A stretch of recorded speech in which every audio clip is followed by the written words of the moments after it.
Are you ready? Is it time? Time for CitizenCon!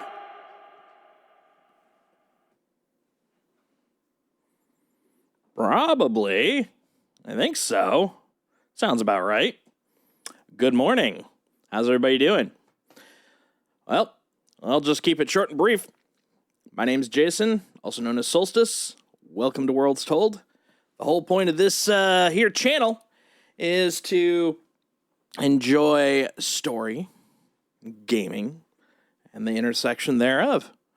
Today is going to be very much all about them Star Citizens, because today is the first day of CitizenCon, and I will be co-streaming the CitizenCon live stream, along with doing a bit of CitizenCon Star Citizen flying. Yeah. So I'll be flying around a bit with the A1, a bit with the W8C, and yeah, we're gonna have a good time. So yeah, buckle up. We're also gonna try out my new split screen experience. We're gonna see how that works out. Fingers crossed it does well. Let's take a look. Let's see how it looks. Fingers crossed, fingers crossed. All right, you guys ready? Let's see. Oh, look at that. Look at that. All right. So as you can see, we've got CitizenCon up. We got the game up. We got me up. Everybody's up and up. That's good. That's good. So yeah, we'll be hopping in there once the actual live stream starts kicking off. Until then, there's no reason we can't just enjoy a bit of the game. But don't worry, I'm gonna hop it up the moment there's something actually going on. All right. So how's everybody's morning going? Good, I hope. Yeah. So one of the main things I really kind of want to get done today is they just had a new drop a couple days ago. 321 dropped, which has been great in the PTU. It's got its bugs, it's got its problems, but overall it's been pretty good, and I'm looking forward to it expanding out. For the meantime, what I want to do is I want to do a little flying around with the A1. I haven't had a chance to really dig into the A1 just yet. I got it, did a smidge of flying, really liked it, but have not had a chance to really put it through some paces. So let's do that. Oh, the darkness. Should I? I always get nervous when I see those. Let's try that again. Nope, still the darkness. I don't trust it. Never trust the darkness. How about you? There we go. Hangar 7.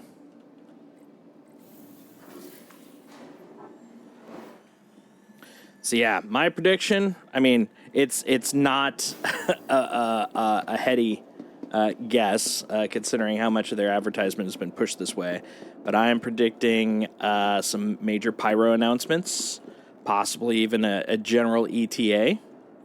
Beyond that, I don't know how accurate they're going to get with pyro just yet, but yeah, it feels like it's getting close, man. It feels like it's getting close. I mean, of course it does. It's that slow, perpetual move forward. But honestly, the hardest parts of it are almost done, because the content, they've been working on that forever. The hardest parts and the unknown unknowns all come from getting the server meshing done.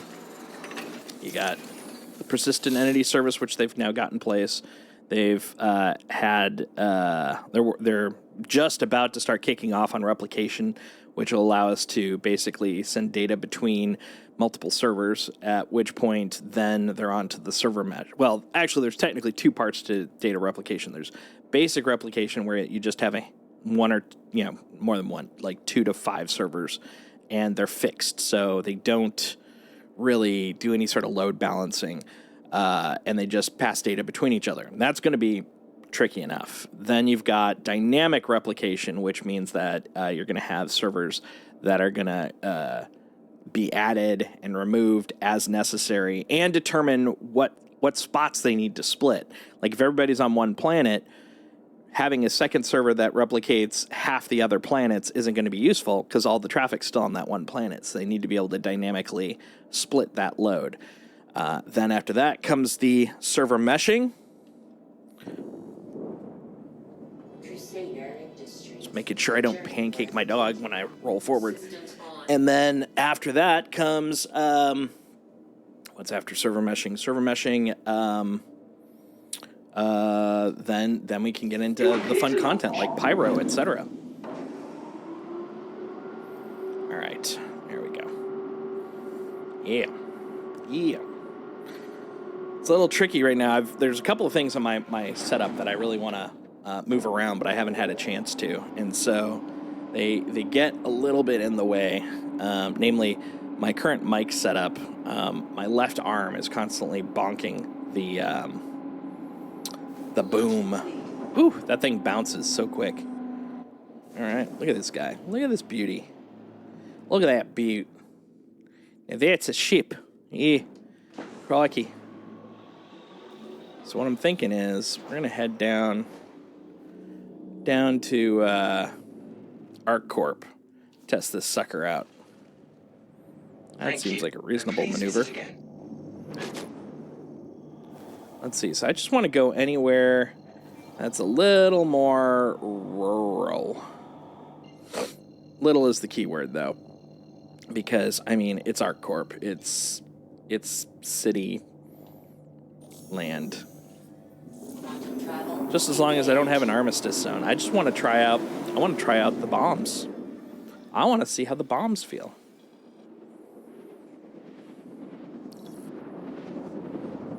So I got, of course, my good old mug of Star Citizen coffee. Delicious. Best part of waking up. Star Citizen in your cup. Right? Seems reasonable.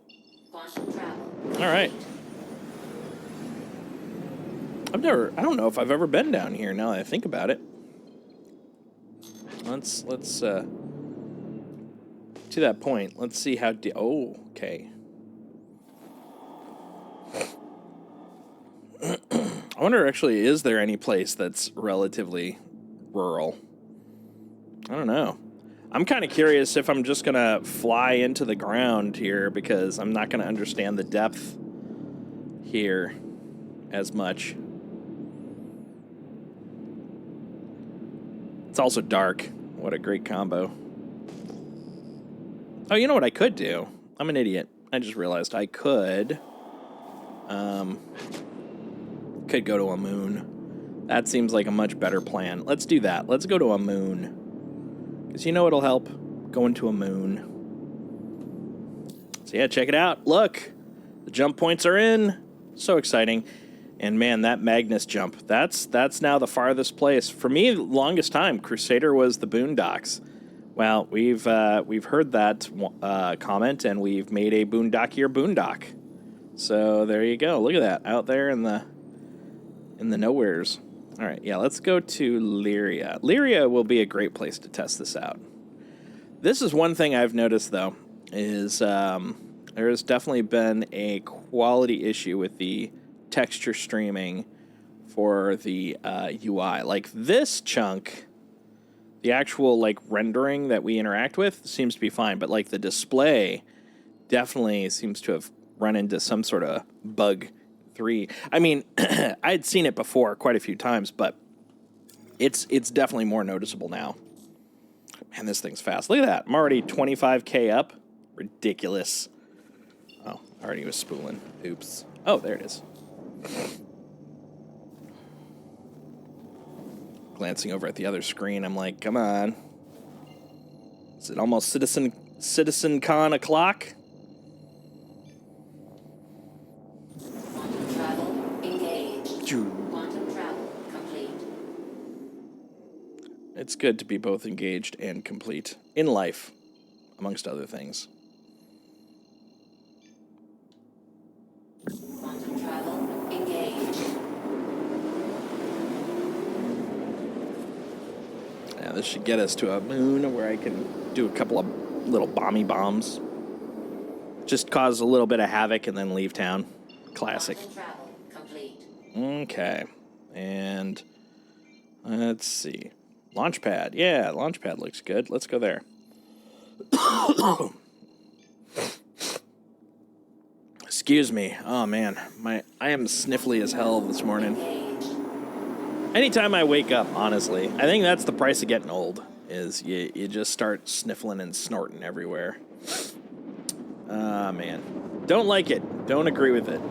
Very much against it.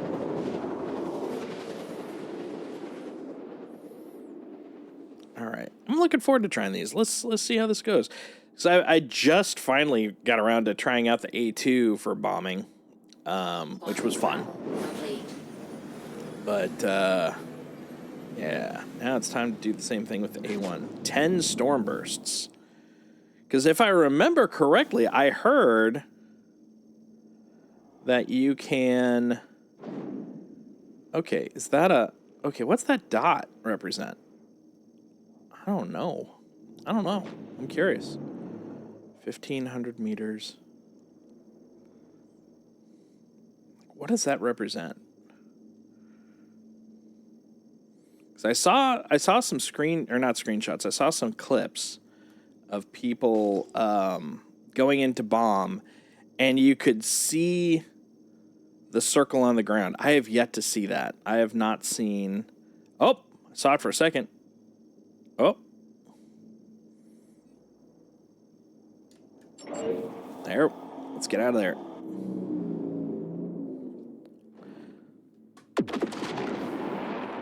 Oh, beautiful. Okay, there we go. Now I got a camera that can do it at least. Let's try that again.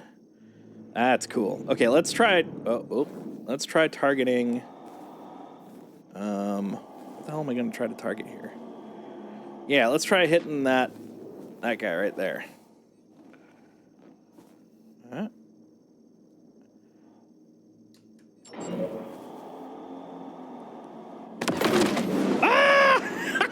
It worked! I just didn't get far enough fast enough. Oh, look! There's my ammo. That's fine. Oh, we're getting close. They've got an add-on at least. But it's not anything for our game.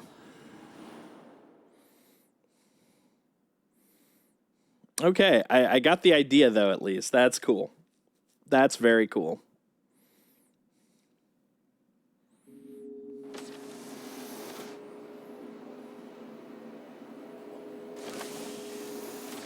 Party disbanded. I didn't even know I had a party. Ain't no party like a me party, I suppose. All right. Let's take off our gown, of course. Put on our suit.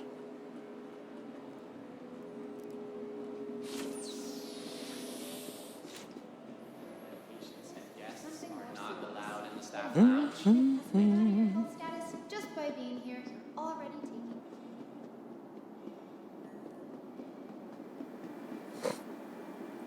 Now I gotta go upstairs. Oh, actually, you know what? Before I go upstairs, let's start the what's it called? Welcome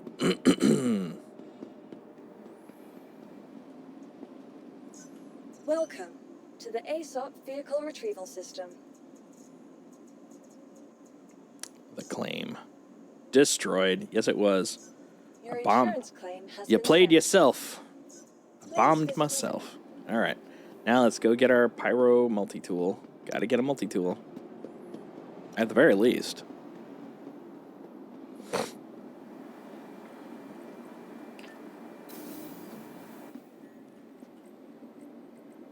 All right. We're going up to the cargo center. Welcome to Cargo Center.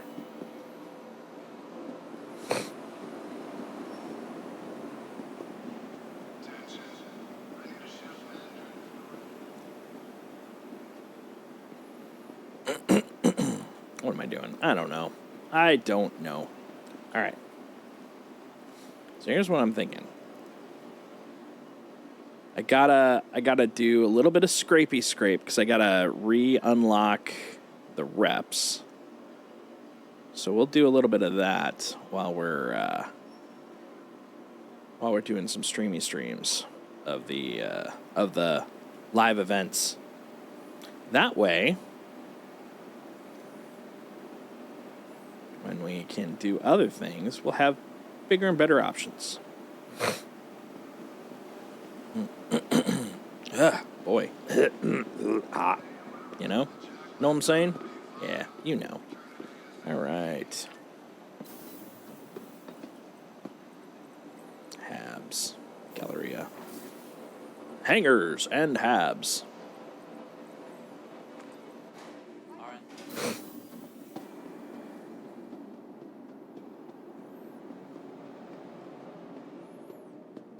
All right, let's see what we can find. Oh, wrong button. Right button. There we go. Let's look at contracts. What salvage options do we have? Oh, look, it's a starter one. Could do a Hull A or a Vulture. Let's do... Oh, which one's closer? Her L5. Okay. Well, you know what? Let's actually do Mick L1 because if we're going to be getting crates and stuff, I'd rather be closer to the quick drop off, which is definitely Microtech. So we're gonna head there.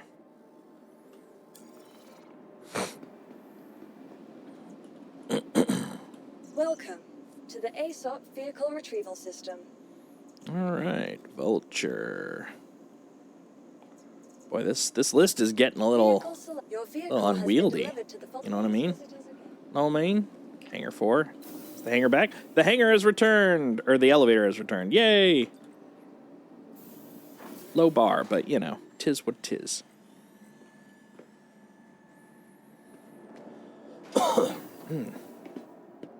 There's my girl. My Drakey Poo. My Vulturey Vulturey.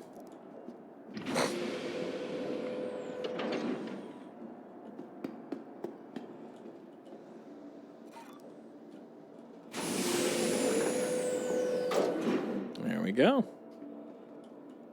I gotta say, just the thought into the mechanics on these ships always gets me. Like, just how, like, the guardrails can safely roll up but still make room for cargo, and it's just super cool. I love it. Love it.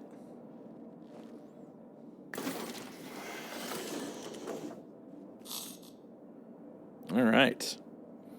Flip on the switch. I am. I'm noticing a lack of display here. Okay. What if we get out?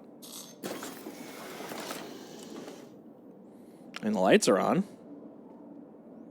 That's good. But no UI. Interesting. Let's try that again.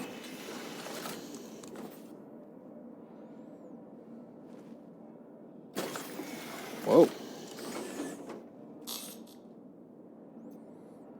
Oh, weird. Okay.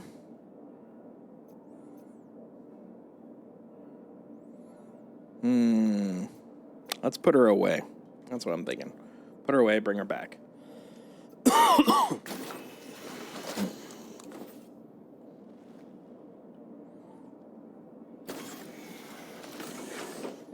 That's very weird. Now, even in, what's it called? Even in the PTU, I had a UI on this guy. So that's strange.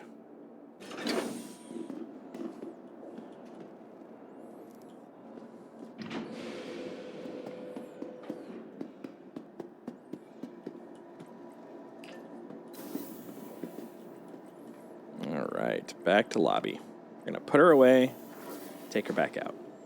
Hopefully that'll fix the problem.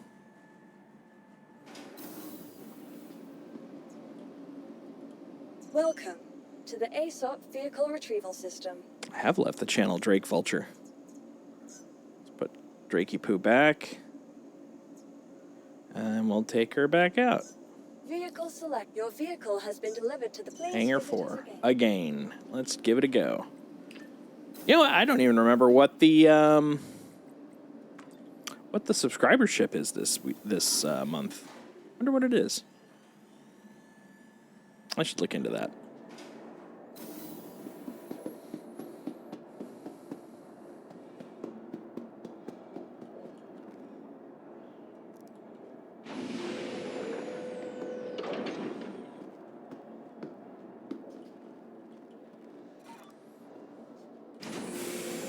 All right, let's try that again. Don't let me down, Mr. Vulture.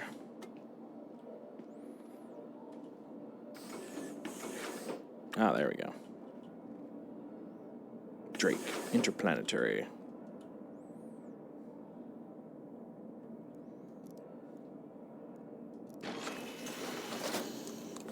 Got my fingers crossed.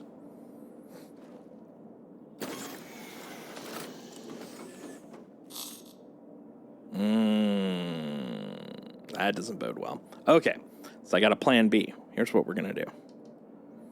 You are clear to launch. Oh! Never mind. This time it came on. Weird. Works for me, though. I thought I was going to have to park it and reclaim it to get a new one, but nope, works now.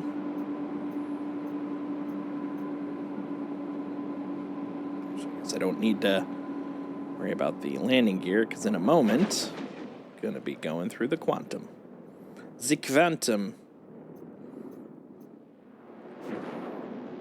All right, let's plan our flight. Thank you, and please visit again. You're welcome. There we go. All right, ladies and gents. Quantum time. Where's the arrow? Anybody see the arrow?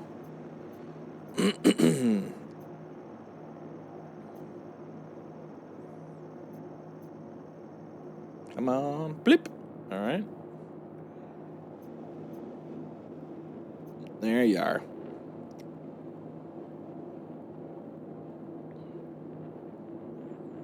Oh, man, it's way down there.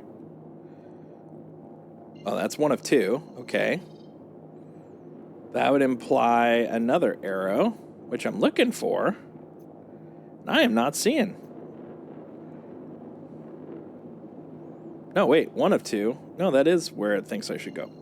Okay, I've noticed this lately. It seems to be like forgetting about OMs, and so it won't allow us to get around the frickin' shippy ships, which is a little annoying. But, you know, it is what it is. It's not the worst thing, but it is a little annoying. Okay, let's see. Oh, that's the jump point. Okay. Uh-huh. That's the long one, too. Ah, there we go. There's an OM. OMG. Okay, we'll hop over there. Maybe that'll give us a better vantage point. All right. Mick L1. Well, we can make it a little more clear, a little more crisp, a little more specific. Right there. That guy. Let's try that again. Boom. That's what we need in life. Okay. And we're off. Now. What's up? He's right next to the chair. I love sitting next to the chair. It's a rolling chair, which just seems like death. All right. Because of the fact that we're rolling up on time, we're going to pop this over. Put a duel. Yeah, see, we're waiting. It's coming. It's not there yet, but it's coming. Make sure. There we go. That way, we're able to be aware of when it starts.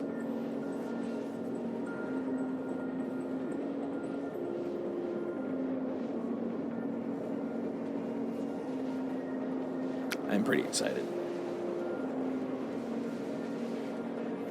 So yeah, we'll start off today with a little bit of ship scraping.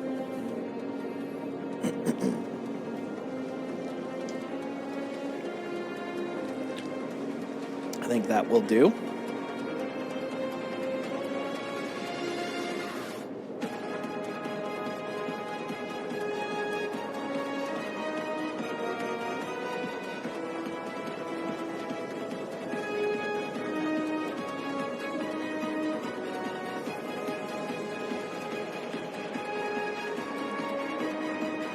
Now everybody's all waiting for the con, waiting for getting to Mick L1. Lot of waiting. So I will be right back. Don't go nowhere.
beautiful day for a CitizenCon.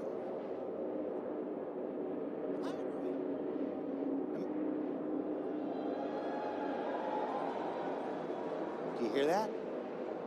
Yeah. Let's try it again. Hi, everybody.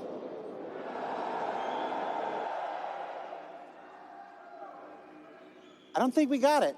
One more time. Hi, everybody. Honestly, that was too much. Welcome to CitizenCon 2953. I am Jared Huckabee, sometimes known as Disco Lando, sometimes known as Junior, or if you ask my mom, Mr. Dummyhead. Welcome to... Like, we did not account for the peanut gallery behind me. We are backstage at CitizenCon 2953 in what we call Hall A. Hall A is where we're going to be exhibiting all of our presentations this year. We've got 2 days of presentations. Honestly, none of us quite know how the second day is going to go. Usually after we do the first day, we're all just kind of like for the next day over. So we're going to find out what day 2 is like. Day 2, I'm going to start right here, and it's going to be like, hey, everybody. Welcome to CitizenCon Day 2. Let's go to the presentation.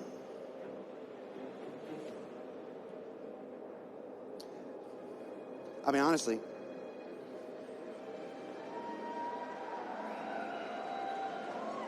I have no idea if you can hear the applause, but they're applauding my amazing performance right there. Honestly, we're all dead tired putting this thing together. This is by far our biggest and baddest CitizenCon yet. 2 main halls, Hall A, where the presentations are happening, Hall B, where we've transformed it into a virtual pyro playground. I want to start talking about Hall B. So the folks, when they let in, we opened doors at 8 a.m. today. They entered this, what did I call it, a pyro playground? I call it a pyro playground. Can you believe I get paid for doing this? In the pyro playground, people entered what was called the rundown entrance, which was modeled after Rundown Station, which is one of the stations that's coming in the upcoming pyro, which is on its way. Should I tell them?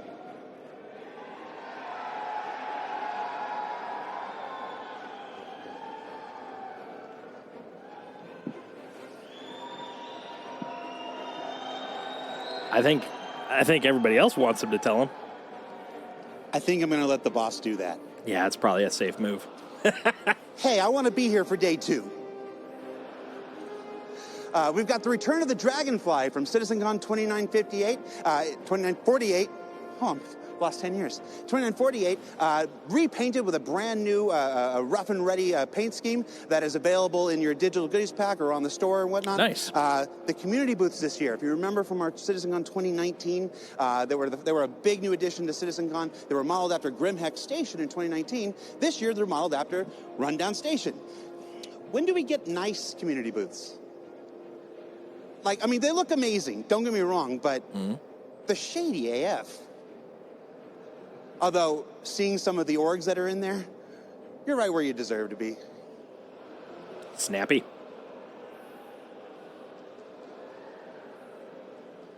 Atlas Defense Industries, you know who you are.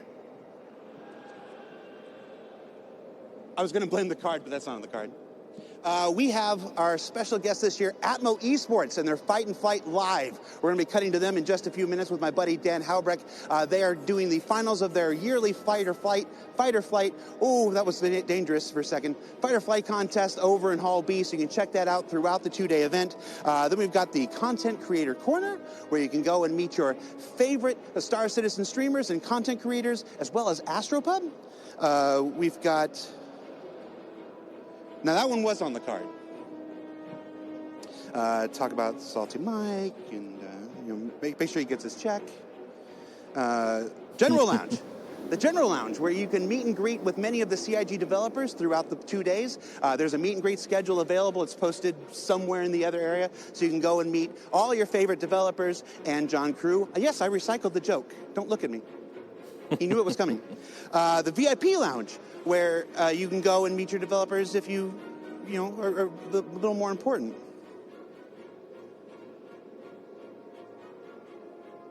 I'm just trying to think who that is.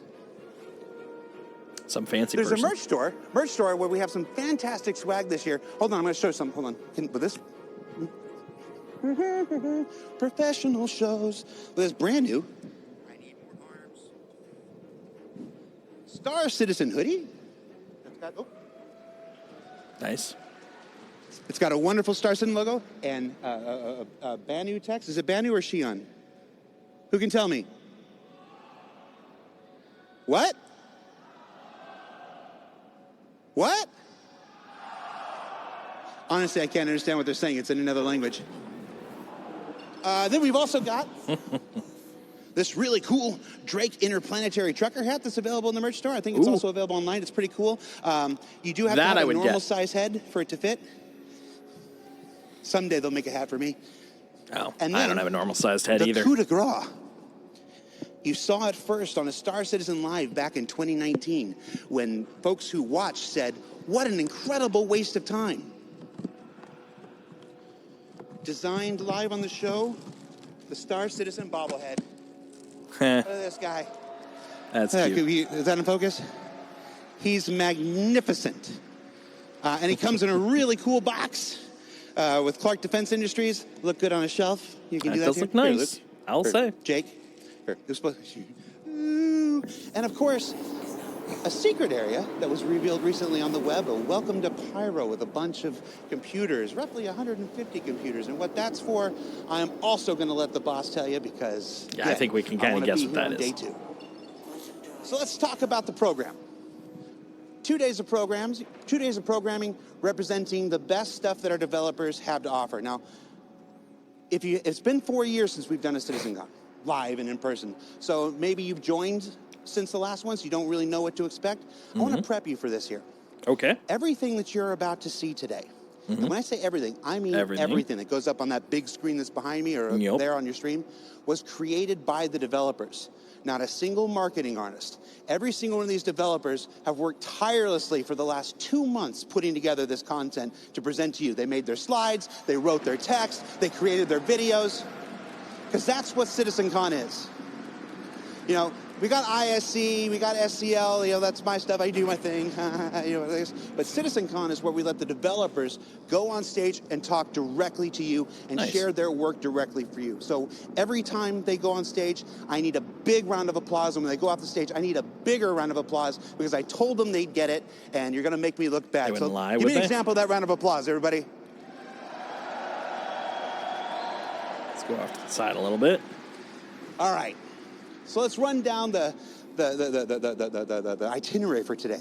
At 11 a.m. Pacific, which is in roughly 22 minutes, Chris Roberts, founder and CEO, is going to take the stage, and he's going to do a keynote.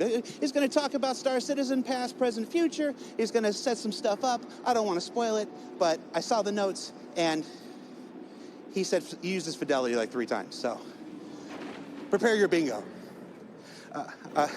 After that is our big Shaping the Verse, the Future of Star Engine presentation. Now, whatever you think this is, I promise you, you're not prepared for it. This is, I got to think about how I do want to come back tomorrow. I'm going to let that present itself. Yeah. But be in your seats, safe. Be ready. It's unlike anything we've ever done here at CitizenCon before. At roughly 12:45-ish, when we timed it out yesterday, Fix It and Fly It with Torsten and Guillermo from the EUPU feature team. They're going to come and show you the current iteration of engineer, resource management, and true multi-crew gameplay. Check that out. Multi-crew. Then around 1:50, these times are all approximate, you know, from our rehearsals yesterday. We got a cosplay contest hosted by Galactica, our social media manager. That's going to be right there on the stage. Then we break for a lunch. We have a lunch break. 2 p.m. Pacific, we take 45 minutes. We recharge our batteries. We fix the things that That's when I'm going to take first lunch. half, and we'll be back 45 minutes later with the stream. Then at 3 o'clock, it's Talking Ship, our annual presentation by the members of the ship team, where they're going to introduce some ships you're aware of, some ships you're not aware of, some ships you're not supposed to be aware of, but you are aware of. And then... the X1 all over again. Yeah. There's just no way of getting around that. And then finally wrapping up the day is Navigating the Universe. That's with members of our UI team and everybody that's been talking about it on Twitch and YouTube trying to figure out what it is, you're right. Be in your seats. It's effing awesome. I'm hoping that means So Star then, of Map. course, we wrap up about 5 o'clock today. I'll go on the stage and I'll tell you all to come back on day 2. And then, of course, the Hall A for you people, or Hall B for people here in attendance, that'll stay open until about 7 p.m.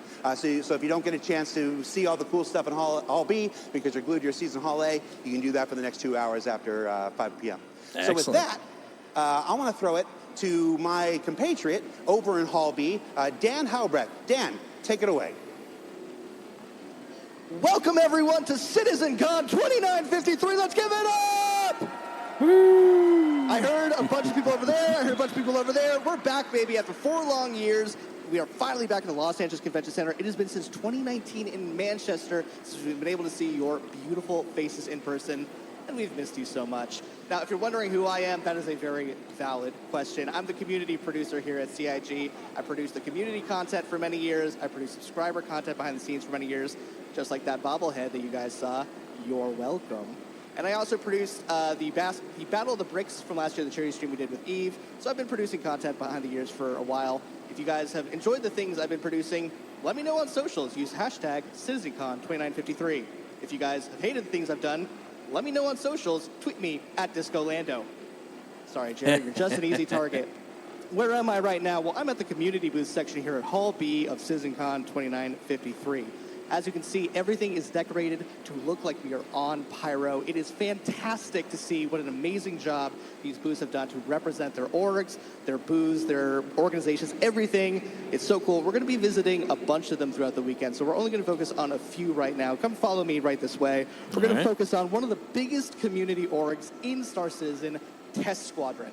Now, I believe these guys are one of the biggest orgs in all of, like, video games, basically. You guys are like one of the biggest single-player orgs for a single game, right? You guys are like one of the biggest orgs for like a single game? We're the largest organization for Star Citizen, as well as the Guinness Book World Records for the largest MMO guild. So they're kind of a big deal, is what we're saying. They're here at the community booth section. They have a bunch of cool swag to give away. They focus on, professional gameplay. They focus on casual gameplay, all sort of career paths and job opportunities. If you guys are interested in checking out what it's like to test out the verse, check out Test Squadron right here on the community booth section. We're going to follow me this way now over to the United Space Confederation. In a world in which the man is out to get you, one org claims to maybe have your back. That's United Space Confederacy. They are a role-play focused org with an amazing, in-depth, lore-driven background. So if you guys are interested in joining an org where lore is the kind of driving passion and focus of why you guys would want to be playing Star Citizen, United Space Confederacy is the booth to be checking out. They're going to be doing some giveaways. So if you guys are here on the show floor, come swing by their booth, ask them about what they're doing. They're going to be doing so much cool stuff. Ask them about their org, ask them about who they are. We're so excited to have them as well. As you can see over here, we have JRDF. I actually don't know if you're going to be able to see because there's so many people trying to buy their stuff right now. If you guys haven't heard of JRDF, well, congratulations on waking up from your medically induced coma because they go with CitizenCon like chocolate and peanut butter. They have been part of CitizenCon since 2018 with the Dragonfly in Austin. We brought the Dragonfly back. We will be showing you that a little later. But if you guys have already checked out the digital goodies pack on the Pledge Store, well, you might have already gotten a glimpse. So go to robertspaceindustries.com, check out that digital goodies pack, and you'll be able to see what they brought here to CitizenCon 2953. But in addition to making large-scale things, and by the way, they also made some amazing stuff for our community booths. In addition to large-scale things, they make miniatures as well. So if you want to bring a little bit of the verse into your home, into your office, come check out JRDF. There was a line around the corner right before we went live. I was just looking at those. Insanely busy, but if you come by their booth, they're doing giveaways for free stencils. So if you vote either Drake or I believe... Of course, I didn't write down the other manufacturer. It's Drake and I think Misk. I could be wrong. But one of those two manufacturers, you get a chance to win a free stencil of one of their new miniatures. So if you guys are here at the show floor, again, come check them out. They're going to be doing some cool stuff today, and they're selling some cool stuff as well. Literally, when this goes off the air, probably going to break out my wallet. So that's just how cool they are. We're going to follow me back this way. Excuse me, everybody, making my way through. Making your way downtown?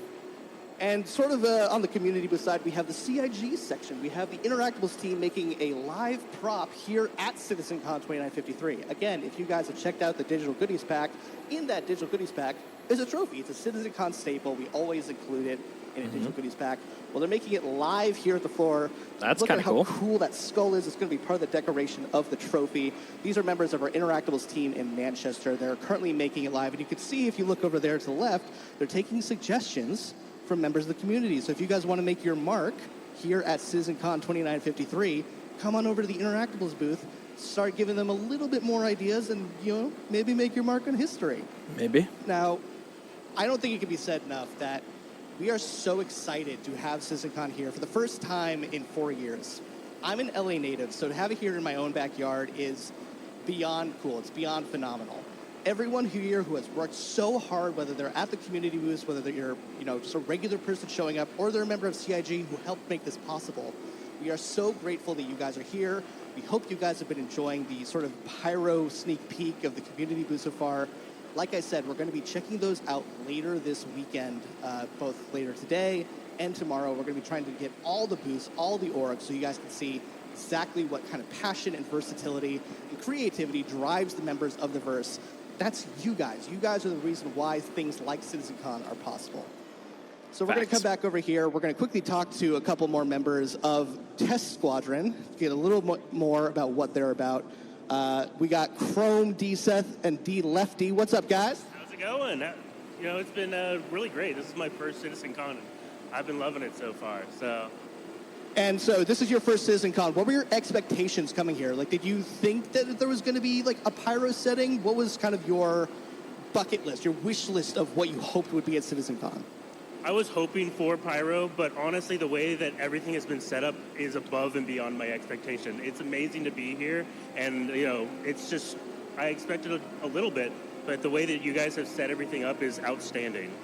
Awesome. And do you guys have any advice for people who are trying to break into the Verse? It can be overwhelming sometimes for new players trying to figure out what to do in Star Citizen. So do you guys, as part of Test Squadron, have any advice for new players who are trying to make their way into the Verse? Honestly, find a friend, find someone to play the system. The guide system that Star Citizen has set up is amazing and really helpful. Or to find an org like Test, you can find us on Discord, and we always have people that are willing to help you, whether that's over voice chat, over text. We will hop in and help you figure out the game, because it can be a little bit overwhelming, especially for new players, and that's what we're really here for, is really to make it join. Awesome. Thank you, guys. Well, as I said, they're giving away some cool swag, so if you guys are here at CitizenCon, come check out their booth. We are beginning in 10 minutes for Hall A, so if you guys are here at CitizenCon, start making your way over to Hall A. We're beginning in just a few minutes. We're going to be talking about some more stuff here at the community booth before I kick it back over to Jared. We're going to be going over the United Space Confederation. I said Confederacy before. It's the United Space Confederation. Excuse me, guys. So you guys are a role-play-focused org. What made you guys sort of decide to come up with this amazing, immersive backstory for your guys' org? Well, I didn't quite catch the question. What made you guys come up with such an intense, lore-driven background for your org? Oh, man, we've been around since the beginning, and we saw the effort that was going into the creation of the story by CIG writers, and we want to dovetail into that. Yeah, Indy's going to get in the way, it's a so bold no choice Indy to today, go, I guess. you know what? We are anti everything that's currently in the game. We are going to be so anti-UEE, it's going to make you sick. So, but you guys are like slowly starting to make your way back into like polite society now that the Messers are gone, now that we kind of have a new Imperator. So what's kind of the direction you guys plan on taking USC? Well, we like the ideal of creating a little irritation and rubbing up against the man, if you will. And that's the direction we want to go, is to reestablish relations with the new government. So. Awesome. Well, thank you guys so much. Like I said, we're going to be checking out the community booths throughout the weekend, so be sure to come over here. I'm going to throw it back to Jared where we can kick off our first panel of the day. Jared, back to you, and we'll see you back here again at CitizenCon 2953. Listen to this. Because of the Messers, who are kind of the ruling order, get a little bit of a Battletech vibe now that I think about it. Thanks, Dan. He's somebody's nephew. We still haven't figured out whose. So we are here in Hall A with the community. Hi, community. Oh, wait, I'm part of So that. as Dan said, if you're still hanging around in Hall B, it's very cool. We are just a few minutes away from the start of the official CitizenCon 2953 festivities. So you want to make your way over here. 3,000 seats, still a few available. One next to my dad. Wave, Dad. You're not my dad. Where's my dad? There you are. I still owe you money. All right. So yeah, so again, we're just a few short minutes away from CitizenCon 2953. Oh man, my dad would never do this. Enduring He has no interest in our, anything like sales this. pitch during the pre-show. I told you, CitizenCon is entirely by the devs for the community. So we wanted to take a few minutes beforehand and do all our happy marketing stuff for you and everything. But we're just about to start. So with that, I'm going to wrap up. Thank you for tuning in. Thank you for watching. We'll be back later on in the day. Up next is Chris Roberts, then Shaping the Verse, the future of Star Engine. Grab yourself a snack, get a drink. You're not going to want to miss any of this. Stay tuned. We'll see you in a bit, everybody. I'm sure.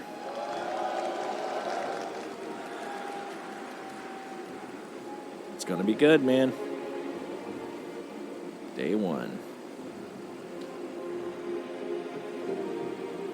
Although that did remind me about the goodie bag. So I have a goodie bag, but I haven't seen any of that stuff showing up at my home base. So what the hell? What the hell, guys? Oh my, I'm close. Let's back so I don't shove that around. Oh, it might be too late. The spin may have begun. Let's get a little further away. How did I get so close?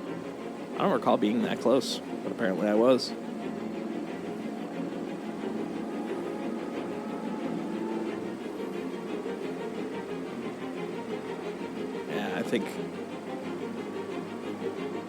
I will close out a second crate, but I don't think I'm going to get the whole thing.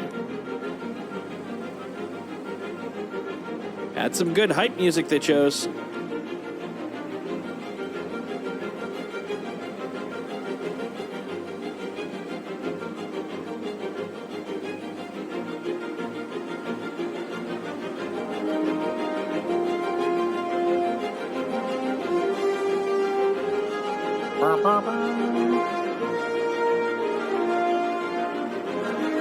I feel like I'm watching Inside Star Citizen. I guess I kind of am. It's like a 2-day extended version.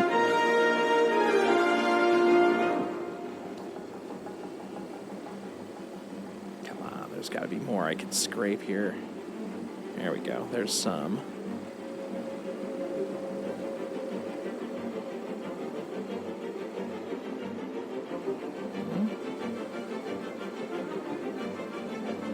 There? No? There's some. Found you. You bastards. I would imagine there has to be enough for a second, Oops. Man, I didn't realize I was that close. Well, it did seem to stop the rotation, though, so that's good. I'll take it.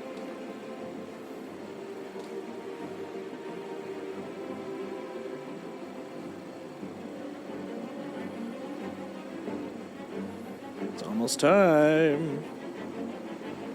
So it looks like we're about 7 minutes out.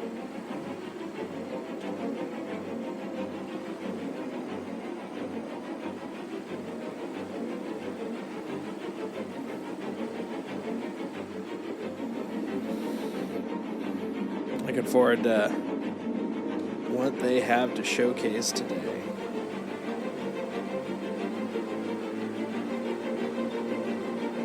Maybe we'll get a little bit more munching. Munching would be good, considering what I'm doing right now.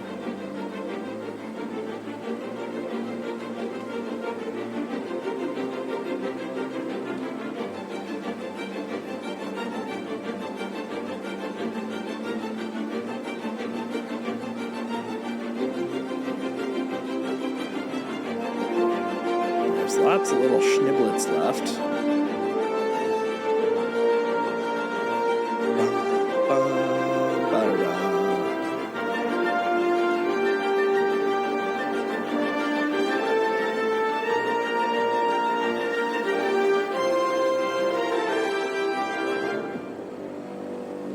there's some. Yum, yum, yum, yum. I think two containers isn't that much to ask, I would imagine.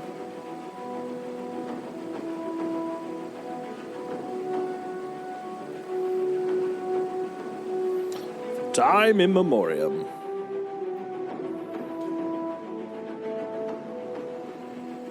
Mankind has wanted to do one thing. Fly. And now is your opportunity. Fly a spaceship. Enjoy that which it has to offer.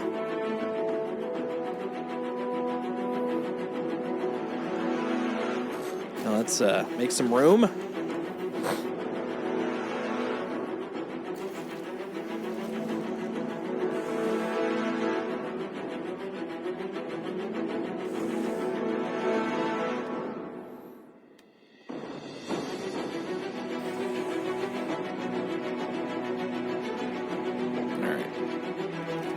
You, sir.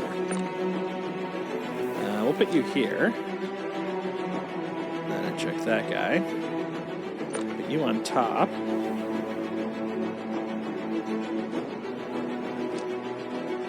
There we go. The reason I'm going to do that is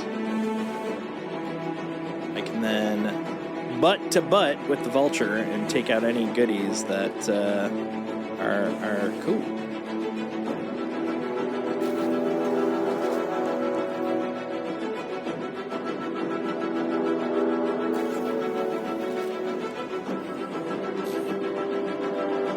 Okay. You guys away.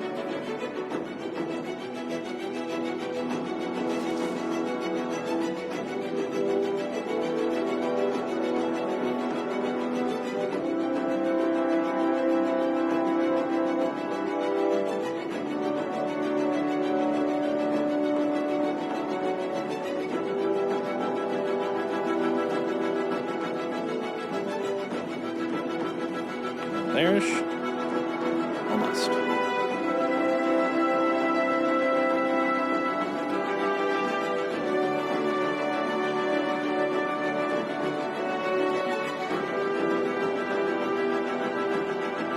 There we go. That looks good. Let's swap some stuff around. Boy, look at all those. Look at all those tripods and cameras.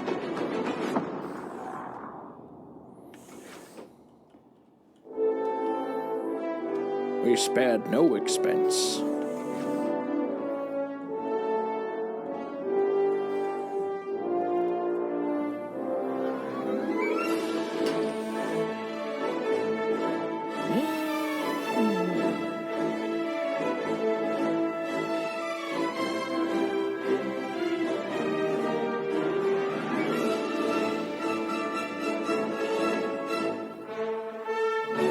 Let's see what we got in here. Ah, some corundum. Okay. Well, possibly. What else do we have? Some quartz. Nice. And some more corundum. Is that it? And that's enough. Cool. Okay. Well, let's get some corundum in there. Corundum every time kind of reminds me of Fromunda. What's Fromunda cheese? Never gets old. Quality jokes at quality prices. I think that's as far as it goes. Yeah, okay. Oh, but... okay, hold on. Hold on. What if I... okay,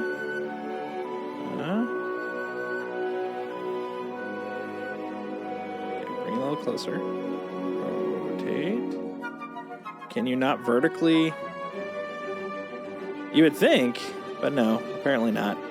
Okay, in that case, what we'll do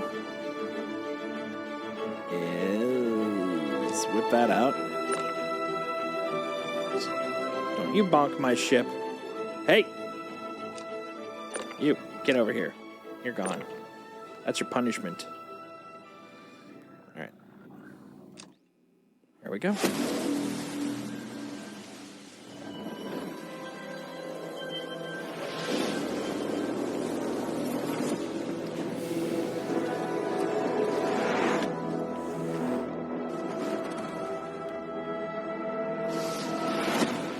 Pyro. Is this some pyro shit? Oh, it's Chris. All right. Giving it the full screen treatment here.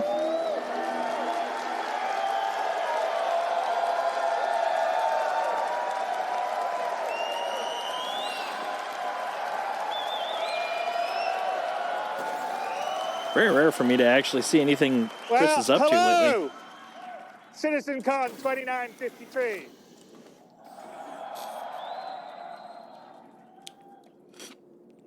It's really, really good to be back in front of all you guys in person after 4 years being shut away, doing it online.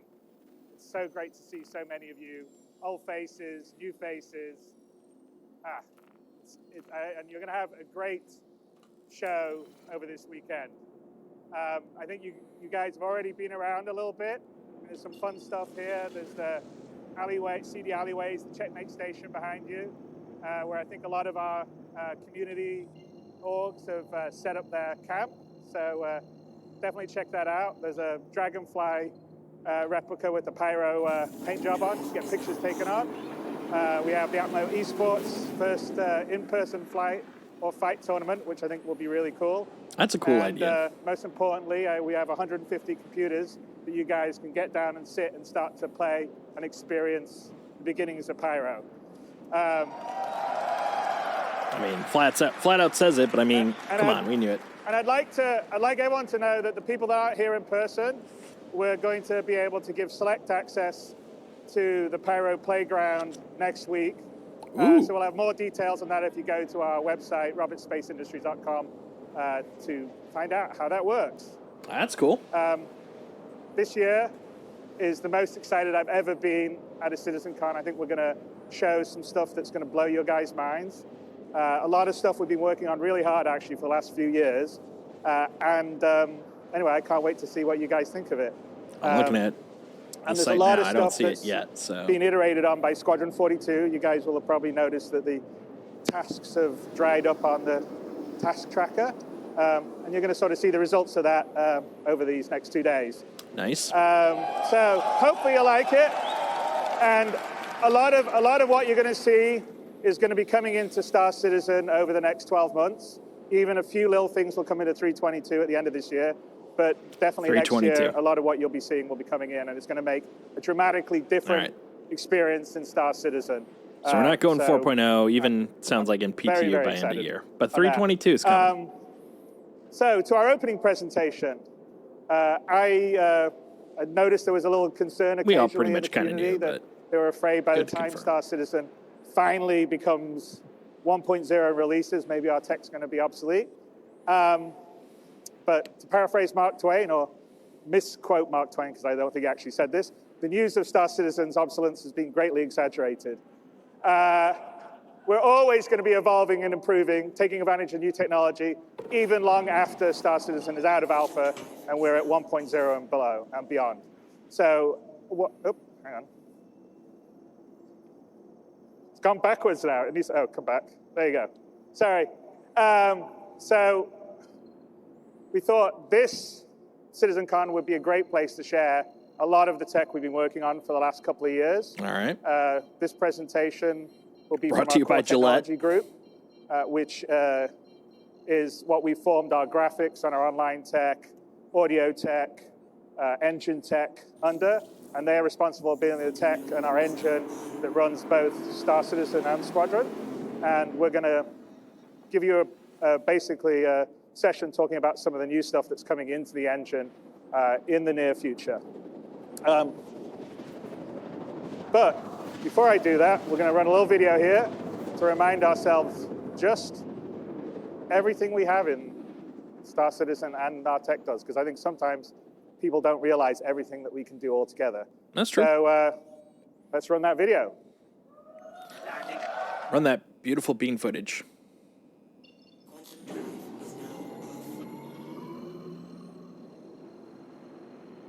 I'll mute the game so that it doesn't confuse anybody. This is all in-game.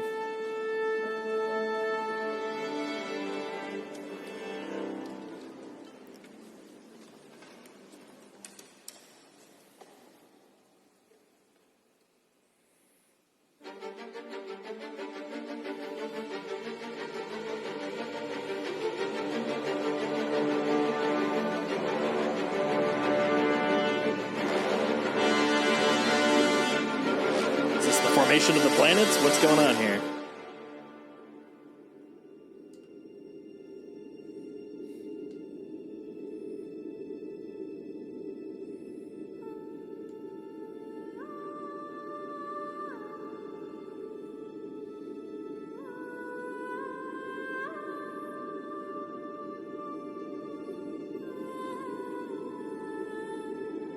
Yeah, honestly, the coordinates in-game do cause a lot of problems, just due to the need for so much precision, especially the bigger it gets. So you don't want to be like a kilometer off.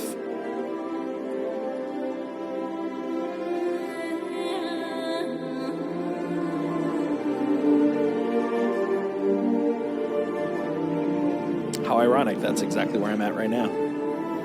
There's by Genie. Or not by Genie, Tressler.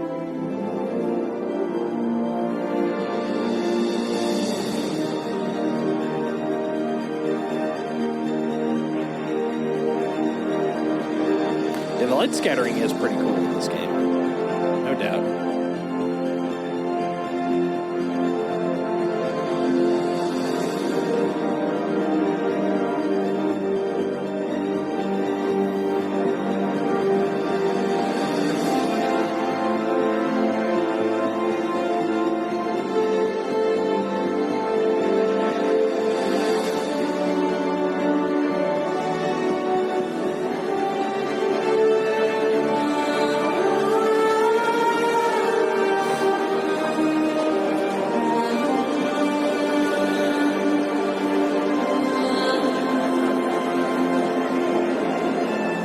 Except they're usually standing on weird things, but that's fine.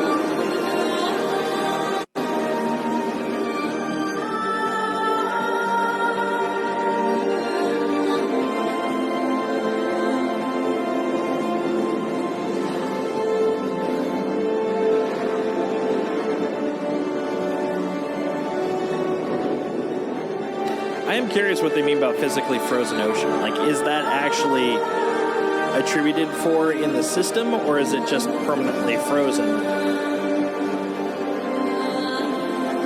So that implies that this could melt, which that's kind of cool if that's the case, but I have no reason to believe that's the case.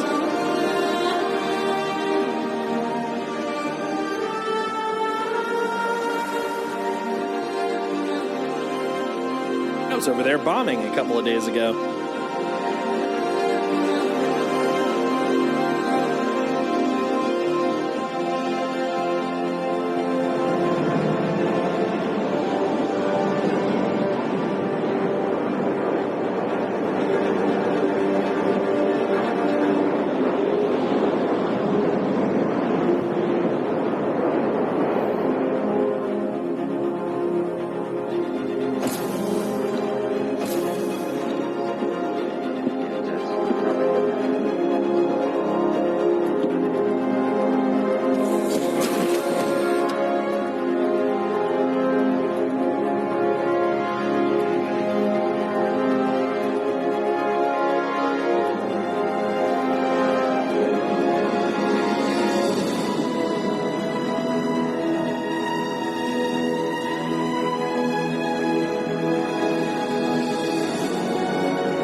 resume on this engine is pretty impressive.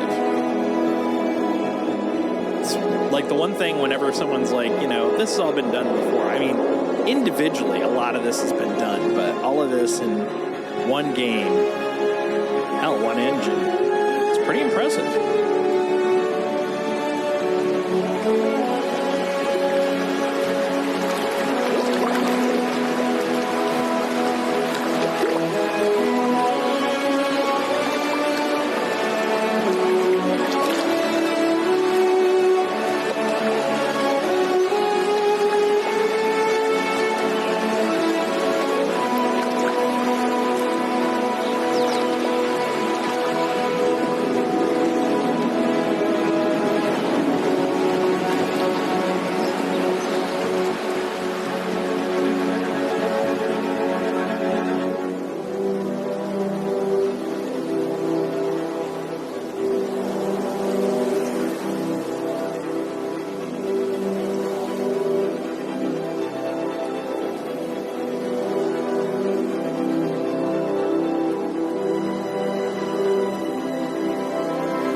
It is a pretty damn gorgeous game.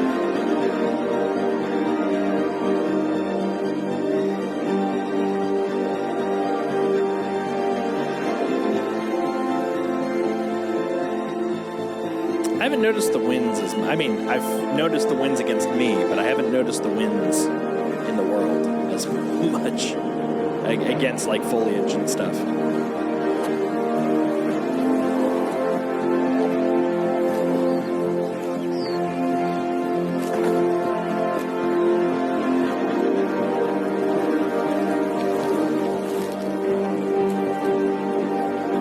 I haven't seen those animals yet.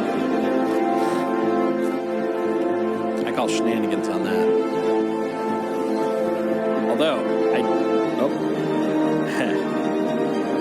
there's a leak in the system. I got rain even though I'm inside of a building. Ooh, that's kind of cool.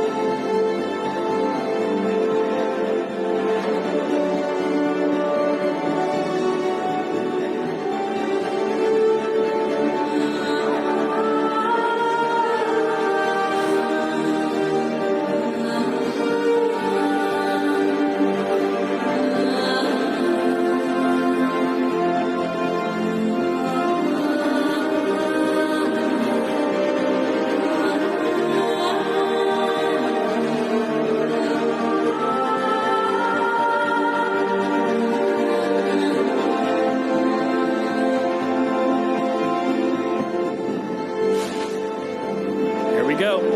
Jump points. This is what we've been waiting for in some form or another.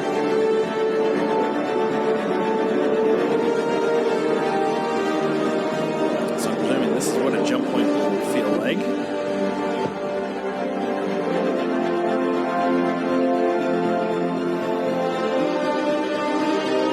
Oh, okay. That's just quantum. I was all excited. Okay, we're just hopping over to yellow. Yeah, the asteroids are pretty cool. I won't disagree there. Got me on board. I was all excited. It's like, oh, never mind.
believe that when I see it.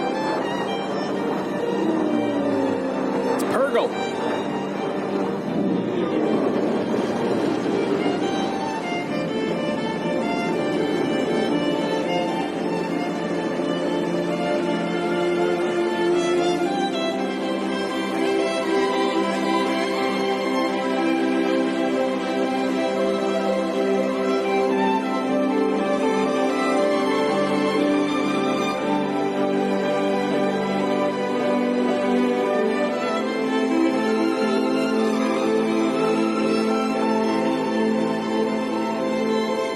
Look at all them stars.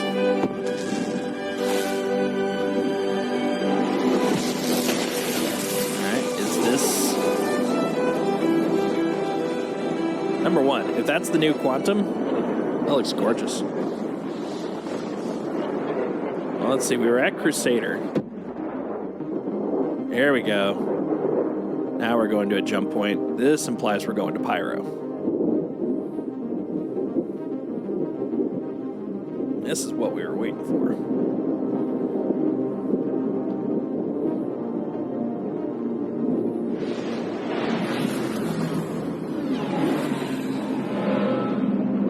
Here we go.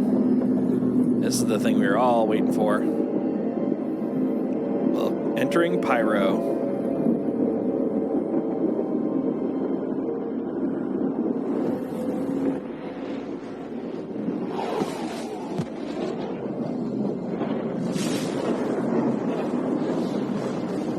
That's one hell of a wormhole.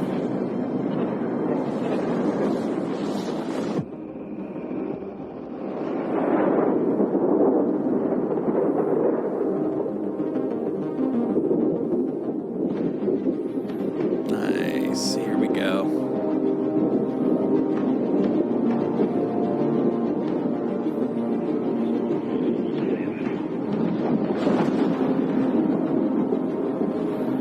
This is what we've been waiting for. Look at that wreck. What a beautiful ship.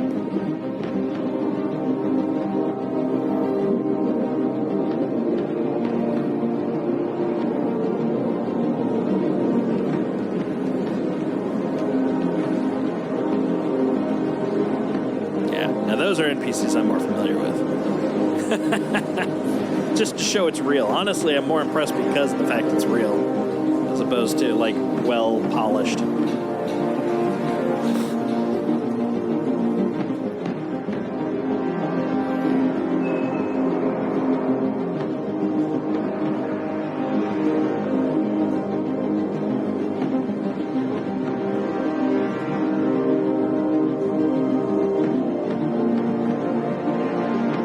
Melanin-driven skin shader. That's interesting.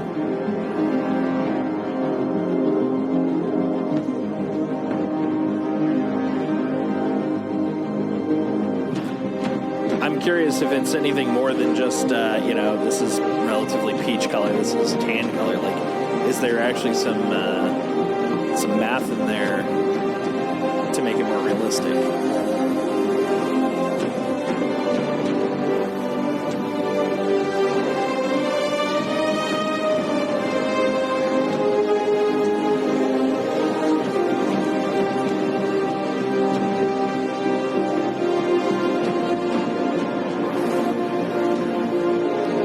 Music's giving me a bit of an Expanse vibe, not gonna lie.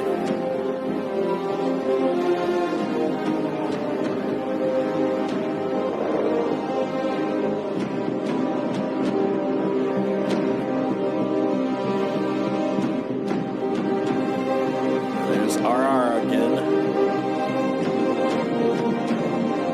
Pyrotechnic Amalgamated.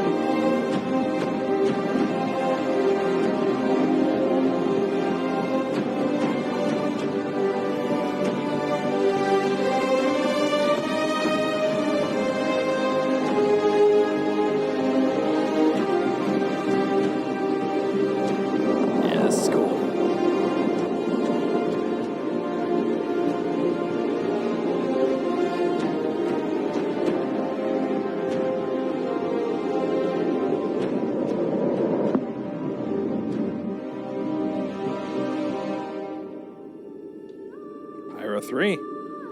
Let's take a look.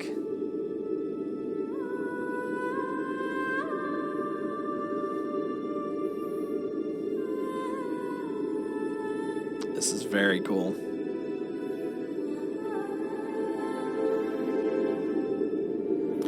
I like this approach. It's kind of the, here's what you know. All right, now here's what you don't know.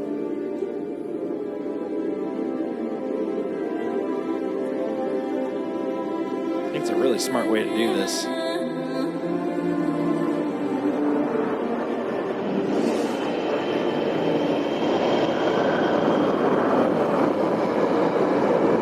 that a reclaimer? I think that's a reclaimer.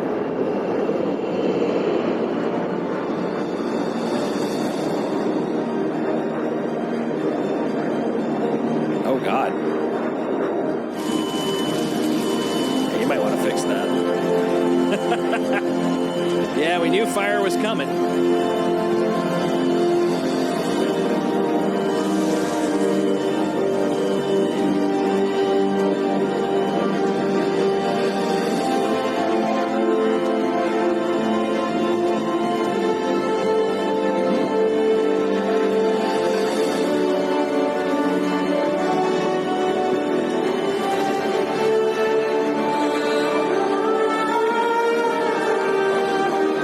That ship's going to do so well.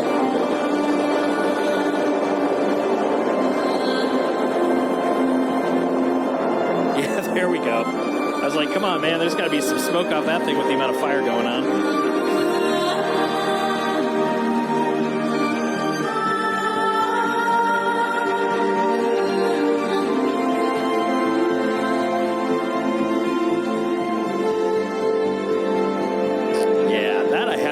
I like the fact that, similar to the real world, you know, the shadows cast from the clouds make a huge difference.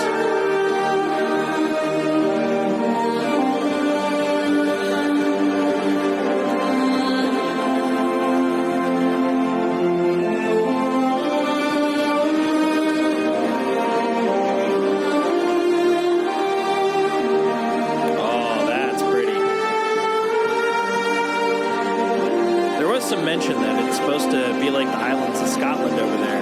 That's the first part, at least from what I've seen of the islands. It feels a little closer to true. Monobiomes. Thanks, Star Wars. I gotta admit, though, it does make for very dramatic worlds.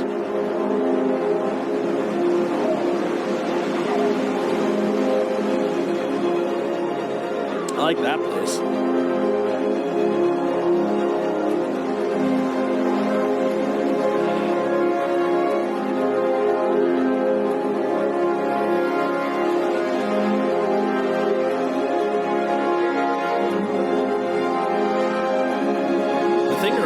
This is all continuous. So this is literally, like, it's programmed. I mean, it's not like someone's literally flying from spot to spot. It's a programmed, you know, spline that, you know, it's directed to camera. So, you know, we're basically a flying camera. But in fact, all of this is running in a single instance.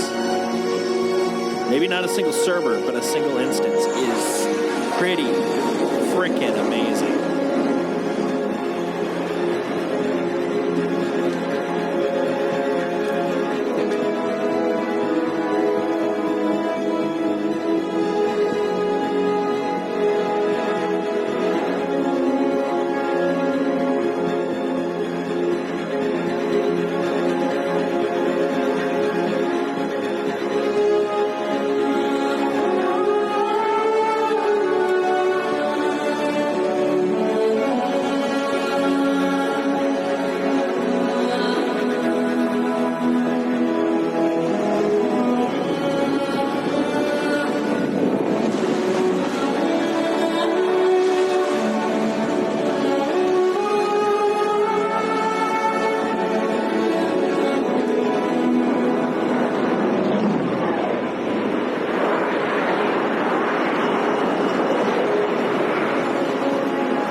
experienced that yet. When's that coming?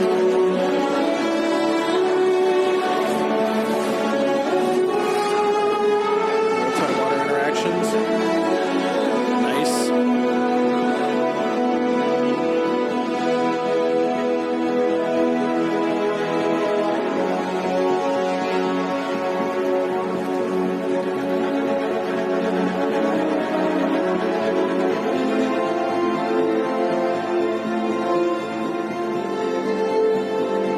You can make a face like that in this game? Oh, wow. I didn't know about the blood. That guy needs to get checked. I'm wondering if that's an upgrade to the face system because I didn't feel like I could make anybody that was close to that much diverse facial features. It felt like I had like 5 choices.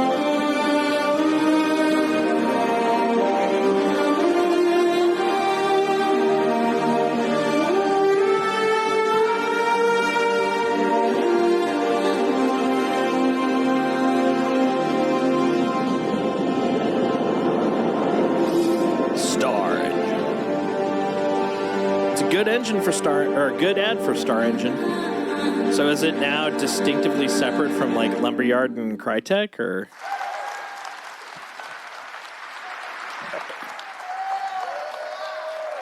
Are you going to try to market it? I mean, it's a good way to try to recoup some money considering how long it's taken to get the game out. I mean, you put a lot of effort in, so. I think that sequence holds the record for the longest spline in the history of computer games. I think we're close to 1 billion kilometers traveled during that whole sequence. So hats off to the engine team and supported by our cinematic artists that put it together. I also need to call out Pedro Camacho's music, which is always beautiful and sets the scene so well. And it's pretty stunning to think that hopefully from this video, and we're going to go into some of the new features later on in more detail, and you'll see actually better representations of some of the simulation that was happening there. All right. But it's pretty amazing to think that all that happens inside the engine seamlessly without switching, loading screens, or anything else. Yeah, that's the thing that gets me. You can go from down up close to a blade of grass all the way out, looking at a whole planet, to moving to another star system. And that's actually one of the hardest things to do, especially when you do it at the scale we do online, with that level of physical simulation, with hundreds of players, thousands of AI running around. It's hats off to our tech guys who are going to be coming up and talking about what they're doing. It's absolutely breathtaking. Now, obviously, some of the things in here aren't in the current live build of Star Citizen. Like, for instance, at the very beginning, I don't know if you noticed the conductor with the hair blowing and the tails blowing. That's all simulated in real time, and we'll talk about it on the physics part of the upcoming speech. But I'm going to turn the stage over to the core technology group to talk about some of all this new tech that you just saw and go into more detail. And we'll be rolling into Star Citizen over the next 12 months or so. And some of it, like some of the new cloud stuff, will actually come in 3.22, which is great. But before I do this, I wanted to introduce Benoit Beautresor, who, as a lot of you know, Turbulent have been our long-term partners here in Star Citizen since the end of 2012. And they built our web platform and our digital distribution platform, and a few years ago started to help us on developing the game. We have almost about 100 game developers in Montreal, because Montreal is a great place for game developing talent. Yeah, and that's fair. This year we brought Turbulent into the fold of CIG, and they're now fully part of CIG. So this July they joined us, and Benoit, who is the Chief Technical Officer of Turbulent, has now become the Chief Technical Officer of Cloud Imperium. And along with him and Marc Boudet, who is the CEO of Turbulent, is now our head of global studios. They're strengthening our management team at CIG, and I'm really, really happy to have them. And I want to introduce Benoit to come to the stage, since he leads up the tech group, and he can give you a little setup of what we're going to be doing this year and going forward, and some of the new initiatives we're going to go. So, Benoit, come up to the stage. shaping the verse, the future of Star Engine. All right. Very Let's do it. Here's the clicker. Or did you take your own? Yeah, that's good. Thank you. All right. Bonjour. Bonjour, CitizenCon. We are so happy to be here. It's been so long to see you guys physically and just being able to interact. It's been fantastic so far. We're super excited about all this. The video you just watched outlined a lot of features in the Star Engine. That was breathtaking. It's a reminder of what makes this game so special. It's a focus on fidelity. I said it. It's a focus on immersion. And it's a focus on seamlessness, being able to go everywhere, and you're just there. Yep. The accomplishments from the tech teams at CIG have been numerous in building all the technology that allow you to run the game and allow you to experience the same things that we see in our dev setups. And so what we're about to see today is a deep dive into all these features. But first, I wanted to touch really quickly on this last year. We have launched persistence, or added persistence. It's been a rocky road this year, and I want to thank you guys for keeping on playing, giving us a hand, giving us good bug reports. It's been fantastic for us to improve the stability of the game, so thank you so much. You guys deserve a hand of applause. Thank you so much.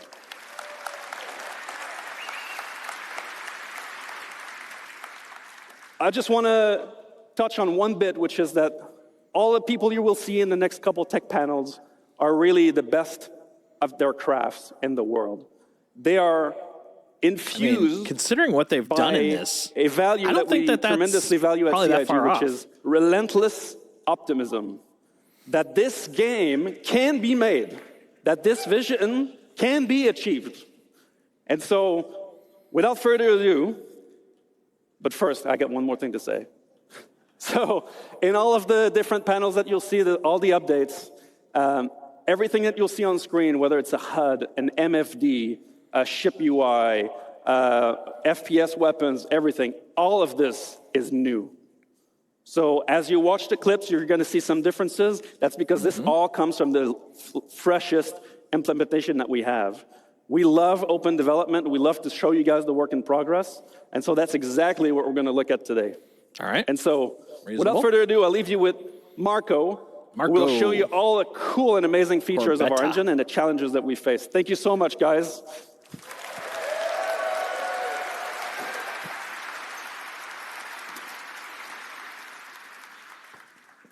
Thanks, Benoit. Hello, I am Marco Corbetta, VP of Technology, and we're going to talk about Star Engine today. We have been developing Star Engine for many years with the goal of creating an online living universe. But creating a universe is not an easy task, and even more difficult to do everything seamless without any loading screens or invisible walls. And massive spaceships flying very fast, close to the terrain and objects, are pushing the limits of procedural generation and streaming. This is not a single-player game, so creating this universe online is making everything more challenging. We stream and generate physics on server, on CPU, and we already support more than 100 players on a single server, more with server meshing. Yeah, looking forward to that meshing. To support all this, the engine must do a lot of work every frame. So in a typical Star Engine frame update, we got up to 64 hardware threads, about 200 software ones, over 700,000 streamed in entities, and millions of entities overall in the solar system. About 150,000 updates per frame. We have over 200 vehicles, spaceships, and ground ones, over 2 million physical objects, over 100,000 objects generated Considering per frame that we're shooting for 30 when flying FPS, over that's the terrain. We have many unique locations, streaming on demand in a seamless, gigantic space. Also, we are supporting many new features that we are going to showcase today. I'm going to start in introducing the new and improved clouds and fog, worked on by Carsten Wenzel in the R&D team. The fog looks really The first new feature is the light shafts. where volumetric shadows from clouds cast I love into lights. the I love atmosphere. God rays, man. They're truly I'm a sucker for God volumetric and rays. 3D, fully integrated. They're not just a post effect, as it is usually done in games. With this, the atmosphere from an overcast sky gets darker, and this is important for planets and locations with bad weather. Another component is the new ground fog. It follows the terrain up to a specified elevation for different locations. It is also fully integrated into the atmosphere. It receives volumetric shadows from clouds and terrain. It reduces the light scatter into the view ray. And in this video, we're showing all the features combined together. Okay. In addition, we made many improvements to cloud shaping to allow for more Okay, yeah, you can see it details. cast against that ridge. That's cool. The shape I noise like blending, vertical variation has been improved a lot. Yeah. Oh, that's so good.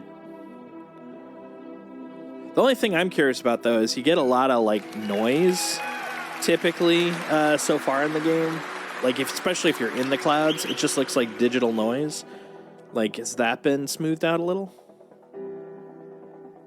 Also, we made Ground fog? improvements to shorten long distance read, and the tiling is less visible. I like that. Yeah, oh, the tile, getting rid of the tiling, that is also a big one. That is freaking great. Oh, my God. Yeah, bring some of this shit in. Oh. Getting scanned by the popo.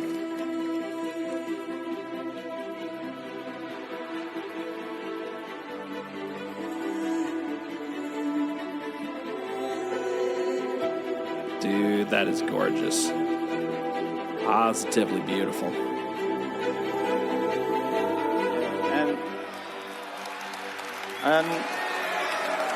And best of all, we're going to include all these new features and improvements in the next 3.22 release. Okay. Oh, thank you. Damn. Thank you. That's great.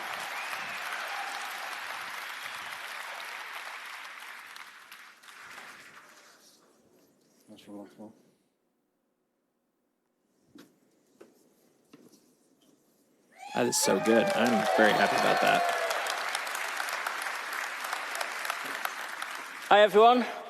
So I'm Mike Snowden. I'm the Director of Visual Effects. And I'm Ali Brown, the Director of Graphics and Procedural Tone. Maybe I need to move away a little bit. Thank you very much. Really happy to be here, really excited to show you. We're going to be showing Dynamic Fire in Star Engine.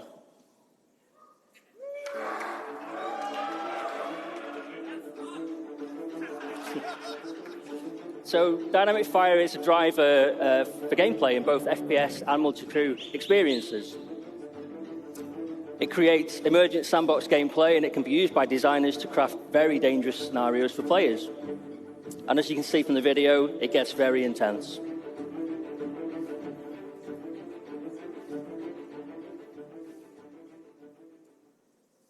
Okay, so how do fires start in Star Engine? Well, there needs to be a source of ignition, and there are multiple ways in which it can occur. For example, weapon impacts or misfires, explosions or damaged items, and the player needs to be alert to their surroundings with fire an ever-present threat.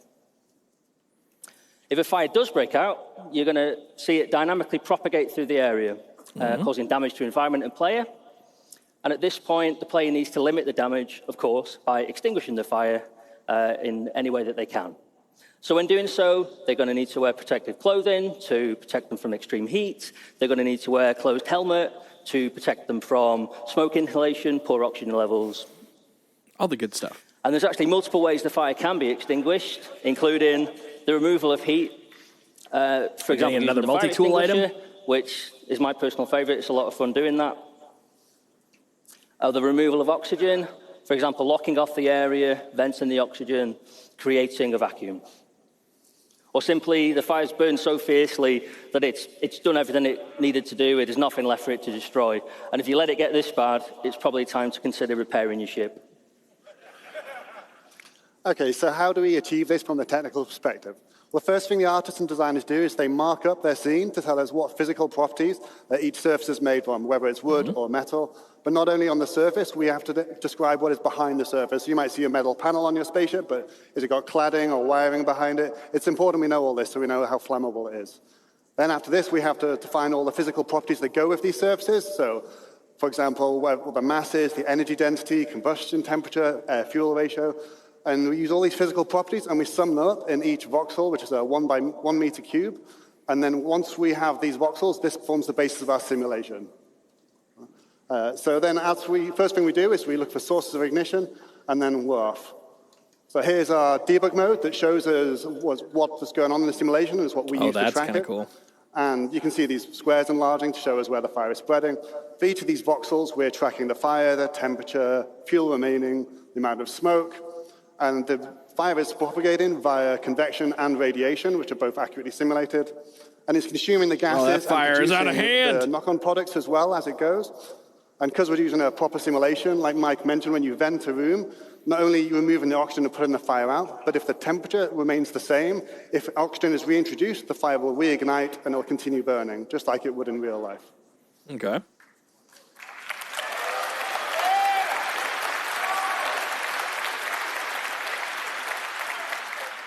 So what's next for this? So our focus has been on interiors, in particular spaceships, but all interior spaces really, and this voxel grid really helps us solve that problem. Our next focus is going to be on planets.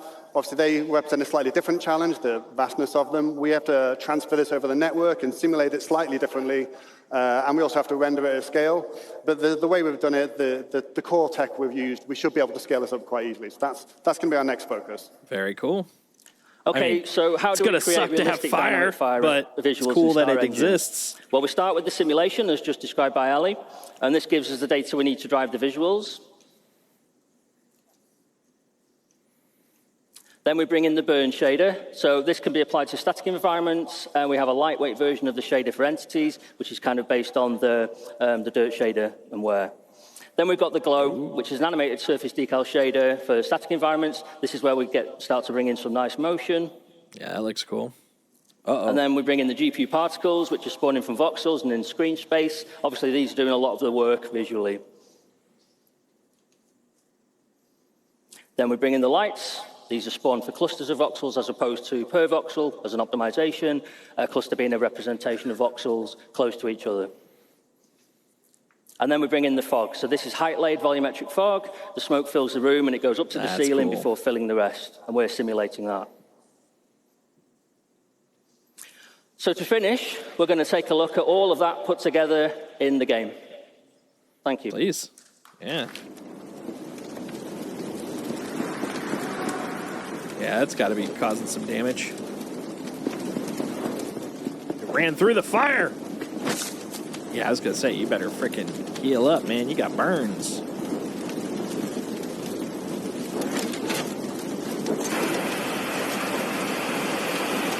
Oh, this is cool. I don't want it to happen, but it's very cool.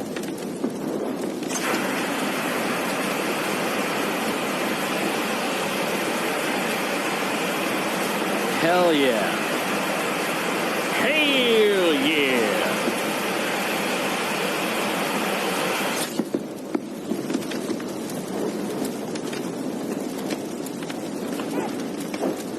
Oh, Pico. Gotta say Pico. It's important. Thanks very much, everyone. Thank you. Thanks a lot. Thank you. That's very cool. Hello, everyone. I'm Will Hain. I'm here to talk about water in Star Engine. That's a smile. That guy's a smiler. So, water is a huge part of both of our games, Star Citizen, Squadron 42, and we wanted to give it a major upgrade. We were going to set 3 ideas that we wanted to impart on our water. We want it to look as good as possible, obviously. We want it to look realistic. We want it to be beautiful. We want it to be in motion constantly. It should always be moving and always be reacting to everything around it, whether that be players or objects or vehicles. And we wanted this to work on the whole scales of all of Star Citizen, all the way 100%. Down from footprints in puddles to enormous ships crashing into the ocean. Reasonable. I'm going to talk about our updates to the water rendering first, and then we'll move on to that other stuff I discussed. So first of all, the water shaders, particularly the ocean and the river ones, were in dire need of a major upgrade. They were currently using a technique called deferred shading, which is really fast and fantastic for opaque objects, but does not translate well for transparent ones, which of course water is. So the first step that we made was to transition to forward shading. That allowed us to introduce more physically based techniques, such as proper lighting, reflection, and refraction. It allowed us to integrate the atmosphere properly into our water lighting setup. And it also meant that we could get more fun techniques, such as wave crest backlight scattering, as adding better foam rendering, which includes halftone blending, surface haze, that water look and good. much more detailed bubbles on the individual bits of foam.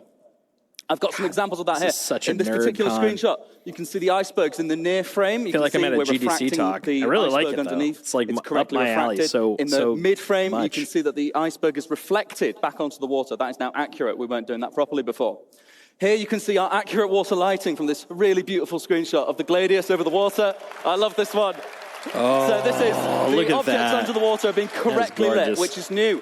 And then we are applying the lighting changes from the specular highlights on the surface, and also considering the lighting from the suspended particles in the water, depending on how deep and dense the water is, which gives us this really beautiful effect.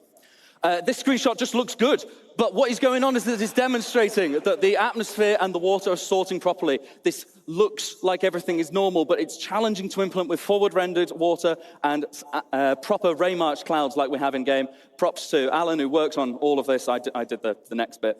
And here we can see the wave crash light scattering. See how the sun is coming across the back of those waves? It's lighting up the suspended particles in them. It just looks gorgeous. Here we have the multi-layered foam. And from a distance, we have both surface foam and subsurface foam rendering correctly, looking really, really nice. I've just got a video here before and after. First of all, this is our lakes on Stanton 4.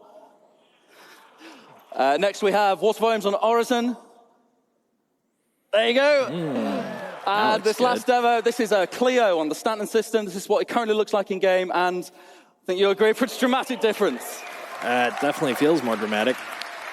So the next bit that I want to talk to you, that me and the team at Planet Tech and Graphics... Looks very patterny, though. ...is, of course, water surface simulation. You got to start somewhere. This has been an absolute pleasure to work on. So we had a few aims for this. We wanted it to be multi-input. We want physics to influence this. We want our MFX system to influence this. We want bullets. We want everything. We want high concurrency. You guys, it's a sandbox game. You're going to break it. You're going to stick 1,000 picos in our puddles. It's got to work.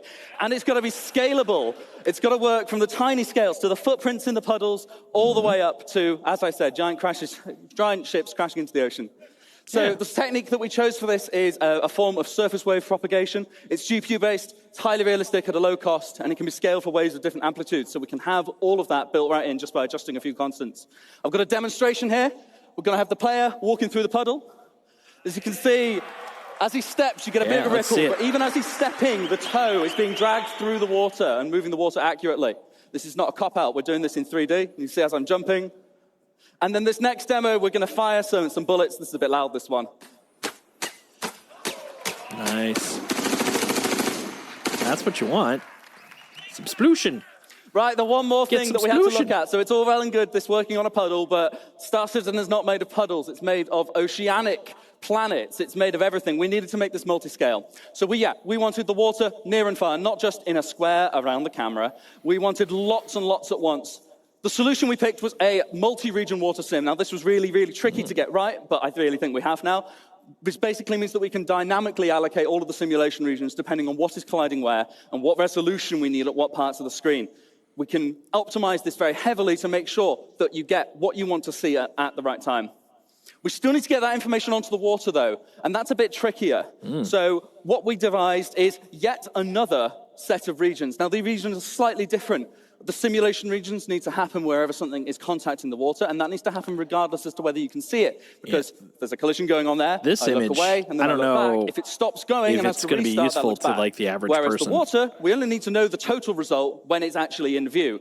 So we have these new regions which cover all water in view. And the beauty of this is that we can use this for multi-input and multi-output systems. Anything can influence our water, whether it be the simulation, whether it be weather, whether it be VFX. And then anything can be affected by water now. So the water rendering reads from this. But then we can also spawn VFX particles from wave crests. We can add screen space effects. We can have a line across your visor. We don't have this yet. But it's accurate to the displaced water in front of you. We've got this technology now, so we can use it to influence any of our work going forward. That's pretty and cool. Here's a really good video of some of it in action. I'll let that play. Yeah, show this me is the some of it debug in mode. action. Essentially, we're moving a sphere of basically infinite mass through the water. And as you see, if we pan out a bit and we make our sphere a bit bigger, we get a much different result from the sim. Spawning the foam properly. It looks really nice. Really happy with this one. Oh, that's cool. Yeah, that's something I can get behind. That's great. So what I'm going to do in a second is I'm going to turn on the debug mode so you can see where the regions are. You see we've got these grey boxes. They light up green when there is a hit inside the box. We've also got different sizes going on. If you look near the shore there, there's a big cluster of text. Look at that. That is a whole bunch of other regions because there's some stuff floating there causing little ripples that we can't actually see. And as you see, these scale properly. We can add the results from multiple sizes of simulation together, and they influence and interact with one another accurately. You see those big waves crashing over the little sim there. It works pretty nicely. Looks like a carving, which I don't... I've gone ahead of my subtitles, but I'll just let that video Something about play out. it looks a little wonk, but overall, I think it's great. So, what does that look like when we bring it all together? What's it going to look like in game? Now, you did see a little bit of this in the Star Engine trailer, but actually, I think this video does a little bit more justice to it. So I'm just going to let that play out for you. Oh, that's cool. Yeah. That's very cool. I love that. And number one, we need places with more water. Forward in a second, you're going to see the wake start to happen behind us there. And from the cockpit perspective, water droplets on the glass thrown up from the water sim. This is what I'm talking about using multi-output. That's very cool. Positively gorgeous.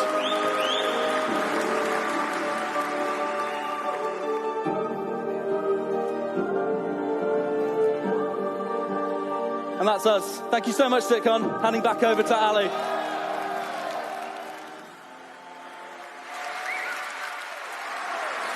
That is beautiful.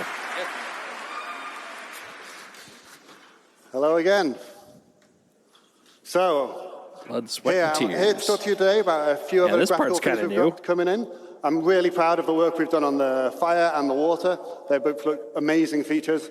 But I'm going to talk to you about a few smaller features and a few longer-term R&D features we're coming in on the visual side. This first one, something we wanted for cinematics and telling a story, but also to tie into our active feature system, which is to get the face to tell a little bit more story on our characters. So this blood, sweat, and tears system is something we implemented recently, and it allows us to use a GPU particle simulation, which we project onto the face, and then we integrate it into the skin shader so we can get realistic reflection and refraction of water on your face. And we even make the skin go a little bit redder to simulate the extra blood flow when you're tired or upset.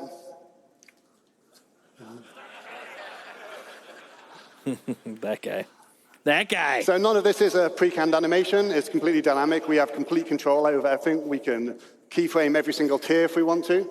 And we can even simulate blood, like here.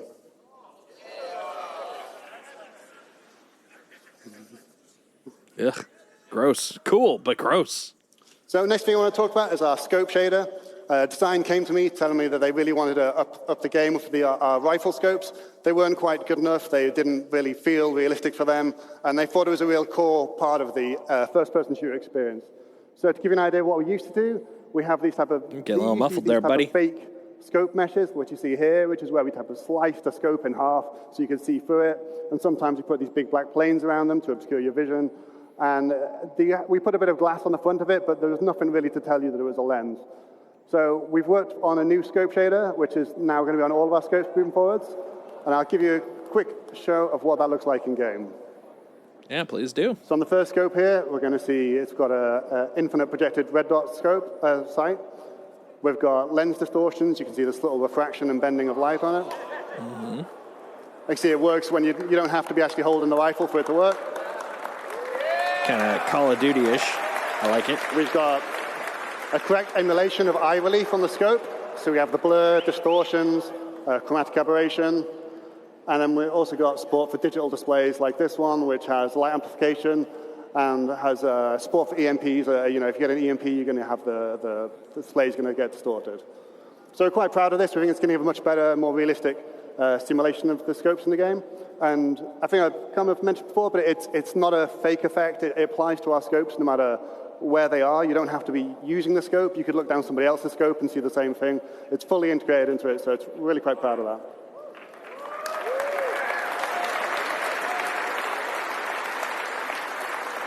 Next feature I want to talk about, hopefully if any of you have a HDR monitor and you've been playing 320, hopefully you've given a go of the HDR feature. We're really proud of this. It looks really good. That's what I'm using right now. We've got some great feedback from you guys as well. There's been some strong feedback about we want extra black level controls, so we're going to be adding that for you.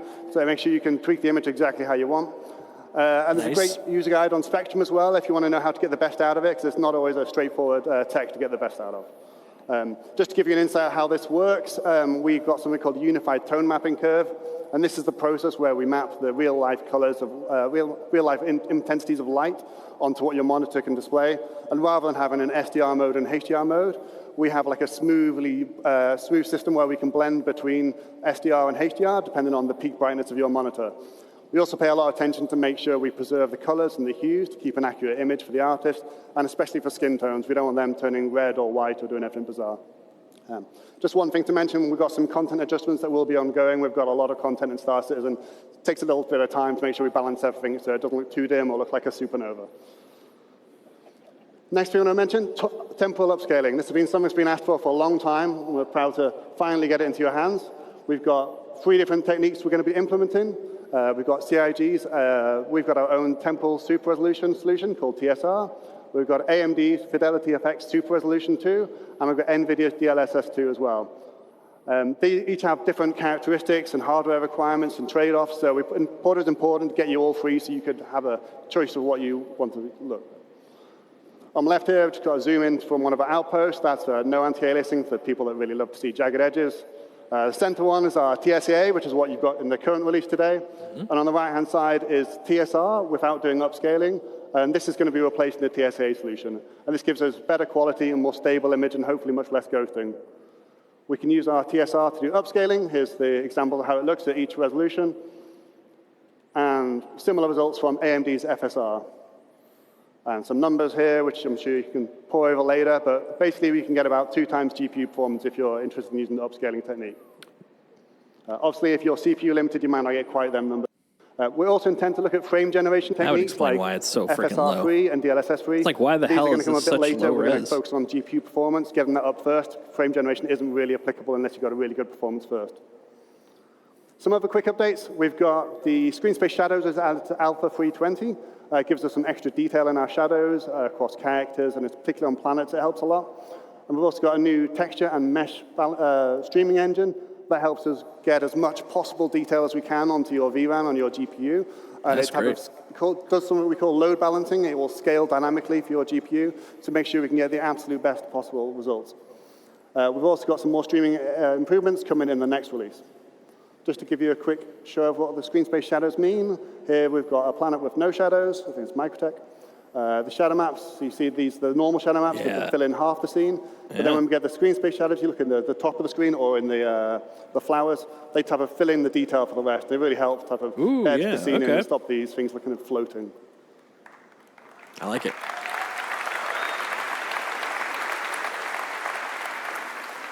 Next up, just want to talk about planets for a little bit. It's something I get asked about a lot of what's happening next with planets. So we've got quite a lot of R&D in progress. First thing, we've got 2 new pieces of tech being started recently. First is virtual terrain texturing. It's quite a technical detail, but what this means for you is we're hopefully going to get much less popping or no popping at all. And we're going to achieve this by moving all the calculations to the GPU. And we'll be reusing the same type of patch-based system that Will talked about in his water presentation. And it should give you major CPU savings as well. So we're quite looking forward to getting this in. Another benefit is that it's going to give us the ability to add more complicated logic on, so we can type of do more diverse and interesting terrain. Yeah, like this is something I had mentioned previously. At the moment, we'll be able to achieve that. And one of the keys to make things this where, based on the local improve conditions, we're able to do more advanced decision making. More stuff needs to be Next moved thing to we the want to look GPU, at, which because is they had probably the thing mentioned we a asked lot about of the this most, stuff is is our done at scattering CPU system, level which right is now. responsible for putting all the trees and the rocks down in the world. We're going to, again, move this to 100% to the GPU. And And that should let us have vastly longer draw distances right up until the horizon and much better performance. So we'll finally get rid of the dreaded pop of trees coming in for you. We also have to integrate it with our harvestable system, the resource system, and the awesome fire system you just saw a minute ago. Another point is it's going to be a hierarchical-based system, which what that means is we'll be able to use nearby vegetational rocks to influence what other vegetation rocks can grow or will show up. And this lets us produce much more complicated rule sets, so we can do things like have a tree that maybe underneath it doesn't have any grass, or maybe certain trees come together in clumps. And we'll get a much more natural distribution of vegetation. Yeah, that's very cool. And final thing we want for planets is we want to be able to build them much easier, much faster, and we want to make sure they are truly unique. At the moment, our planets are unique. However, they are built from type of tile sets, like pre-built things that get mixed and matched together and blended in complicated ways so you don't see the repetition. But it's not truly unique, not in the same way that the Grand Canyon might be, or the River Nile, or Mount Everest. And that's what we want. That's noticeable at the macro scale. To get scale. that, we need to replicate the complicated natural processes on Earth, Yeah, like Houdini. geology, climate erosion. Houdini is true true magic. I So mean, we've that got is three a options. freaking awesome We've got system. offline tools, Houdini, Terragen, things like this. We could simulate all these processes in the engine. But we've started some R&D a few months ago on whether we can use machine learning to do some of this. Machine learning, that's so an just to interesting give you a quick approach. idea of how that would work or how it could work. If you just start with some random input here, it's just like some noise. We run it through a temporary simulation, so we can type of get a more reasonable temperature bands. approximation of simulation at different altitudes and latitudes on Earth. And then what we do is we categorize all this into different biomes. So based on the temperature and moisture, you find out what is a desert, what is a forest. And this part is crucial. So this is the input for our machine learning algorithm. We could come up with this image any other way. You could hand paint it as an artist, or we could just randomize the noise to get a different set of images. And then what we do is we take the large data sets we already have from Earth, from Mars, and from the Moon, and we train it on exactly the same distribution, so biomes, so forests, grasslands, and things like this. And by training it on exactly the type of data we get in reality, we can take this and then push just that, and then we can get these lovely height maps out of it that tell us a really realistic distribution. You can see here, this is a height map, so the black areas are low. You can see all the little rivers and valleys. And That's this cool. has zero art input, aside from this image, which is a very nice result. It's early days. This is based on something called a custom diffusion neural network. It's, like I said, it's pre-trained on Earth data, and it's been built up in patches so that it just doesn't become too expensive to build. And the little circular patches get added together, and to avoid any seams in the image. And just to help you visualize it, I've just put some colorization on it to show you where snow and beaches might be, and just wrapped it around a planet to give you a better sense so it doesn't look quite so abstract. Yeah, but this is very early days, this stuff, but we're hopeful this will be helping the future of how we build planets quickly and efficiently. Thank you. That's super cool. That's honestly the biggest thing pretty soon that this game's going to run into. Is the last thing I wanted to talk about today is our Gen all the 12 freaking renderer planets and it's going to Vulkan. need to generate. This has been ongoing for quite some time. Look at this graveyard. It's taken a lot longer than we would have liked, but we're finally getting to the end of this long journey. For those who don't know, the reason this was being implemented is largely for performance. We're going to be getting at least 2 times better performance on our CPU submission for rendering, which is often the bottleneck for the game, so that will directly, hopefully, translate to performance improvements. We also get better control of memory with advanced GPU features like resizable bar. And it also opens the door for some things like ray tracing and new mesh shaders. So we've got a video of a Vulkan running, it's live captured. So I can't remember which ship is this, but it's it's all working fine now. There's a couple of hitches in performance, so we can't quite release it yet, but we're looking into them the last few performance issues and stability issues, and hopefully we'll be releasing it soon.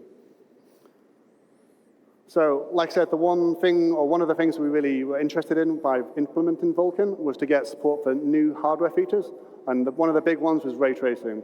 So with that, I want to hand you over to Ben, who's going to talk about some of our lighting research.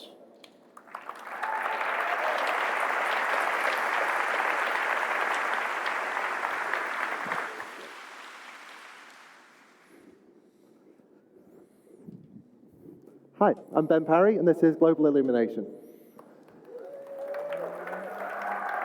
Hi, Ben.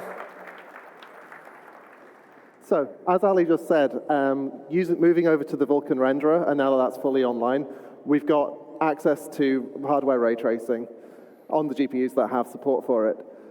And the best thing to do with hardware ray tracing would be to create a new updated global illumination system for us to use. Now, I'm here to give you a fairly early preview of the work that we've done so far, but first off, I'm just going to simplify some things and ask, what is global illumination? Well, you can break the lighting in a game down to 3 components. First off, you've got direct lighting. That's not global illumination, but that's the sun, lights in the level, that kind of thing. Next up, you've got diffuse global illumination. Now, that's like a whole hemisphere, like a soft lighting that affects that takes from the entire scene and lights up the pixel. And then finally, you've got glossy GI and reflections. That's like your shiny surface glints, your mirror reflections, that kind of thing.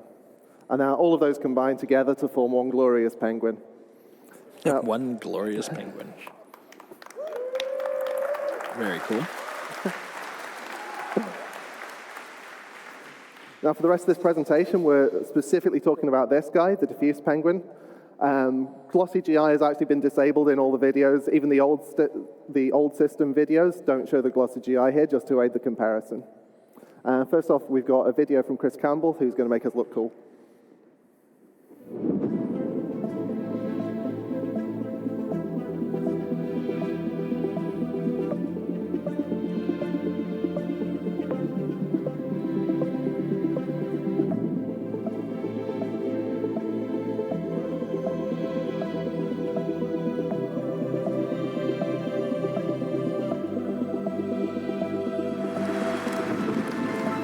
Dude, look at that. That's going to be gorgeous. Play with some of that ray tracing. Woo.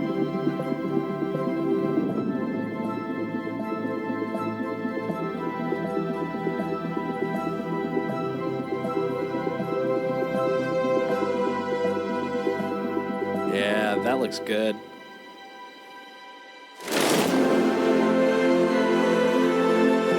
Oh, good luck seeing anything.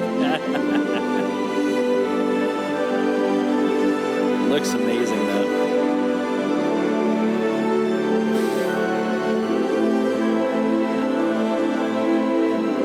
Oh, yeah. You can see the softness of the light. Volumetrics, kind of fogginess look.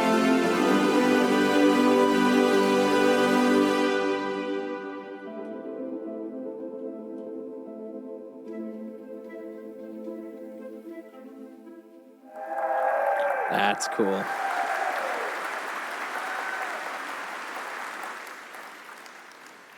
So next up, the boring or the interesting bit. How are we doing it? How does the tech work? I'm just going to dig into that just a little bit. How do it do? So we're closely based on AMD's recent paper, GI 1.0. We're probably going to build on top of that, but at the moment we're quite close to it. We ray trace against a simplified world so that we get like smoother lighting for since it's a diffuse scene, we want a sort of diffuse, smooth signal. This also means that we get more rays per millisecond, which is always good. And we do generate a lot of probes. So the new system is generating, well, for comparison, the old probe was about 1 probe per room. And the new system is about 25,000 probes that are all on screen at the same time. And we're going to see that now. So here's a scene that I've dramatized a little bit just to give trouble to the old lighting system. And this is what the ray tracing sees. So it's a simplified single color per object kind of thing. Okay. But then we've also got this kind of a 3D dictionary of average light values so that the light is kind of shared over things in a similar area.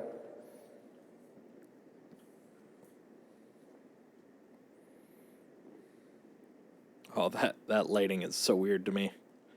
So going back to the scene, this is the old system. So you'd render a single image from the center of the room, blur it, and then slap it onto the entire scene. Mm-hmm. Now, as you can see, like the middle of the scene is about the right lighting, but everything else has got the middle of the scene's lighting. Like these red lights at the sides, they're basically drowned out by the table bounce that somehow made it across the room to them. So we want to replace that system with 25,000 probes, each one of them only providing light to a small area around themselves. And then we interpolate that to provide like a smooth bounce. And you can see already in the distance, like the red light is really bouncing up there. And then we add a screen space occlusion pass just to tidy up the edges on things. And there is the final composite.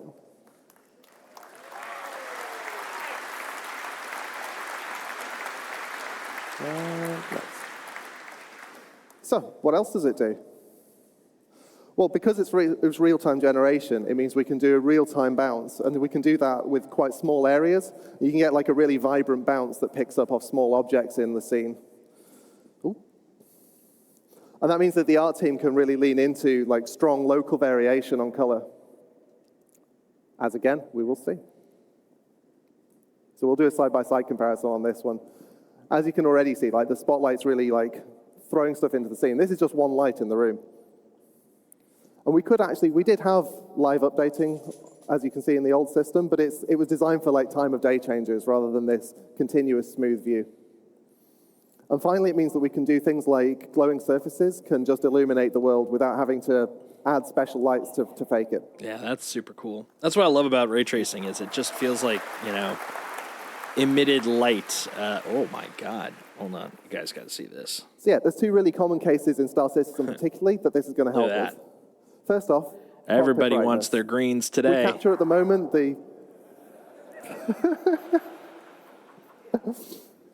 At the moment, we capture that cockpit probe in a setup scene, and then we don't update it as you're flying around. So you're not going to get the sky color in, and you're not going to get the ground color in. And then we've got the opposite problem that I don't have a picture for this, but cargo bays, sometimes they're light, you land somewhere dark, you open up the doors, and now you've just got this weird little light room with nothing spilling out of it. Yep. So again, let's have a video. Oh yeah, so this is the old system. The sun's working, but you can see there's no sky, there's no ground lighting. By the way, I've turned off a lot of the cockpit lights so that you can see this. Dude, what is going on? Elroy's has got a party going on too. You can already see the skylight is kind of helping a little, but then as you turn over, you get all the ground lighting.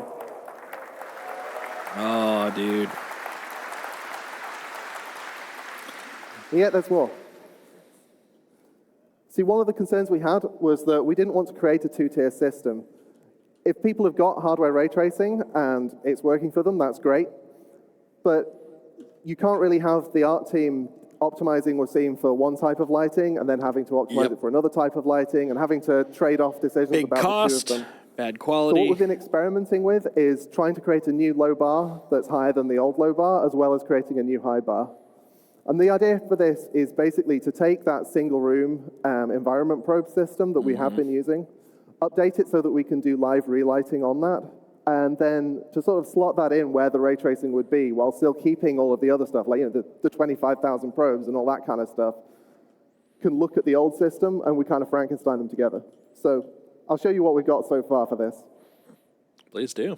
So this is just the old one and the new one so that you can see the problems. Like, just it's overly lit, let's be honest. Mm-hmm. That's cool. And now this is what Star Citizen would have looked like if we released it on the PS1. The sharp-eyed among you may have noticed also the ship is missing, but we can't do dynamic objects in this. You'll be surprised.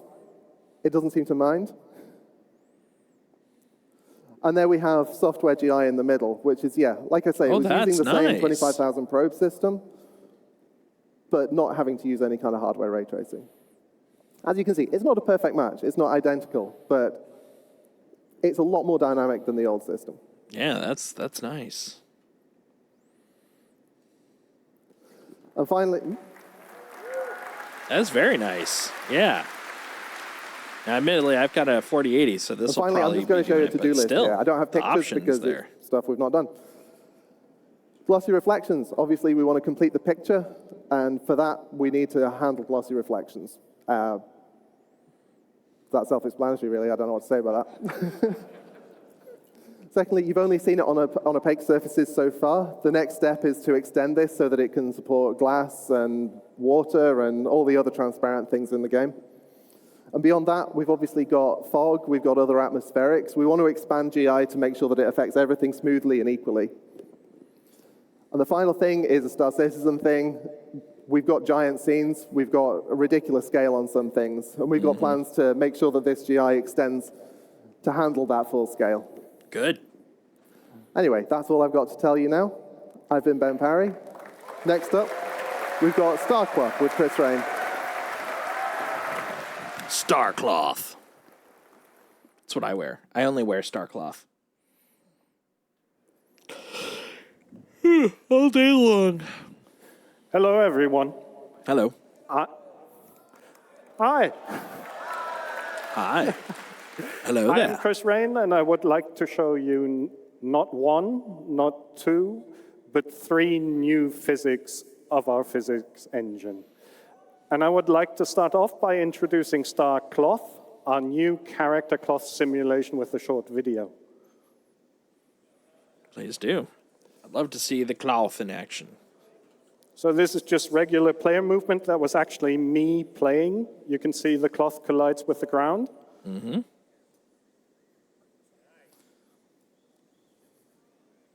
You can see multiple layers of cloth that do not interpenetrate. Cloth gets influenced from wind and has accurate collisions with the player's body.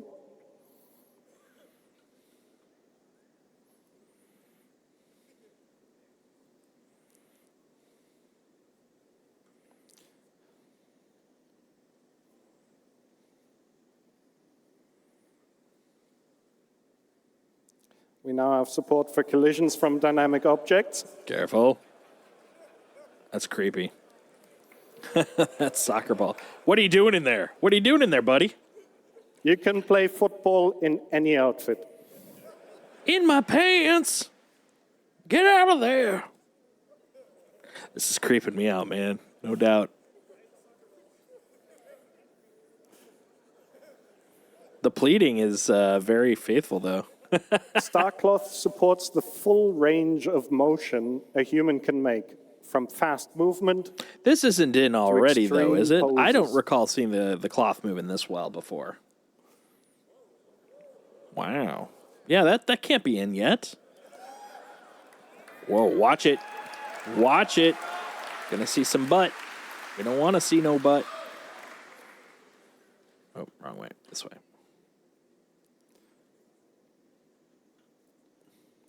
Starcloth is designed to be a first-class member of our physics engine. It interacts with everything we have to offer, from character movement over forces like wind, thruster backwash, explosion, to projectile impacts and collisions. It's efficient. It always updates at 120 FPS, regardless of the frame rate, and is hand-optimized. It's immersive and believable. It's a realistic simulation based on physical properties. It's high fidelity, high quality. We want to raise the bar with this. Heck yeah. The visual geometry you see on the right is complex and not suitable for simulation. The visual geometry is made with visual quality in mind, and that does not translate well to simulation. So we decided to add the ability to use bespoke meshes that are made to simulate well and let their movement then deform the visual geometry. This allows us to share the same sim setup across multiple visual meshes, which is a huge productivity boost for tech art. We can seamlessly blend the simulation on and off, so we can disable the simulation at a distance. Back to the football. Everything that is dynamically simulated is able to interact with the cloth, from ships, over crates, boxes, and even footballs. The ball's creeping me out, man. We ensured that the collisions are accurate and believable. As you can see in the image, the football parts both layers of the gown. The cloth itself supports self-collisions, which means it will create folds and wrinkles, but not interpenetrate itself or other layers of cloth. Mm-hmm. The same applies to the static environment as well. The cloth will drape itself around the environment. Oh, that's kind of interesting. So brushing up against objects will result in the behavior. Why is that you interesting? expect. I know why it's interesting to me, but I don't know why it'd be interesting to most people. But I find that fascinating. Tapered capsules to improve collision detection accuracy. A tapered capsule is a capsule which has 2 different radii at the endpoints. Human anatomy is complex, and we need to accurately represent it for collisions. The traditional capsules we use on our dolls lead to jumps in the collision surface. His wording is now, just notice how there is a jump between the elbow and the lower arm, and another jump where the forearm connects to the hands. These jumps pose significant problems for our cloth simulation. If you look at the upper torso, you can see the collision proxies are actually completely hiding the cloth, and they're essentially completely useless. So now notice the difference on the same body represented with tapered capsules. We can now faithfully represent the hips, legs, and arms of the character. An additional benefit of tapered capsules is that the collision detection is significantly faster than with regular capsules. Currently, we're only using them for cloth collision detection, but in the end, we'd like to use them for everything. We simulate the cloth always at 120 FPS or 120 Hertz, regardless at which update rate the game is running at. We do this to be faithfully able to detect collisions with a fast-moving character. Physics doesn't stop as we're simulating at a higher rate than the game updates. That's how we die. We have to interpolate the joint positions between updates we get from the game. At each simulation step, we perform collision detection, simulation, and update the cloth sim cage. Now, if the game is running at 120 FPS, we do one update for the cloth simulation. If the game updates at 60 FPS, like in the image, we simulate the cloth twice. Now, if the game runs slower, like at 30 FPS, we need to update the cloth 4 times. You can see this in the image. It becomes apparent that we need to make the cloth run as fast as possible, and we spent a great deal of amount of time optimizing this with various techniques, including handwritten vectorization and using every trick in the optimization handbook. The effort pays off because we can faithfully capture very complex movement and fast-moving characters, even at low frame rates, without any clipping or tunneling. That's pretty cool. No doubt. Thank you. One area that poses a significant challenge for character cloth is when multiple pieces of garments layer on top of each other, like a tight-fitting jacket that lies on top of the pants, as you can see in the image above. The pants. This is a very difficult region to simulate properly because you don't have much space and the simulation collisions have to be absolutely accurate. This, what I'm going to show you, is a very subtle effect, but once you notice it, you cannot stop noticing it. How are you doing, Margaret Joseph? I want to focus your attention to the waist region of the character. Here we tweak the simulation settings in real time to see the effect. Not too bad. Enjoying day 1 of CitizenCon. Here you see although came in at a with a high fidelity pretty flat little bit of discussion on cloth physics, but admittedly, I love this stuff. But this is probably like the least exciting out of all the topics they've been bringing up so far. You a fan of Star Citizen?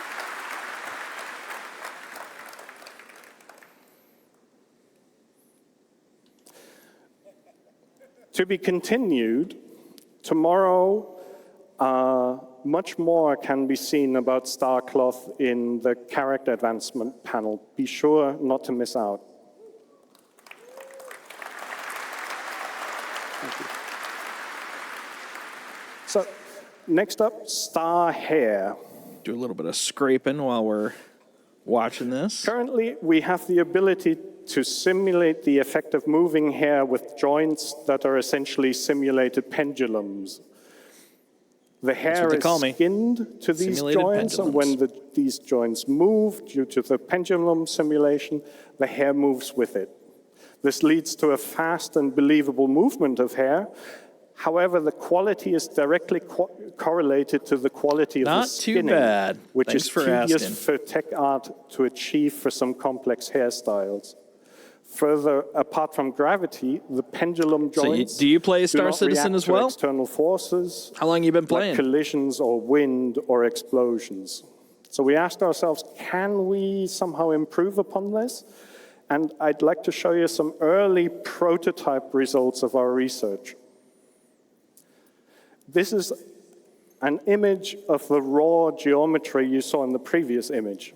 You can see many strands of hair, and we thought to ourselves, maybe we can simulate all of these strands. So they're going to be using cloth physics for their hair, too. This is a single strand isolated from the rest.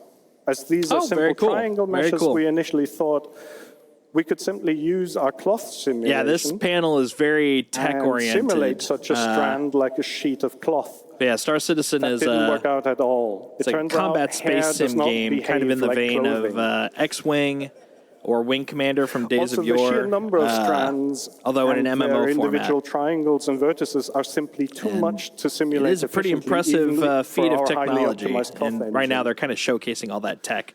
But it's not as... we realized then that our artists are actually using splines. Not as visually exciting as the game itself, strands. but yeah.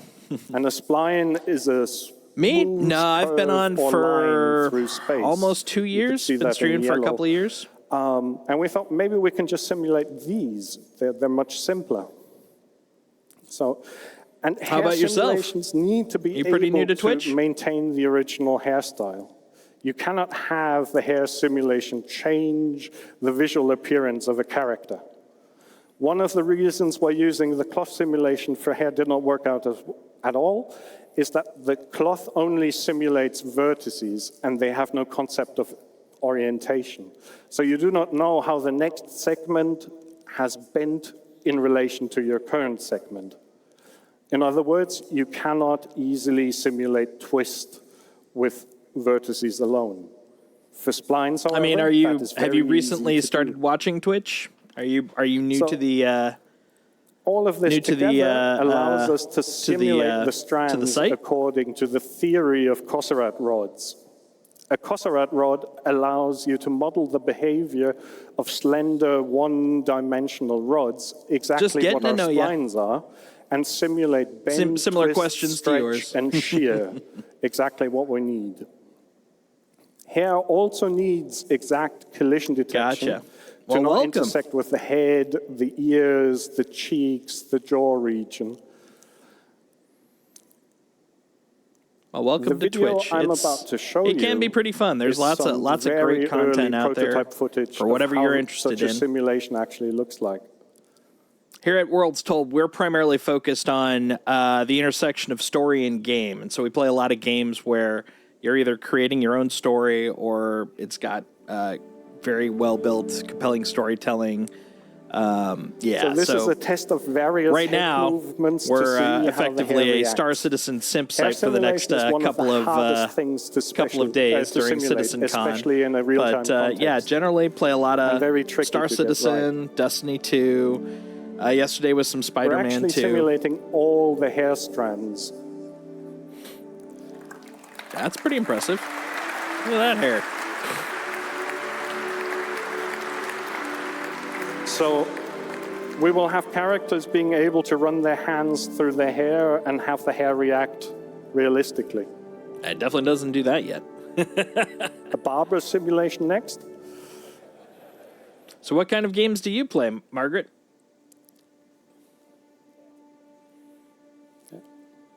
Actually, being a bald man, this was a very touching moment for me when I made this video.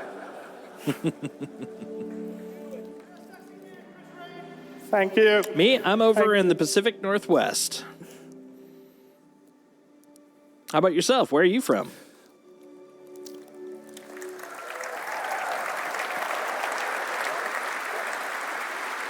What's your neck of the woods? Next, I would like to introduce Maelstrom, our physically based destruction system. Oh yeah, this is the thing I've been looking forward to. Time to blow stuff up. And I would like to do that with a video that I believe speaks for itself.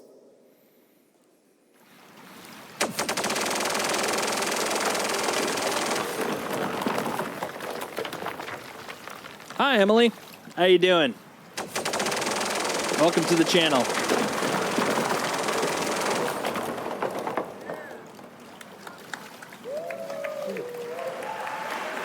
How's your day going?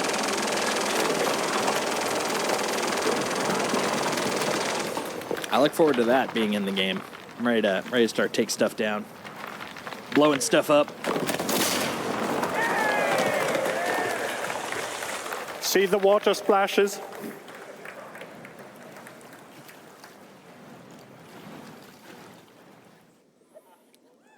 Yeah, lots of new toys coming in pretty soon here.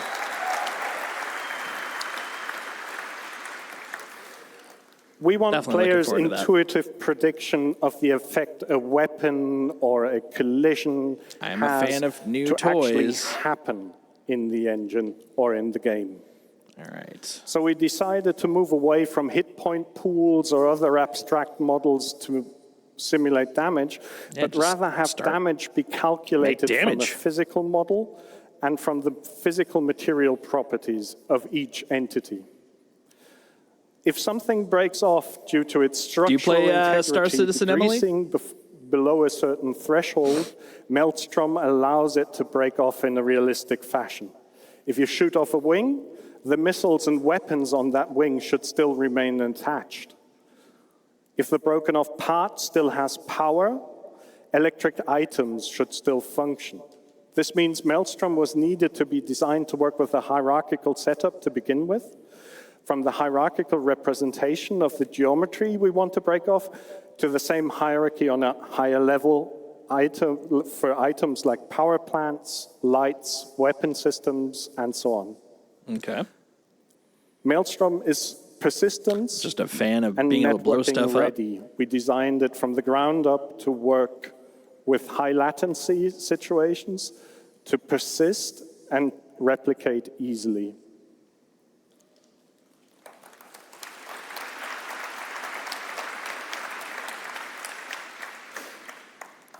To achieve all this, we gave each physical geometry instance I'll go an take a look after stream, identifier Margaret. to be able to uniquely identify it within the universe.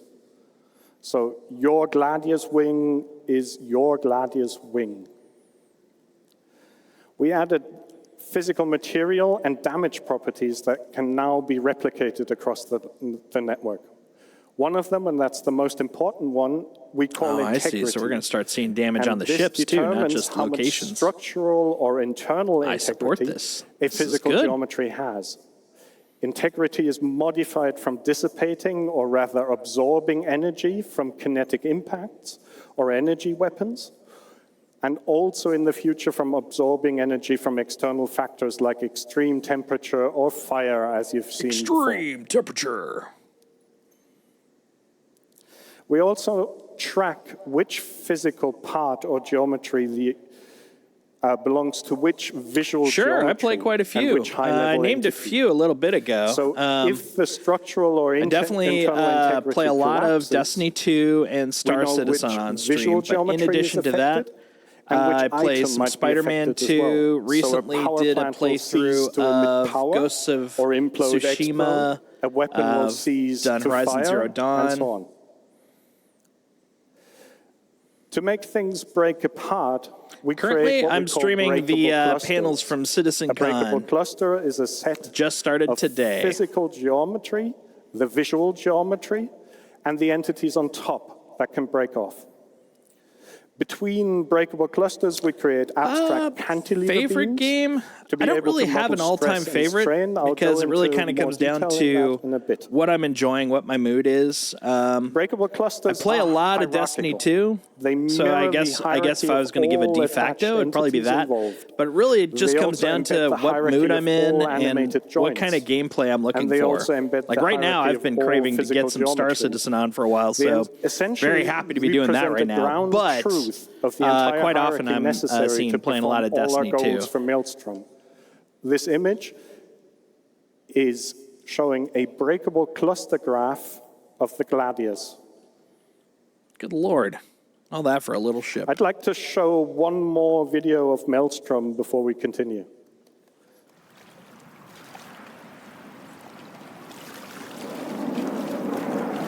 Now we're going to see the ship in action now. Okay.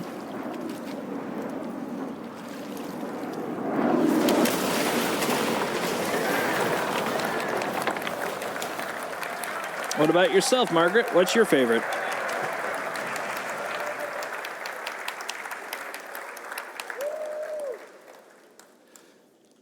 We needed to find a good way to easily and efficiently determine when a breakable cluster breaks. We chose a well-established model from material sciences and structural engineering, cantilever beams.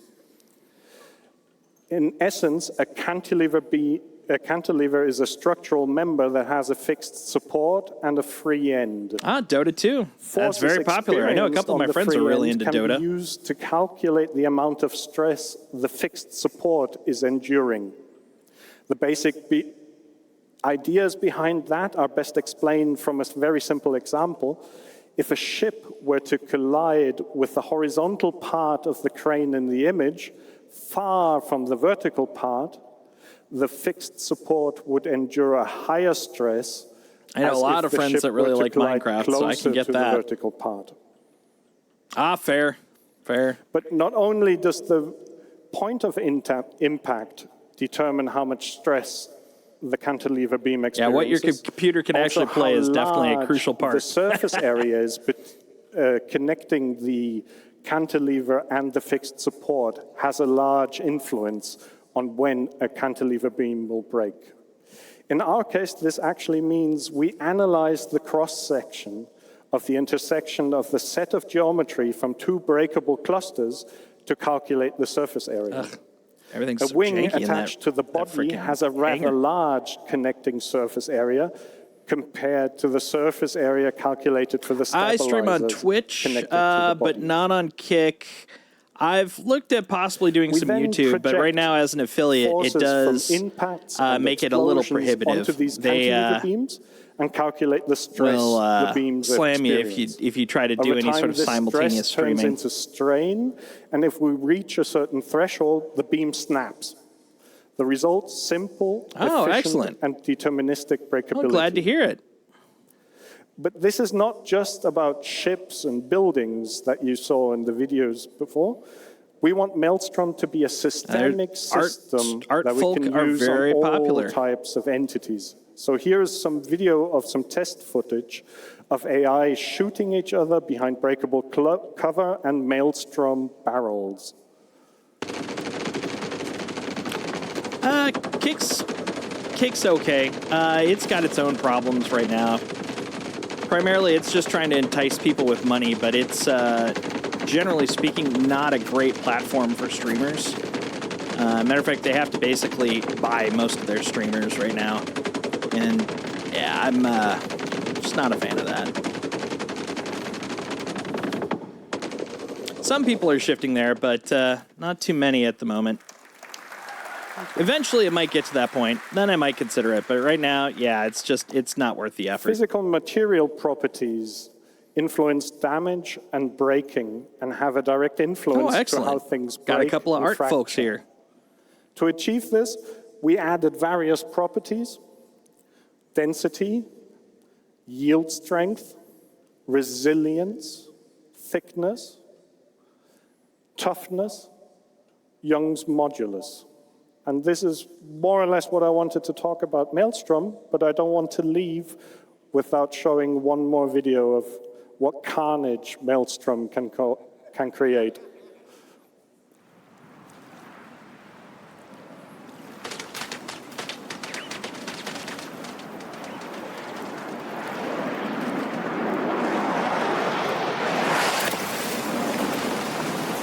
Nice explosions.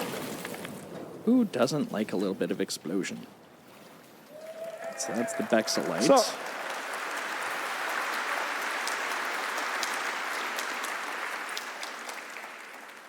So thank you very much. And with that, I'd like to hand over to Benoit.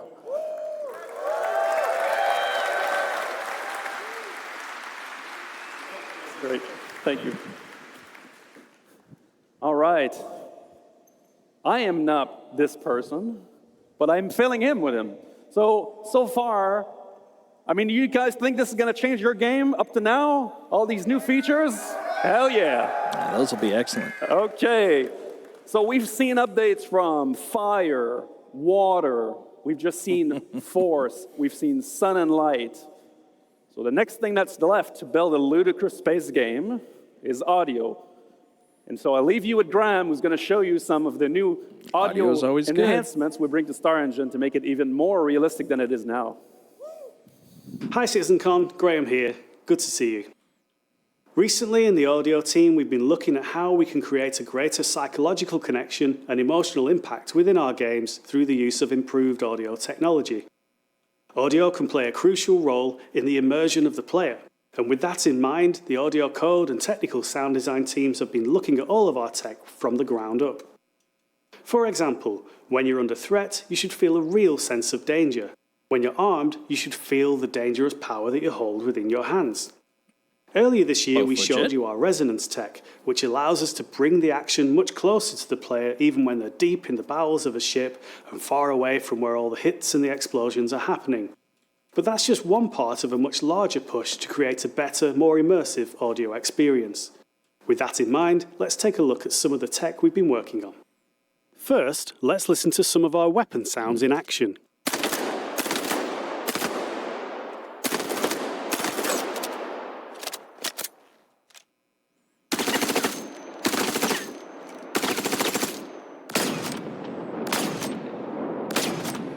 They're a great simulation. Absolutely. But we wanted to Exclamation mark take them Discord. further and express the sound pressure, the forces being exerted.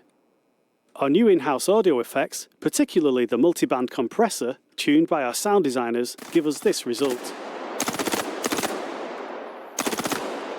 Do note, though, that for the Discord, we don't allow for advertisements for the weapons and the effect for graphic designer art. Just to warn you guys, if that's kind of the reason you want to go there. But yeah, you're welcome to. Let's welcome show to you come the hang same out. audio effects applied to the ship weapons, taking us from this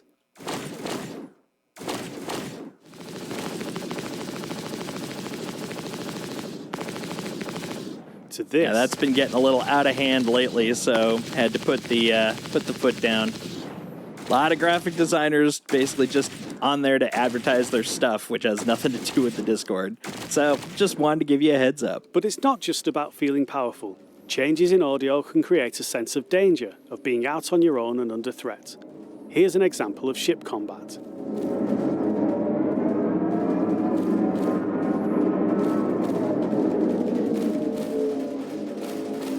Sounds good, but what if we wanted a little more realism? Well, that's awesome. I'm glad.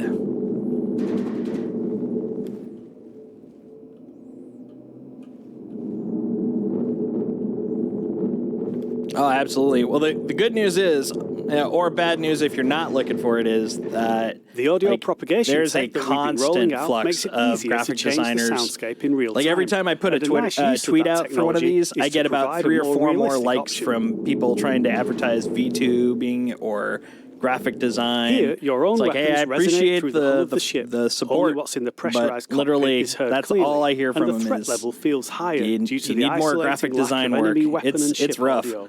Like honestly, you both are probably the most that any of the people that have been talking to me about graphic design have at least talked on Making the stream. these changes So points to create you space in guys. the audio, I appreciate both that. spectrally and temporally, making impacts seem bigger, more damaging, more of a problem for the player. This realistic mode isn't limited to the flight experience. It's applied appropriately to the game as a whole. Here's an FPS battle in a depressurized area.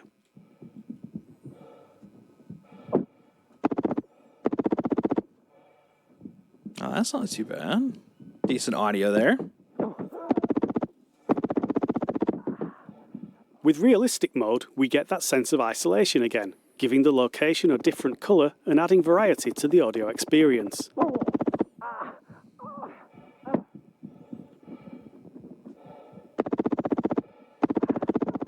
Player breathing and Foley are exaggerated, and other sounds are transmitted through physical contact.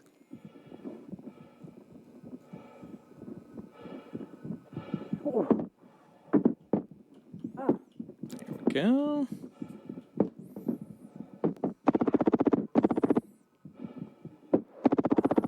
That's all from us for now. We look forward to getting these new audio features into your hands.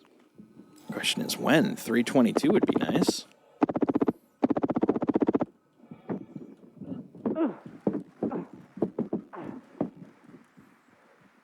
Tungsten, huh? All right. Hello, everyone. Hello. So, persistent entity streaming, replication layer, and beyond. My name is Paul Reindel. I'm Director for Online Technology. And I'm going to show you a little bit insight in our technology for persistent entity streaming and the replication layer. I thought about what's the best way to show you something about that tech. And I thought about putting some technical drawings on the slides, or maybe show video like we did 2 years ago. But really, the best way to show you how persistent entity streaming works is to give you a live demonstration. And that's what I'm going to do. All right. Give me an example here, buddy.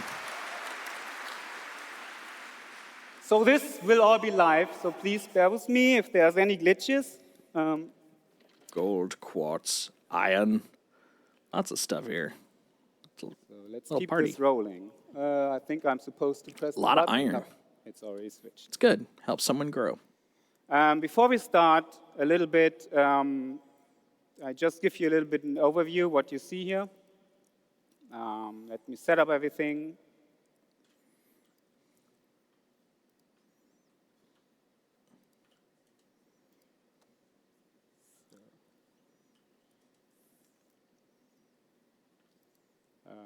One moment, sorry.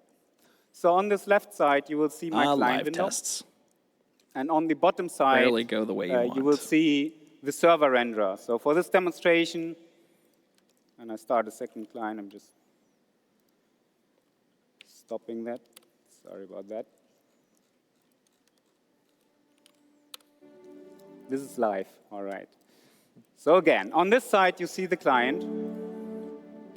Definitely live. And he just logged out because I started a second client. So let's do this again.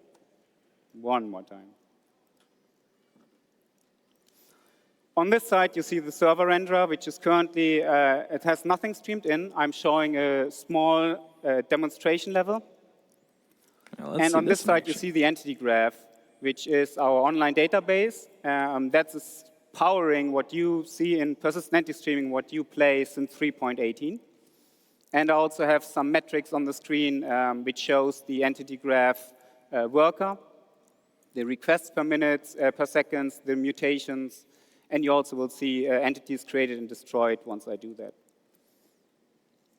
All right, so let's wait for my client to come up and join this level. So the first thing that will happen when I join this level, you will see on that server, everything streams in, and my client gets connected and also streams in everything on the client view. What would happen on the behind the scenes is that my player just got unstowed into that shard, and we at real time created everything for this player. So you will see his body is attached to the player. You will see his mobi-glass, his head with all his customizations, his undersuit, and then all his customizations as well on the undersuit. All the things. What you also see is that this player just got unstowed and attached to a static zone object container. And this is how our zone system works. Basically, on the server, you will see 3 different zones, purple, green, and red. And each zone comes with its own coordinate system and its own physical grid. And this is how we actually, on live, do zone transitions between your ship, empty space, space station, or a planet. All the things. And you will see, as I walk between those zones, I will, at real time, update it in that entity graph. And this all happens seamless. So for a client, this is completely transparent. You don't notice that. But this is actually what's happening when you step in or out into a ship. And this is very unique to our engine. No other engine has this zone system. And that allows us to do all the amazing stuff you saw in the videos before, transitioning in and out of planets and go from the smallest scope to the largest scope. Ah, okay, that makes sense. So gold. Everything we do in a shard. so this is like a mini level, like the mini PU level, is also persisted in this database. When we create new entities in our engine, in Star Engine, those entities get pushed into our entity graph, into our online database at real time, and then from there replicated to our clients. So if I go ahead and spawn a couple of plushies here, Plush. You will see they spawn, they get created immediately on my entity graph and replicated on the server and on the client. So let's spawn a couple more here. And you see those things sound hilarious. Pengus I spawn in the other zone get attached to the other zone. And then if I go and transition one of those, they will also transition between the different zones. And the same works for ships or more complex entities. If I spawn this buggy here, you will see this one gets created with all its attachments and everything else attached to it. And this is just my small demo level here. On live, we have up to 600,000 dynamic entities that get created for one single chart. Good Lord. And this is just the initial state. After 2 weeks, 3 weeks of gameplay, when you guys go in and destroy stuff, spawn stuff, play around, it goes into millions of entities. So this in itself is pretty amazing tech. The next time I want to talk about is our streaming system. That works. Most engines do stream on texture or geometry. We actually stream entities, and we do stream persistent entities.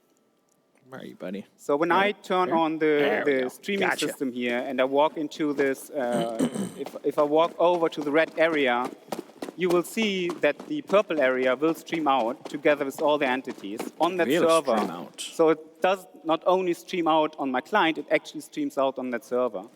And when I come back in the green zone, that purple zone streams back in with all the entities in there with their full persistent state. Oof. Oof. So now I have a second player joined. Benoit is going to join me. So Okay, Ben, if you want to join, okay, I think you see him over there. Let's go hey, that Ben. way. That was disorienting. Sorry. Nice. All right, I'm going to spawn a couple more penguins here. Because the next thing I want to talk about is new technology we are right now developing, and we are about to put on the tech preview for you to play. And this is actually the replication layer split. Oh my God! There we go. And that's the big next step in our great vision, obviously, as you might know. Big next step. So in this demo, my client and my servers, they are no longer directly connected. Actually, I have a new service running here. Put you here. And that is our replication service. So my client is connected to this replication service, and my server is connected to this replication service. And the replication service, the sole purpose is to get all the entities which are in the entity graph and stream them to clients and servers which are connected to. And what's really cool about this is, let's do a little experiment here. I mean, you all know our game has bugs. It's still alpha, and sometimes things can happen. Oh, that's fine. So let's see what's happening when I kill my server here. All right. So this is my server, the actual console. Spinning. So let's just shut it down. And yes, this is where you would usually see a 30K or something. You can see Benoit kind of froze there for a bit. And the buggy does a bit weird stuff. I can shoot those pingus, but the world is really in a frozen state right now. But I didn't disconnect, because I'm connected to the replication layer and not to the server anymore. In the meantime, I'm just starting a new server. Let's be a bit patient for it. Should come back online in a second.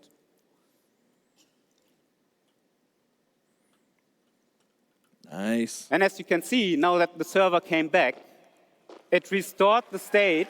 That's great. That will be very helpful. Yes to that. That's going to make a lot of the state, and the simulation just folks continues to work as before. So this will be, again, this is very early tech, but this is a great benefit of what we have with our replication layer split. But there's one more thing. That is a huge deal. And let's try this thing again. I just killed my server, and I'm trying to do that again. But this time, we're doing something different. So let's first go in here. This is my development tool. I can talk about it in a second. So let's stop that server again. Tungsten, I see you. Come here.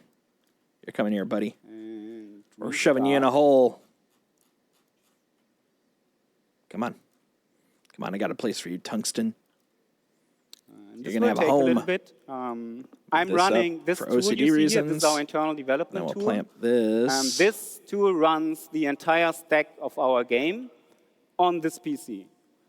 This is obviously for development only, and I can do that with my small test level. But this really helps online devs and all people who work on the incredible, complicated tech we hear to be able to develop our game. And because I run everything on this PC, it's a bit slow. So let's wait and see what's happening here. Let's bring in the quartz. All right. Simulation continues. I can see Ben moving again. Hey, Ben. However, what just happened? Bonk. Well, as you can see on my screen, I no longer have one server connected. I have 3 servers connected to this replication layer. So what you guys see here, this is the very first version of a working server mesh. Nice. That's big deal. That's the one. That's what everybody's been waiting for.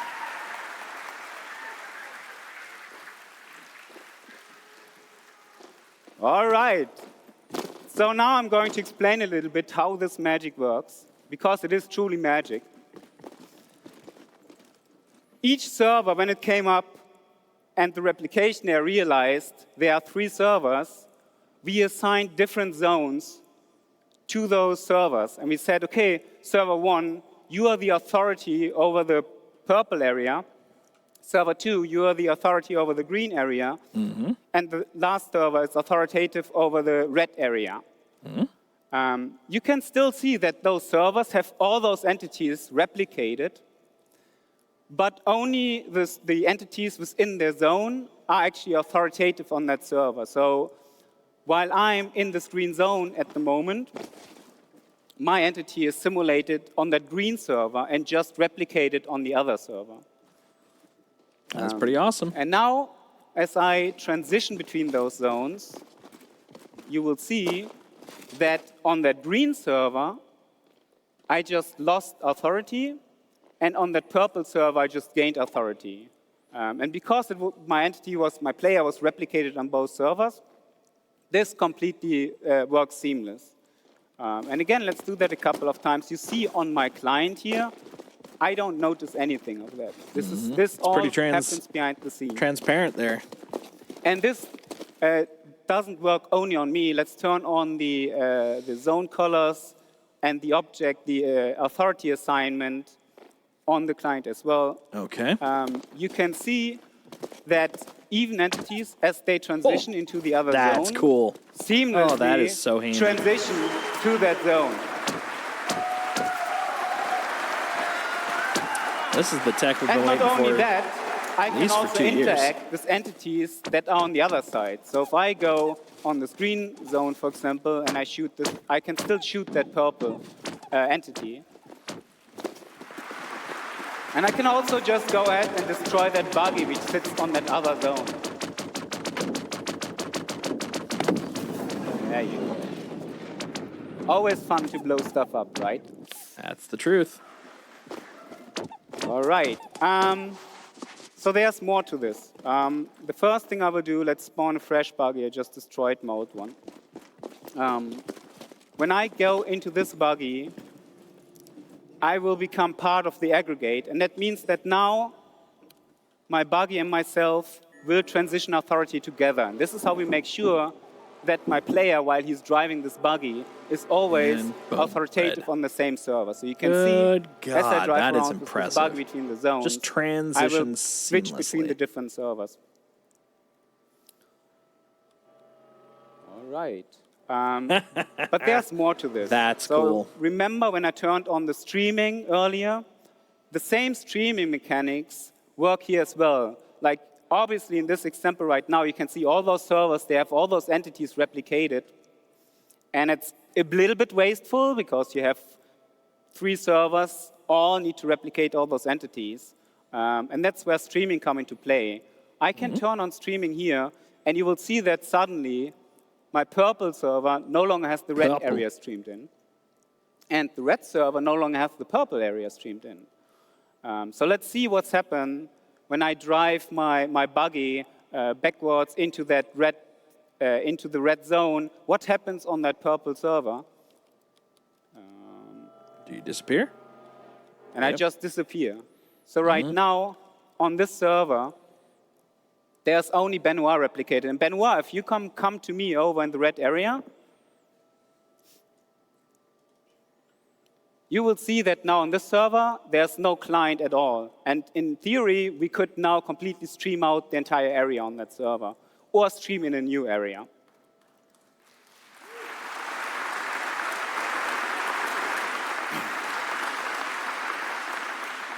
And you will also see, as I drive back into the green area, I will magically reappear on that purple server. Alakazam. And this obviously works on the other side as well. Let's get a couple more player join. I have a couple more QA in the back, so you can just see the whole thing running at live. Running in live with a bit more things going on.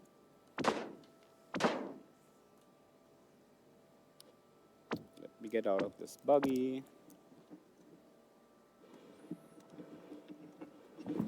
And you will see on each server renderer which clients are currently replicated on those servers, and which clients are actually authoritative on those servers. And you can see this, the green server, because it's the middle one, has most entities replicated. And then you can see this purple one at the moment only has one client replicated. Yeah.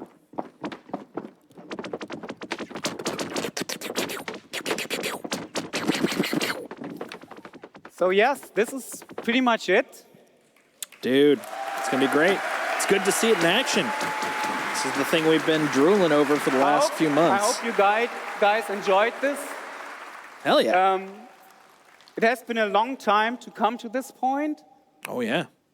And I just can't put in words how much tech and work we had to put into this. Big shout outs to the network team.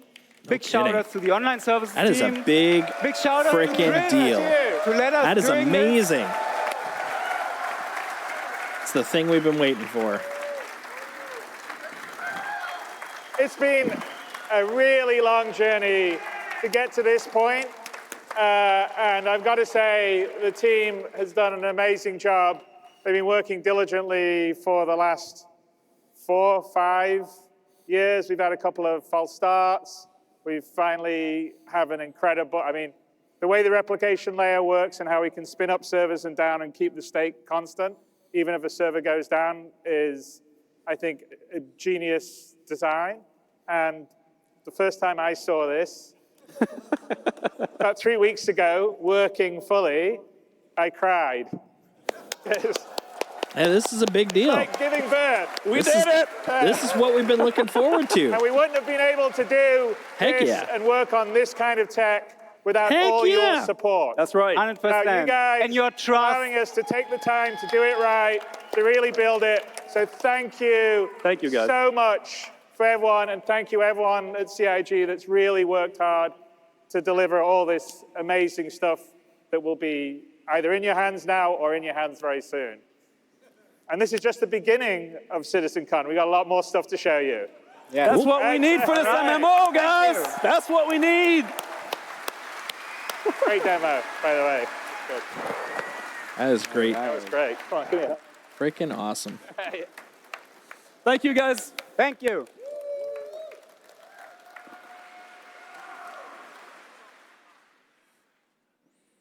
That's a big deal. I'm live. Dan, I gotta digest what we just saw. Take it away from that boat, Dan. What is up, everyone? We are back here on the CitizenCon show floor. Give it up for that amazing panel you just saw. We are so excited to have all that stuff working. We're here at the Atmo Fight or Flight area here at CitizenCon 2953 at the Los Angeles Convention Center. I have with me two of our content creators who are going to be in the Fight or Flight later today. We got Bognagas and Lizzie. What is up, guys? We're going to be doing some lightning round questions about your guys' upcoming stuff. First question, how does it feel to see Atmo come to life here at CitizenCon? It's so cool. It's this is the first real esports thing at an event like this for Star Citizen, so I'm really excited to be a part of it. I think it's a great opportunity for the community to showcase the PvP and the. So it looks like we're about an hour behind, or a half hour behind. What's your mindset going into your guys' match today? Don't lose, and yeah, that's pretty much it. I'm gonna beat him. Good mindsets. Preferred dogfighting ship? The Arrow. Definitely the Ghost, Hornet Ghost. All right. Advice to people learning dogfighting in Star Citizen? Nose to the grindstone. Go hard at it. Yeah, don't be afraid. Just jump in Arena Commander and just put in the hours. Dude, that guy's It's a lot of stash fun, is worth A+. All right. Where Love can it. people follow you guys? Twitch and Twitter. LazyB_. Yeah, same thing. Twitch, Bognagas. All right. That's a great And, name. you know, a lot of Bognagas. tension, a Love lot it. of animosity. Say something nice about your opponent. He's got a great mustache. He does. As a I'm going to feel really bad impressive blowing stash. him up. All right, guys. Well, that is it for Atmo Fight or Flight. The matches are going to be starting soon. I'm going to cut it back to Jared and the CitizenCon main stage. We'll see you guys back here on the floor soon. See you guys then. It's very cool.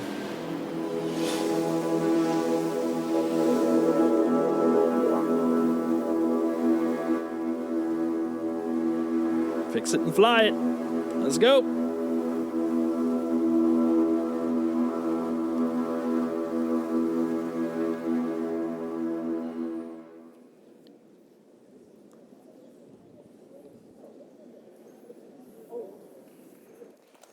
Hello. Clap, clap, clap, clap, clap. I'm Thorsten Leimann, lead systems designer for the EUPU team, and welcome to this little presentation of our most ambitious feature that we are working on for quite a while already. We already talked about it several times, but this time it will be a little bit different. Oh? So before we start How jumping so? into the presentation, here's a little disclaimer. Everything that you are about to see in this presentation was done by the EUPU team, so, well, mostly. We got help EUPU. from the It's fun vehicle to say. content team and the VGPU team. So what you will see here is mainly placeholder art that was either done by Guillermo, Bastien, or me, so members of our team. All right. And it's gameplay that we focus on in this presentation. Gameplay. So what you will notice here is also that the UI is still work in progress, so visual changes even throughout this entire presentation. So we are still iterating. But let's start with the actual presentation. Yes, please. Those that follow us for quite some time probably know about the resource network already, but let's do a brief recap.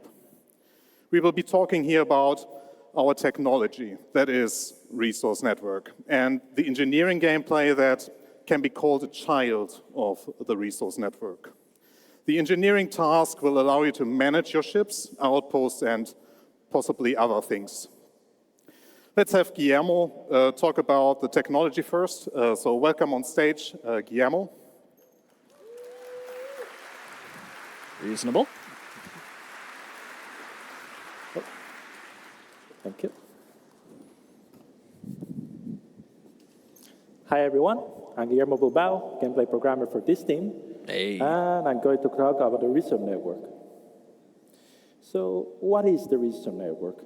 The main drive for the resource network was replacing the previous pipe system you might have heard about with a new system that was more generalized, easier to expand, and that would support all the gameplay we actually Pipe want system. to do. This is definitely before my time. What's this?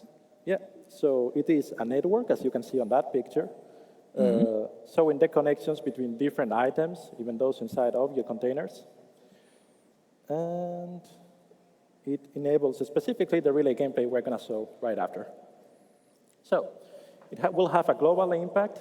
You're going to see it in ships. You're going to see it in outposts. It's built to work with the cargo system in some ways. And as for interacting with it, the engineering gameplay we're showed today is going to be the biggest example, but you will also see it in other places, especially in missions. And let's have Thorsten talk about it a bit more.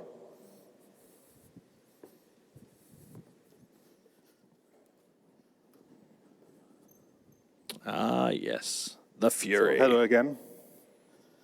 Fury's so fun as a ship. crew member of a ship or as a person managing an outpost, you have several responsibilities, where the engineering topic can be split in 3 activities, and you can decide to share those responsibilities or take them all by yourself. It's really up to you. Every task requires their own skills and their own tool sets. There is tuning. Here you are responsible for preparing your ship. Your journey did not start yet, so you adjust your ship items based on your goals for the travels. Exchange sub-items, adjust the default settings of your power plant, basically operations that require you to turn off the items or even remove them from their sockets. All right. The next activity is maintaining, and this is all about damage control and keeping the items in pristine or pristine enough state.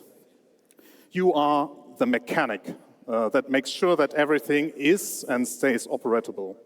Maybe even go further in the sense of caring for the items. And what caring means is here reducing the wear and tear rate by regularly removing dust or oiling the items, just as some quick examples.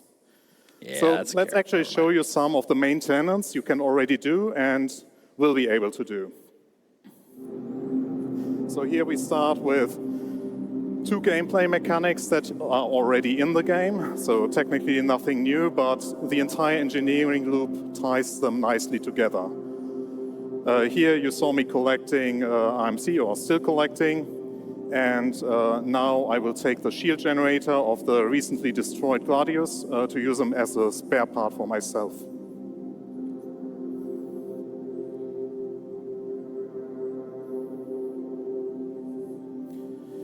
So all of this is, of course, optional. So you can purchase those items already and in the future even assemble them for yourself. So crafting. While the Fury approaches, you might get the glimpse of a debug UI. So there's the Fury now coming. I activated the debug UI to show you the health state of each item. And what you should have seen is that the shield generator is fully destroyed and the power plant that I'm about to take out now is in low health. That little C8R low health means you can still repair it.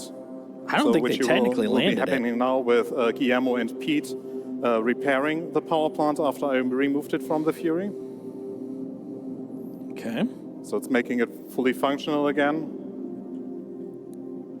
And here you see the debug UI, the health is now fully up again, and that means that it runs at full efficiency again. And here you also see that the shield generator is at 0 health, so the destroyed shield generator cannot be repaired because it's destroyed, so I have to exchange it with the spare one that I collected from the Gladius.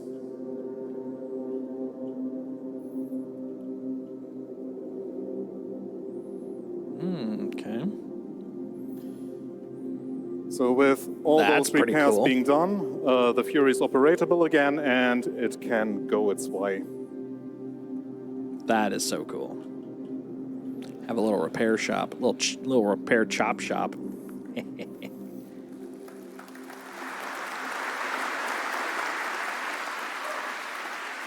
Like it. So getting back to the responsibilities. A big one is managing your ship, which includes resources, but also more general aspects. You have to manage the power distribution and come up with informed decisions, like reacting to hazards like malfunctions, fire, low energy, but also calling out items that need repair and maintenance. You will delegate the rest of your crew to keep your ships intact, like giving clear priorities of what needs to be done first. Let's take a look at another video here. So this is the first glimpse of the engineering UI in action. It is still being worked on, so it's heavy work in progress. Let's start with looking at the item view.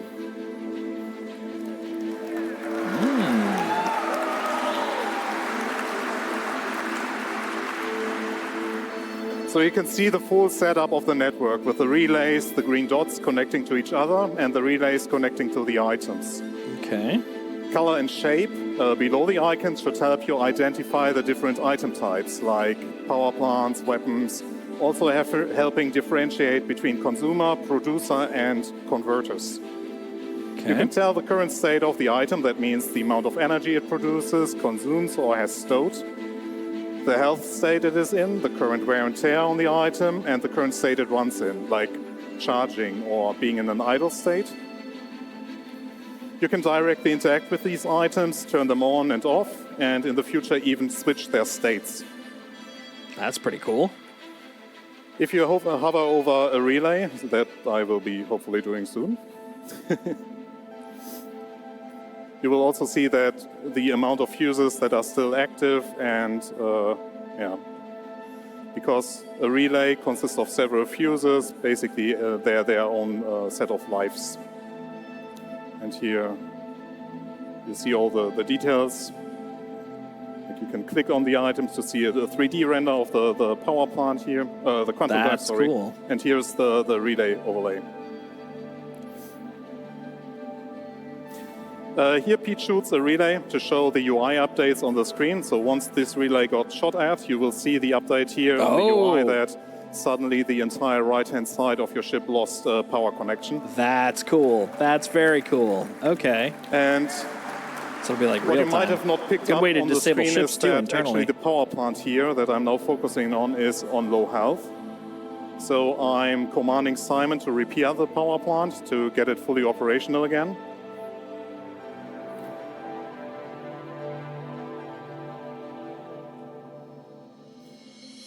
So something to highlight here, take a closer look at the doors. Since we also track the door states, you see that you can watch movement inside your ships. So you can see people running around in there. So you can track players moving around in your ship and even close doors for them, or like compartments in this case where Simon just forgot to close the compartment. That's cool. So Pete destroyed the relay, but we need the ship in fully functional state. So I'm running now with a fuse and place it in the relay, so make the relay work again.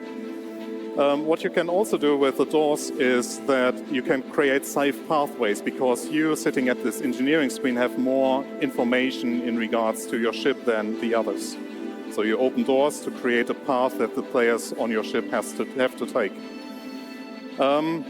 Now to the room view. That is mainly the life support controls plus controlling all doors. Again, we show the details of each room, like the temperature, pressure, atmosphere composition, so everything that is relevant for like you living on a ship. We also show the door states where you can now have precise control over each door in your ship, as you see here. This will also allow you to have more control over which door or compartments to open. So here, again, showing opening the power plant.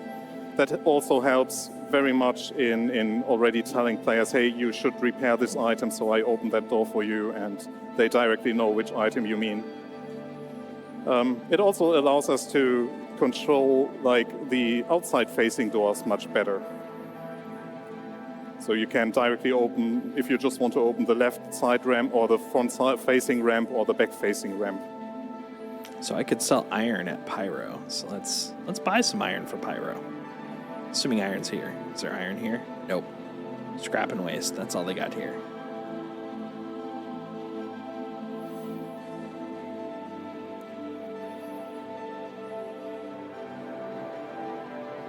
Alas.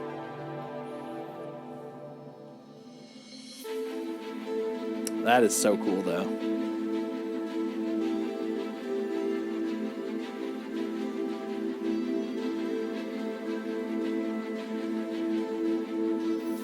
So we did it last year already, but let's make our crew suffocate again. So the moment that you basically pull off their helmets, and now me pressing the cycle button, you see that the entire atmosphere in this room is vented.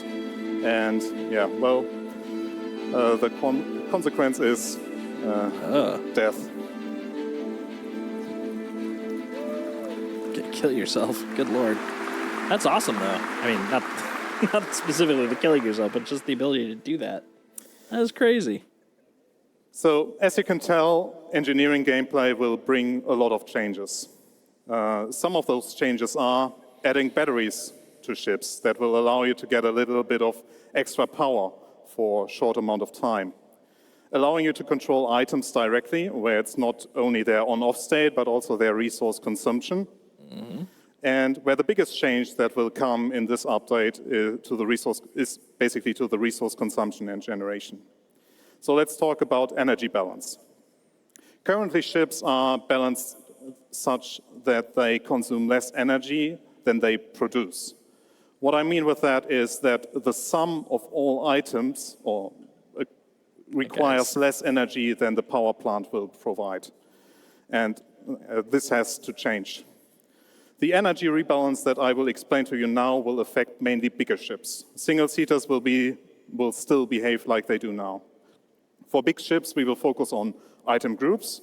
Those require energy, but your ships will not provide enough energy to have all components run at 100% all the time. Mm-hmm. Instead, you have to decide what you want to have permanently powered by your power plant.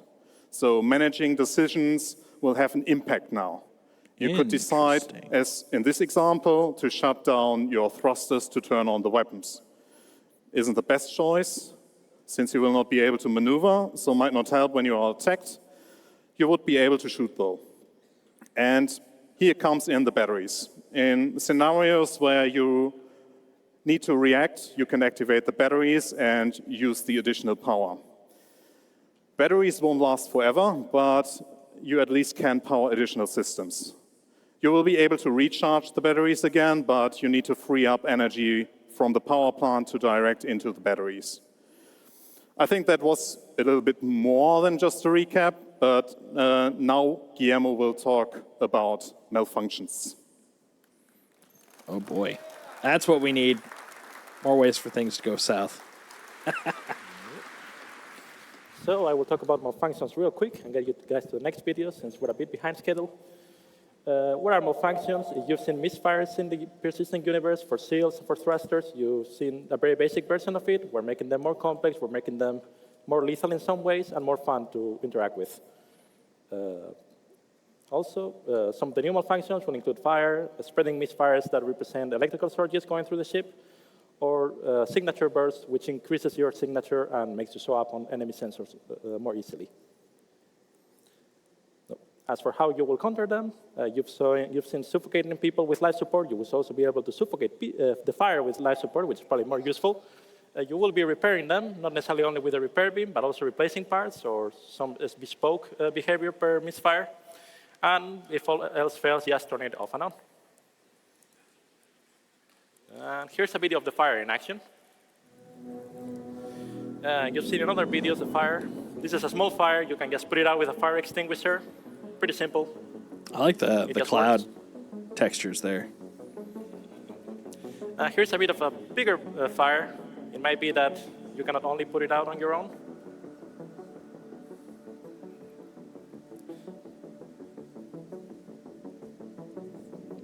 So here we have one crew member that's going to try to put it out with a fire extinguisher to mixed results.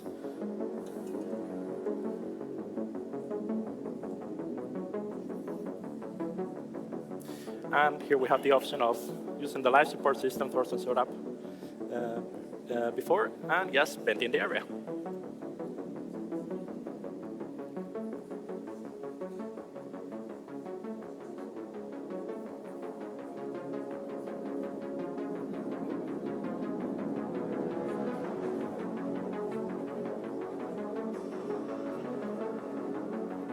And now you can see that the fire, once we get to that compartment, has been successfully put out. Wow. That's cool. I mean, Too bad for anybody that was in there, but you know. Okay, so let's get Thorsten back on stage. You saw a lot of the systems in action, but let's get a video of one of our play sessions, which is going to probably show it a bit better. So, yeah. I have to excuse myself already because I was leading this group of players being attacked by the Gladius, and I did a poor job, but more to that in that video. Yeah, Guillermo, I wanted to talk about... So for this demo, we have modified the damage system slightly to represent impact penetration on a very basic level. So you are going to see that the quantum drive is going to be hit by the Gladius attacking the ship. So, yeah, being attacked by a Gladius for an A2 isn't like a big challenge, but in this setup, we were not like fully staffed. That means we had our engineers running around and yeah, no one being seated in the turrets. So, yeah, got a bunch of engineers instead of a bunch of Gladius and, pilots. Yeah, with the Gladius actually shooting the quantum drive and damaging it, I thought, hey, it's a good idea to tell Pete and Simon to repair the quantum drive as a priority. As you can see, I somehow missed that the habitation room caught fire. I tried to, yeah, well, prevent further damage to it, but yeah, I failed. That happens. Yeah, so that was causing a bit to the panic, so I even got distracted in this moment. So we managed to have the quantum drive survive, but here I notice, oh, actually the power plant also starts to take damage, and at this moment I'm also telling Pete and Simon to switch their attention to the power plant, because if we lose the power plant, it's also like almost impossible to flee. So here I realized, oh my God, we are going down fast, and I think at this point now, yeah, I opened the compartment to make it access faster, but that was already too late, so the power plant died. And yeah, so the backup is to activate the batteries, which I did here. So Simon and Pete still tried their very best to fix it, but yeah, didn't manage to. Yeah. Get circled by a freaking Gladius. To the forward side, targeting the batteries, because the player who was attacking us actually knew the ship layout. And yeah, here I noticed that the second power plant is also got attacked, so have to redirect our mechanics to it. And okay. At this point, we wanted to flee, and then I realized why doesn't the quantum drive work? And as you saw, that there is a relay that also got destroyed. So here you see it very clearly that with a relay being destroyed at the quantum drive position, that means that the quantum drive cannot be accessed from the pilot seat. That means that I also had to get that repaired. So it was a bit chaotic. Wonder where you can see like your progress on it, though. Everything was also happening a bit too fast. I guess they're still working on that. So here, trying to save the second power plant because were already running out of battery life. So yeah, if we would have lost the second power plant, that would have been our certain death. And I think at in the next part of the video, we basically asked someone to fix the relay at the back so that we still be able to jump away. Yeah, so we at least managed to save one of the power plants.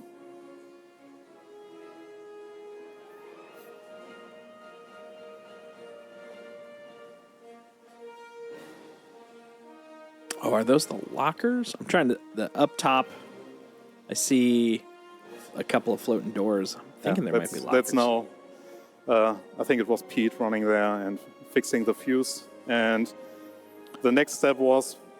I'm interested the in this trying fuse to push that they're putting in. Yeah, I like it. The quantum drive, but it was too late. We died. And the end Ship of the be show. floating. Yeah, thanks.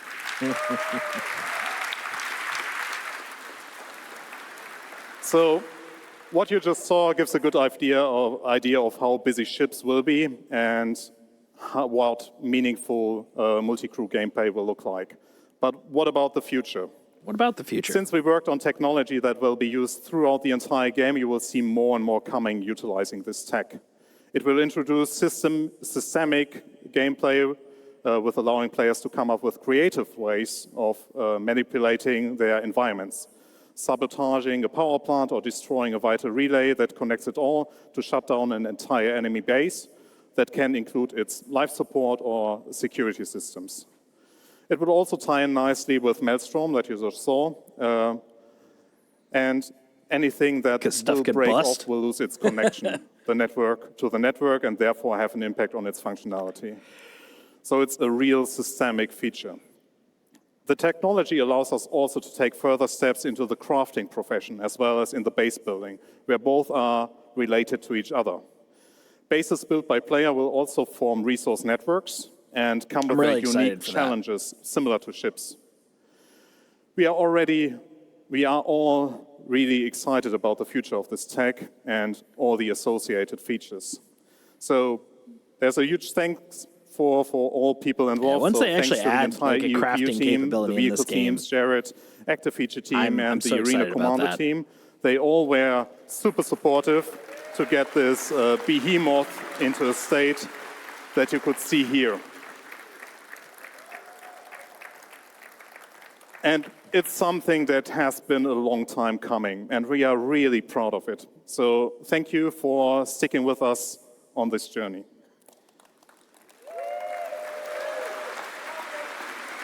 Wait, there's one more thing.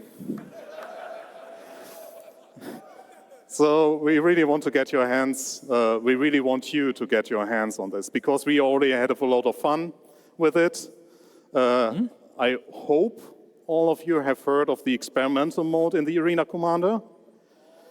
So we want to bring you what you saw here as an experimental mode before we put everything into the PU. Nice. When?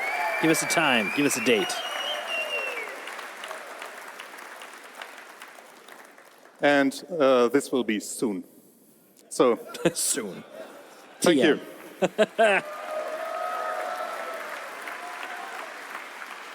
Nice. Camera 4. Hi, everybody.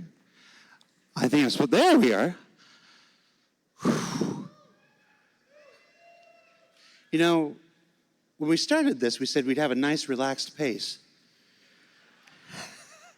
That's a lot of new content coming in just the last 2.5 hours now. We are going to slow things down. We're going to take a little fun break here. We're going to do a cosplay contest, because why the heck not? And then we're going to take our lunch. So all you restreamers during the lunch, you can have a time to open your mouth and talk to your communities, because I can imagine you over the last 2.5 hours just trying to get a word in edgewise. Yeah. Edgewise. So let's go to the cosplay contest, hosted by Galactica, our social media manager, with special judges, Kat, Forrest, and me. Boop-boop.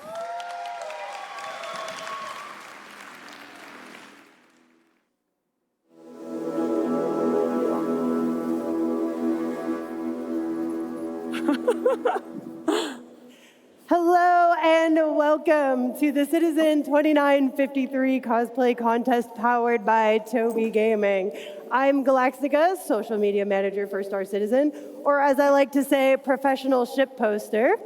And on stage with me, I have Kat Reeves. She's our creative director. Okay. And then next to Kat, we have Forrest, who's our principal technical artist, and who let this guy on stage? Security? And of course, Jared Huckabee. What's your title these days? Creative content doofus. All right. So, really quick, we did say that this was powered by Tobii Gaming. And for those of you in the audience, just out of curiosity, who has used a Tobii eye tracker before? Okay, a good number of you. Okay, got one right here. For those of you who have not used a Tobii eye tracker, I want you to look to the left. I didn't see anybody look to the left. Everybody look to the left. And now to the right. All right. Now, wouldn't that be awesome if you could do that in-game and not have to use your hands to do camera controls? You mean that like would this? free up your ability to focus on your flight and your fighting. That's how you get in-game. nauseous. And with all of that, you can do with the Tobii Eye Tracker 5. Which is some of the prizes that we're going to be giving out today. So thank you so much, Tobii, for being here and for providing these prizes for us. All right, now, who's ready to see some cosplayers? Who's ready to rumble? Can we get some drum rolls? Yes. Judges, are you ready? Yes. Yes? Are you sure? Yes. Okay. All right, so coming up first, we have Diabolus.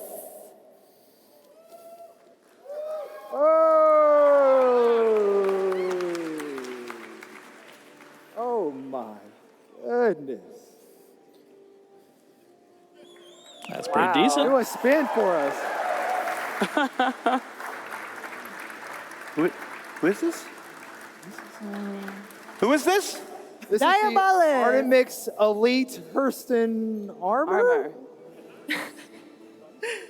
If you want to get a closer look or ask any questions, you're more than welcome to. Hey, do man. I can't see anything, and I can't hear It's right here. I'll guide you. I'll guide you. He can't see anything. Come this way and stand right here. Just don't move. You'll be safe. We're letting him walk All right off the right, stage. we're ready for cosplayer number 2 with Kin Shadow. that was impressive. Make some noise for Kin Shadow.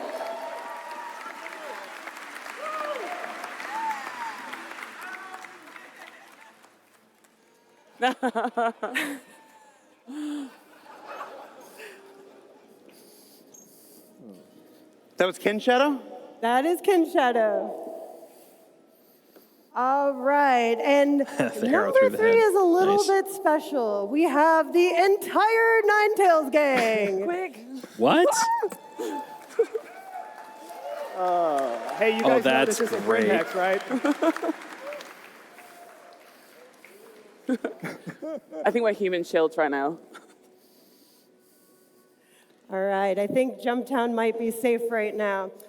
How tight are those pants? Not that tight. Not for a good time. Do this? Squat test confirmed. Okay. Next. All right, it next is Hydrosa. I want to move you. Oh, come on down here. Over there. I got you. I got you. Right there. Good job. Okay.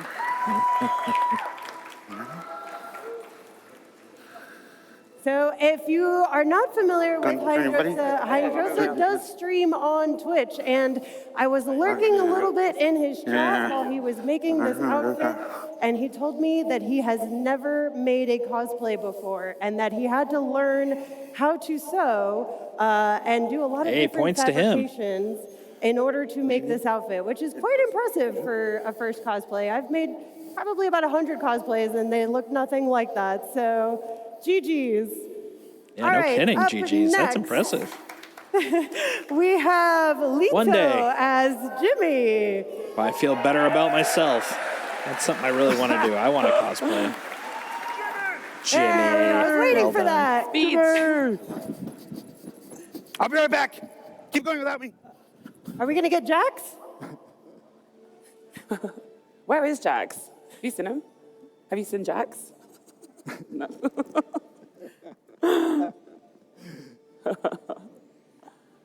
Are we waiting for Jimmy? Yes. Okay. Let's take a look at him while we're waiting. Anybody want to sing a song? Chonk. That's how you land. T-pose? Oh, man. Should go on without him, man.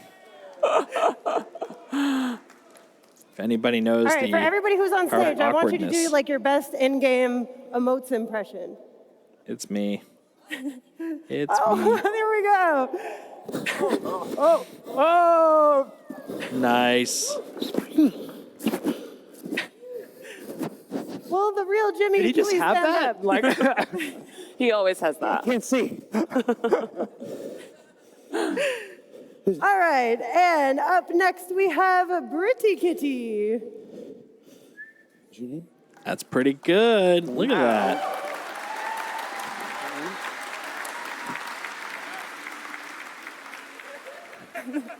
Can you see in that thing?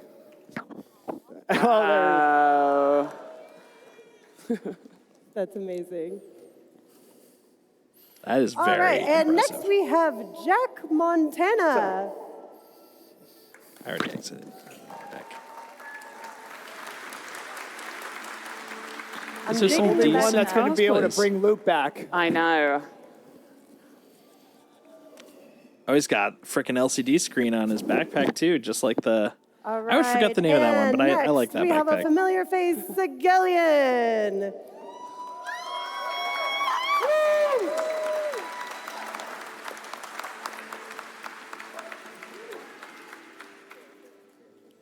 Also, side note, if you have never had pizza made by Sigillian, I highly recommend it. You're missing out. All right. And up next we have Cyber Wolf 74. Nice. Good job.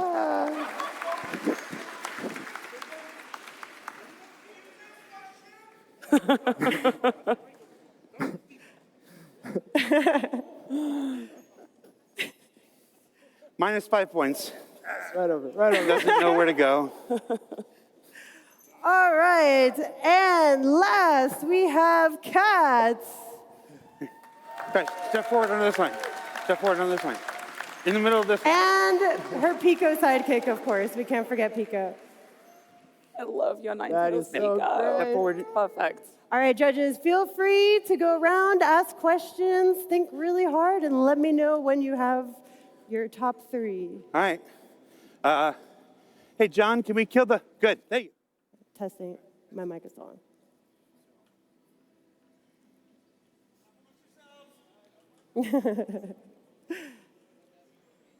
I know I like the gray armor suit that one. I don't know enough of the community well enough, but the lady had. Yeah, the shorter one. Are we back on? All right. All right. So that was that was easier than we thought. You got yours, right? Yeah. Yeah, I got mine. I think I got mine. Yeah, we're good. All right, let's announce our 3rd place winner. Step forward. I'll let Kat announce it. So in 3rd place, we have Diabolus in the Artemex League Hurston armor, and you win a Tobii Eye Tracker 5 and an A1 Spirit. Congratulations. Congratulations. Awesome job. Wait, and Good job. Yeah. That is pretty darn good. Only thing for me is just you could see some of like the All right, if I can have you when you're done, roughness just stand on right like here. the molding. Other than that, I think it's gorgeous. Good job.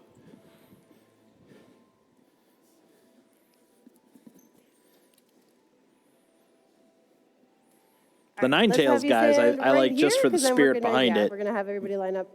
May not be I the don't know technical if you can best, see but very well. it had some great spirit behind it.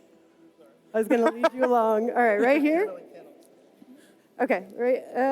Yep. Don't need to get off stage, but right here is fine. Okay. And 2nd place winner, Forrest. Who do we got? Step back, right here. For 2nd place, went with Hydrosa with the advocacy. Which one's that? Nice. That one was pretty good too. It's very bright, looks clean. Congratulations. You got an Eye Tracker 5.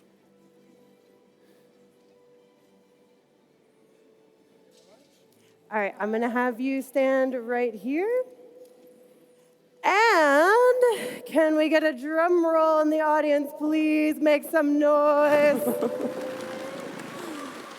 All right. First place is an OG. This is a Star Citizen, goes back to 2012. I've been to Disneyland with this guy. I've bled with this guy. I pushed him around in a wheelchair. Just so happens to have our first place costume this year. Ken Shadow with the Tobii Eye Tracker 5 and an Anvil Carrot. That's good. That's good.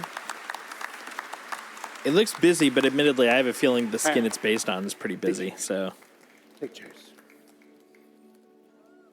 Although the fact that he's gone to Disney Receive World your and stuff with trophy. this guy makes me a little, is there some, conflict of interest there? Congratulations. I'm going to have you stand right here. So we know that these cosplayers put a lot of work and time and dedication into their outfits. So as a little token of appreciation, we're also going to give everybody here on stage with us today a free ship that I cannot announce until the next panel. So if you want to know what that ship is, New ship's stay coming. tuned for the next panel and you'll find New out. ship's coming. But thank you all for being here. New ship's coming. And for putting all this work into your outfits. The judges, do we have any final thoughts? No, I think we need to get together and take a big photo and then go to lunch. Let's do that. All right, let's get together. Here. Close gaps. Close ranks. Huddle. Get in here, boys.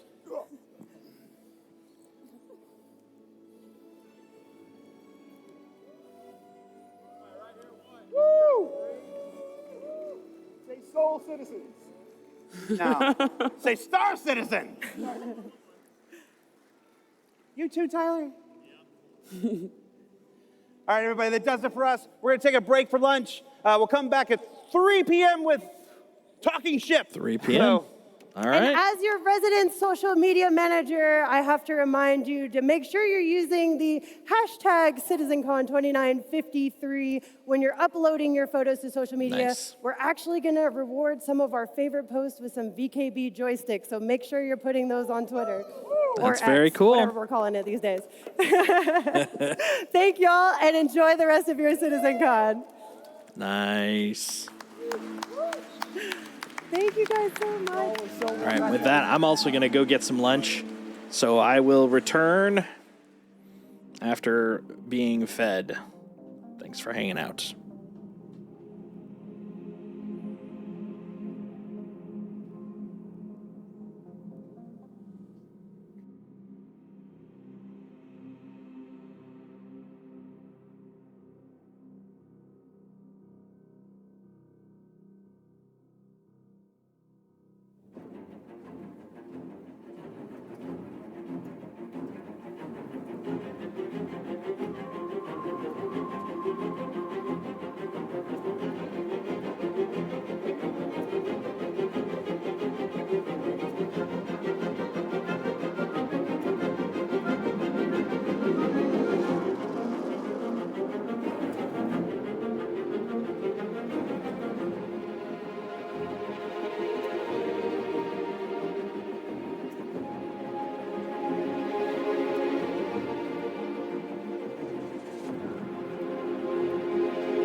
Hello. Though CitizenCon ain't back, I am. Had a nice little lunch. Got a little coffee, took the dog out. Quality times. And until we get back to the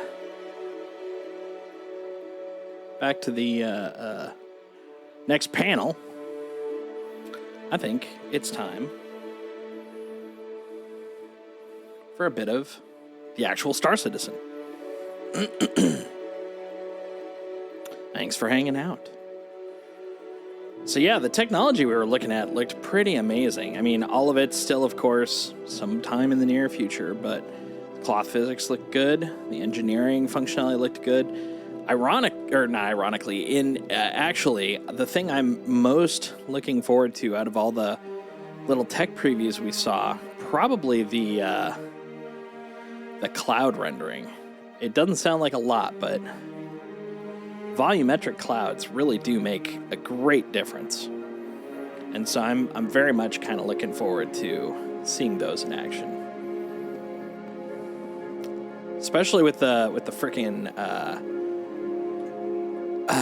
what are they called? The god lights, the god beams.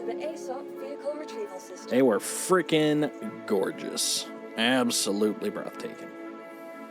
So because of the fact that we're going to be starting the next panel, which is new ships. New ships are great. In about 20 minutes. I don't want to get too deep into, say, like a bunker mission or something. So for the moment, I think we will do a little misbegotten cargo hauling. Seems like a good use of time. Also, give us a chance to chat if there's anyone else that caught the earlier stream and had any comments about what's coming up, man. Pretty excited about it, truth to be told.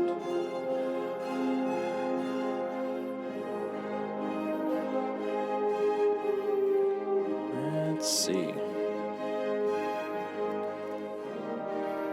Although I guess step one, while I'm heading up, is figure out what the heck we're going to go grab. Let's see what ships are available. A2. A2's okay. I would love an M2 or a C2, but I don't see one. Let's see which one's closer to... there we go. MiL-1. Yep, that's the one. We're getting that guy. A2 to A2. We're going to make them make out. Nose to nose. Hey, open. Open the door. What's wrong with you? What's wrong with you?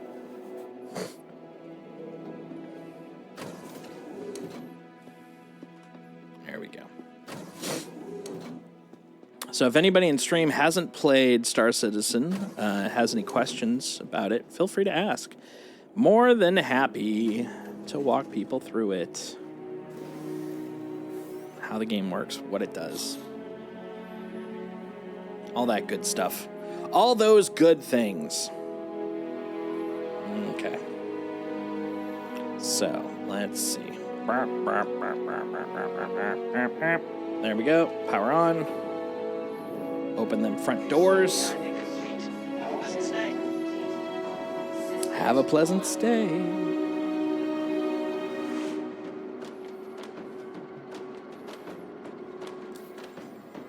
All right. Going up to MiL-1, where the salvage is. Oh, okay. That one's actually pretty close to actual MiL-1. Well, we're gonna choose Shallow Frontier. There we go. Let's get her rolling. Look at my big girl. She big girl, but she know how to move. Vroom. Being able to take off with confidence. That's how you know she's a good ship. She's a good ship. Very gentle ship. Hey, everybody. Welcome back to CitizenCon 2953. I hope you had a delicious lunch. I had a pizza from the Galaxy Court here at the LA Convention Center, and it was just like the pizza I had at the Galaxy Court in the LA Convention Center back in 2005. That's the end of that. I'm talking about the quality. It was good. It's just as good. We are here in the General Lounge. Oh, hey, we just came on to the General Lounge. Now batting center fielder, Manny Mota. All right, so we're here in the General Landing Lounge gear with a collection of Star Citizens among us. Waiting for the start of our talking ship panel. I almost said the wrong thing. Our talking ship panel, that was my pun, and boy, I didn't realize how dangerous it was until I was live. Guys, we've seen 2 presentations so far. The first one had a whole lot of things in it.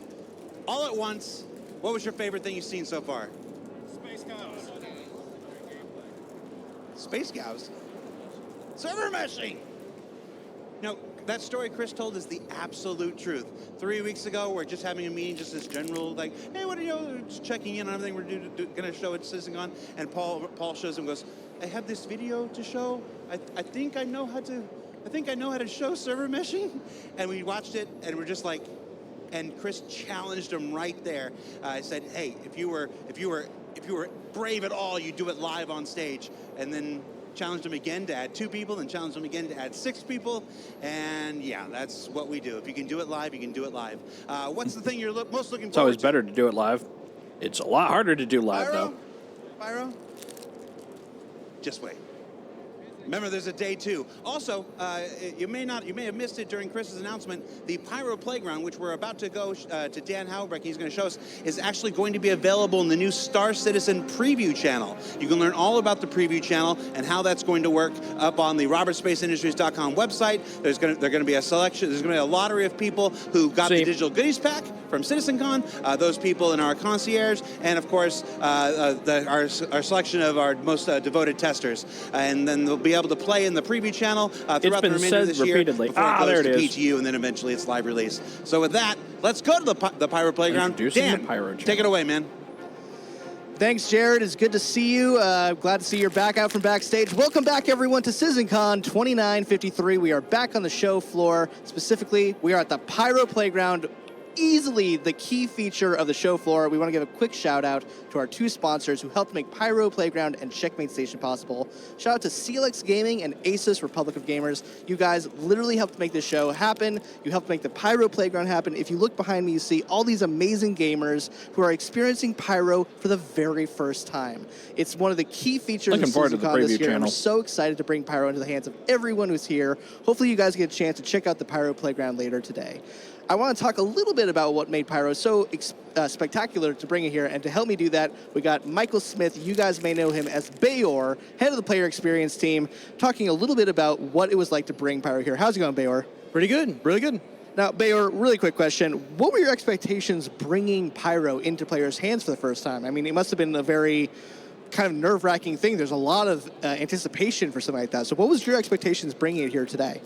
Well, honestly, I didn't really have a lot of expectations because Pyro's an entire system. So it was just, let's get it out there, let's see what happens, and see how much we can get done, how much content we can get out. But yeah, I have no expectations. Yeah, it's so big that you just can't think about how big it is. It's so monumental. And from what I've been seeing, people are having a blast. Everyone I've seen come out of the Pyro Playground has a big smile on their face. Their faces look blown. They just look so happy to experience Pyro. And so what's the coolest reaction you've seen so far today? Honestly, a lot of it's been the environment, but the big surprise has actually been some of the FPS AI. I think players who are going to fight the FPS AI are kind of surprised they're so hard. Some of that stuff is new tech, so it's neat to see players dealing with that and realizing, oh my God, I have to really struggle with this and really fight to deal with these AI. It's really fun. So would you say it's a little bit more improved than what's currently on live right now? Miles better, yeah. That's fantastic. So give us your 30-second journey of when you got your hands on Pyro, because we've had multiple internal playtests leading up to CitizenCon. I've been in several of them, and I know what it was like for me being in Pyro for the first time. But for you, what was it like getting to play Pyro for the first time? Honestly, by the time I played it, it was pretty polished, pretty surprising, and it was just so mind-blowing to see how different the environments were. What is polished? But it's also moved a long way since then, and so it's been fun to see every single iteration. But yeah, the first experience is just super mind-blowing. It just looks so different. Yeah, it's just being on Checkmate Station. You could get lost forever. And players only have 40 minutes to do the Pyro Playground. And I've seen people go back in line. I've seen people just like go and redo things that they didn't get a chance to do the first time.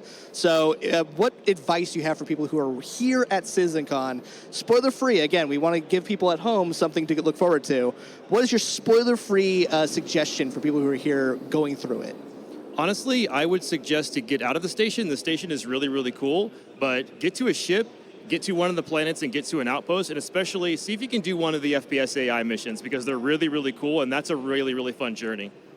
And we have Chief Technology Officer Benoit here. Benoit, what do you feel, completely unplanned, didn't ask him to come by and he just stopped in. Benoit, what do you feel about Pyro?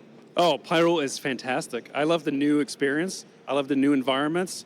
I love the FPS we're getting on these machines here. If you were at the playground, oh my God, like this is great. So I'm super excited about the audio and the video are out of sync. Sorry for cutting I also off, am aware I'm just looking that at some of the screens and it's so smooth. Like it's so great to see combine the people two. like enjoying I bet it's, Pyro for the first time. bet It's you're such getting a nice great audio delay from that experience video. to have for the first time for Pyro. So thank you guys for bringing Pyro to the players' hands for the first time.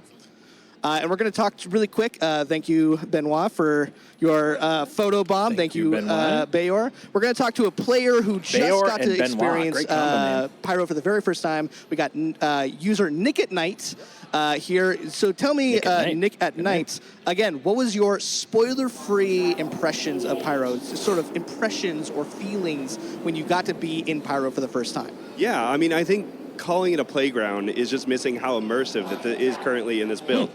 I, as Bayor mentioned, got out of the station, was able to see everything in the universe, and man, was it just amazing to kind of go between the asteroid belts into the new planets and see all those new things that you guys have been working on. So I was really excited. I love that. Yeah, there's some really cool things. I cannot stress enough how if you are here at CitizenCon, come I'm over excited to the for the Pyro ships. Playground because it I'm is just such an already amazing in ship mode experience. now. It's nothing Let's go. like Come on, Stanton. ships. It is so Ship it up. unique Ship, to ship, its ship, own ship, ship, ship, vibe. So how do you think we did making Pyro here at CitizenCon? I mean, the people at home have seen bits and glimpses, but for you who's been able to see the whole thing, look at the do you think we did a good screen job between the two? I recreating think Pyro now that you've gotten a chance to be in it? Oh, that guy's absolutely. grabbing a ship in Pyro. I mean, from the game into the boost to the community events. Dude in the right's been to the way freaking that you guys quantum put the whole everything time. together. I He mean, must it be in does feel Pyro. like we are Those in jumps are Pyro gonna be right huge. now. It's amazing. Good, we did it, guys. Everyone wrap it up. We're calling it a day. That's not true. We're still got another day of panels left to do. So last question, this is kind of a fun one.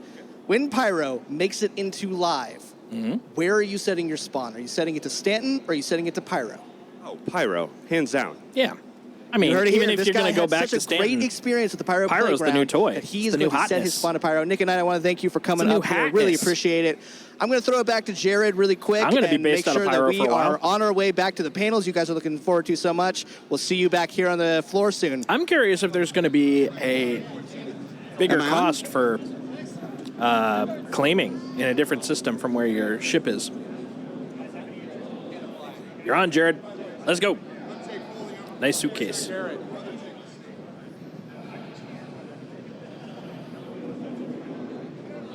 on. Am I live? I can't hear anything. Wave to me. Okay, there we go. Hi, everybody. It's very loud here in the community booths area. We're here in front of Soul Armada, Altama Energy. There's Atlas Defense Industries. I don't know why. I just decided I was going to pick on you today. It's all right, cool. We're here. I want to show something off. So one of the things that happens anytime that we show up at one of these events, whether it's Gamescom or CitizenCon or even a Bar Citizen, is people give you things that you have to fit into your luggage when you go home. Yeah. Which is not always the Been there. easiest thing on an international flight. Today, just 9 minutes ago, I got something I'm going to make some room for. So there is an org. They do this amazing, we had an older version, you may have seen me show it off before. Delta Consulting Aviation Products, they make air traffic controller manuals for every landing zone and POI in the Stanton system. The one I've had for the last 5 years is one of my absolute most treasured items, and the guy That's just cool. showed up and handed me another one. So I don't know what I'm leaving behind, from my luggage, but we're gonna have some like Survivor style, you must leave the island. Dude, so we're gonna that get is something so behind. cool. So with this, let's take a look at Sol Armato out here. Sol Armato is one of the community orgs that have a booth here. I don't have time to interview. We gotta get to the show. I just want to see your jacket. Yeah. Show us your jacket. Absolutely, big Benny's badge from Star Citizen. The Star Citizen, that's the killer. You got a giant Invictus patch. So what legal clearance did you get in order to make that? Absolutely nothing. I'm sorry. It's one of one. Toast! He's floating around here somewhere. I won't tell him to be long. All right, let's come on over here to what is this? Altama Energy. You might have seen seen Sigelian from Altama Energy in the cosplay contest before we went to lunch. Altama, how you doing, guys? I noticed this full-size Starfarer in Lego. I will trade you a flight deck man. No, I'm just kidding. There's no way I'd get that back through customs or survive on my luggage. And then, of course, over here, we have Atlas Defense Industries. Oh, hi, Jesse. Hi, how you doing, How you doing? Jared? I work with Jesse in the office. We have Atlas Defense Industries over here. What do you guys got going on? Oh, we got a raffle going on, so if you haven't come by, sign up for You got a raffle? Yeah, we're giving away 3D printed stuff, so I printed out some awesome stuff like this Tiger Claw here. I've got a little Pisces here, and then some 3D printed artwork here that I've done up. So if you want to come over and get in the raffle, we're also giving out a ship at 5. And we're giving out every hour, so come on over. What happens if I win? Oh, well then you get an awesome back rub from our lovely JDM. All right. You might think Jared's being really bad at this and he's not putting the microphone in front of this guy's face, but he just offered to be a back rub, and it's just better if that didn't go out on the live stream. Okay, we got one more thing to check out. What is this? This is for me to take home? What is this, touch me? Are you going to make room for it? Touch me? Oh my goodness. Wow. Jared and I apparently wow the same. That's awesome, though. Oh. There's an Easter egg. Can't. It's just like my book. Wow. At this point, I'm legitimately so tired I don't have anything to offer in retort. This is just dang cool. Oh, all right. So I'm in my ear. It's time to return back to Hall A. Talking Ship with John Crew, Ben Curtis, Ellen Batchelor Jr., and Mark Gibson is coming up. So stay tuned. Let's find out what we're going to get to play with Navigating the Universe with members of our UI team. And like I said at the beginning, everything you were thinking you were going to see, you're going to see that color. And more. So stay tuned. That's coming up next. I'm going to sit down and have a refreshing beverage. Frickin' drugs. Take care, everybody. It's a lot of Widow.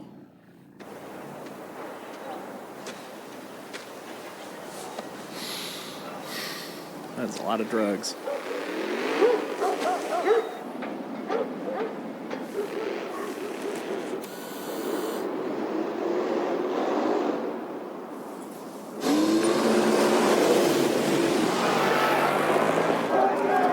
Uh-oh. Looks like a raid. Whenever someone is in need of hope. Ooh, it's a new ad. Okay. What are we advertising? Feel it in the atmosphere. The spirit of Crusader. I got one of those. Blew it up earlier today. Keeping the universe safe. And secure. America. Forge the future you want to see. The A1 spirit from Crusader Industries.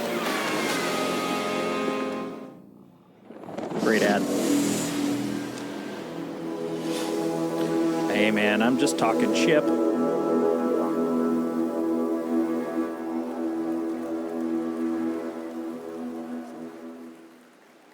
Hi everyone. Oh, Have and some maize. Have we had a lot a of good morning drugs. looking at cool stuff? Great.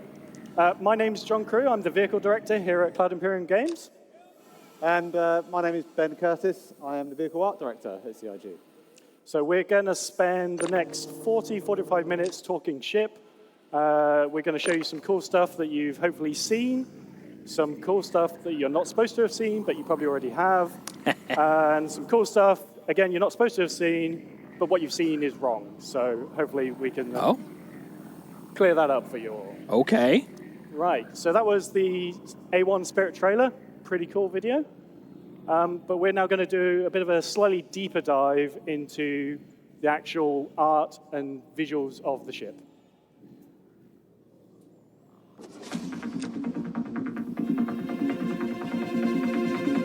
Here, zoom in for those curious.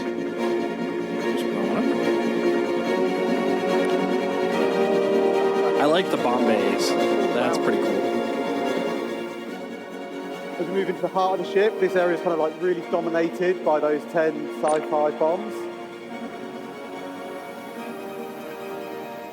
And then we go straight into engineering, where you find the rest of the ship components that it needs. Up front, we've got a completely fully featured habitation area, suit lockers, weapon lockers, pod beds, everything you're going to need.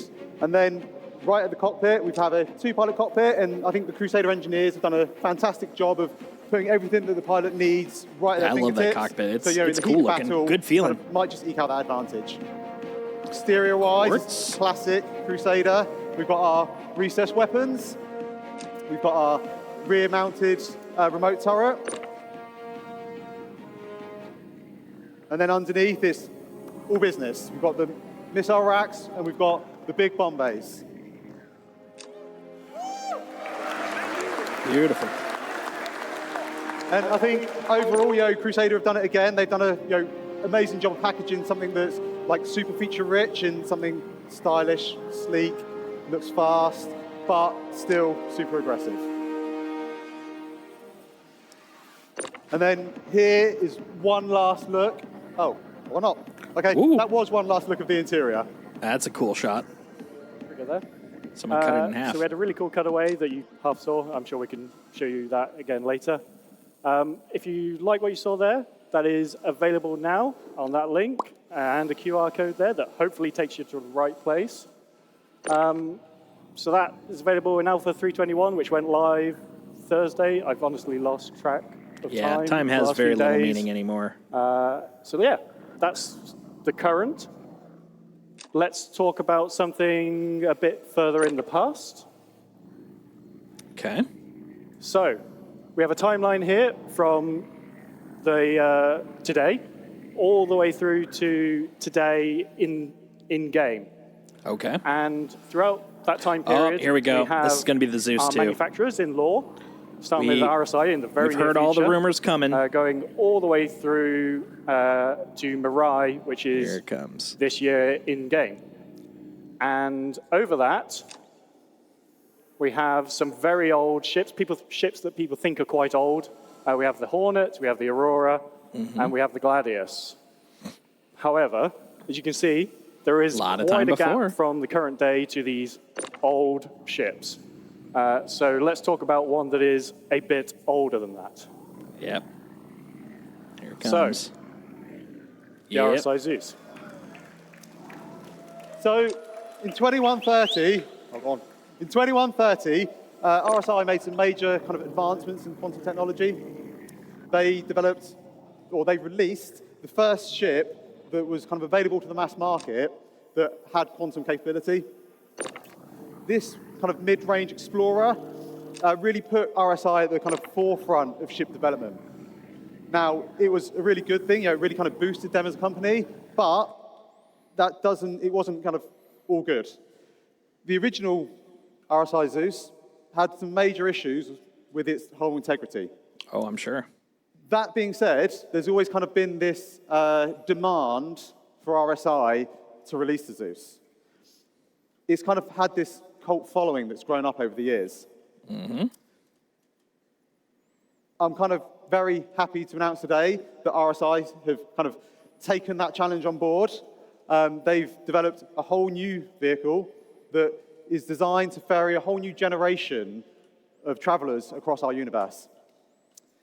Visually, it's something that pays homage back to the original Zeus and something that's really is justified to have that name. And I'm even happier to say it exceeds all current safety standards and all our current ship production techniques. So, do you want to have a look at the all-new RSI Zeus Mark II? I think we do. Yeah, I'll pick it up. Okay, that's exactly what I want. Here it is. Oh, that's attractive. That is very RSI, we are going too. to hand over to Elwin and Mark to go through this, and you can see there's 3 of them there. So we're going to do a bit of a deeper dive onto these 3 ships now. So over to Mark and Elwin. Let's give them a welcome. Come on, let's go, let's go.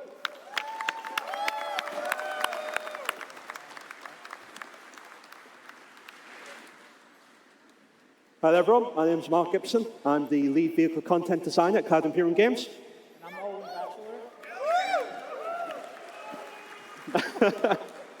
And I'm Owen Batchelor, Vehicle Art Director in North America. What do you guys think? Awesome. All right, well, let's take some time now and take a look at this classic RSI design and see how we've reimagined it. Right. So when we decided we wanted to tackle the Zeus, we had to consider what direction RSI would take it in if they were going to do it today. We couldn't just remake the original Zeus because although it was obviously a massive piece of history, all it was really used for was transporting and moving around. So we had to consider exactly what we wanted to do with the ship. In the end, we decided to go for 3 variants, allowing you to pick which way you want to actually play the game.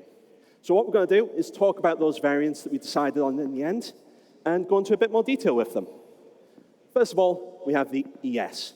The ES is the essential. It's the long-range exploration version of the Zeus.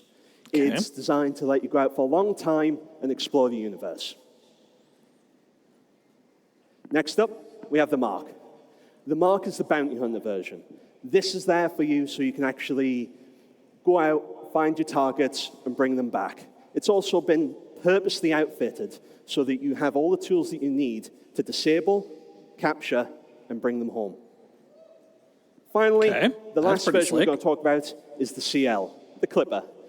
Might be a name people are familiar with if they know much about maritime. This is the cargo version of the Zeus Mark II. Okay. This is designed so that you can move your goods around the universe.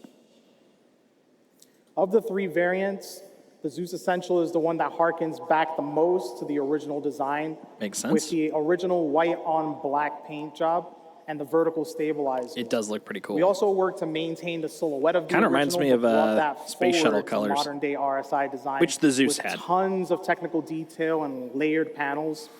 And on the underside, the landing gear and the underslung turret, as well as the entrance ladder, fold in perfectly flush, leaving behind a super smooth underbelly, just like the original design. That's cool. Well, you probably all want to see what the inside looks like. Yeah. So let's have a closer look. Yeah. Ooh. Despite the sleek and slim body of the Zeus, we've been able to pack a lot into it to give everything you need when you're doing the deep space exploration. You have a fairly comfortable habitation and recreation area so that when you're out away from home, it's not too unpleasant. In addition to that, the rear room has a 32 SU cargo capacity, as well as being able to fit a Cyclone, so if you do decide to land on our planet, you can have a look around. Talking about the loadout, it's a ship designed for 3 crew.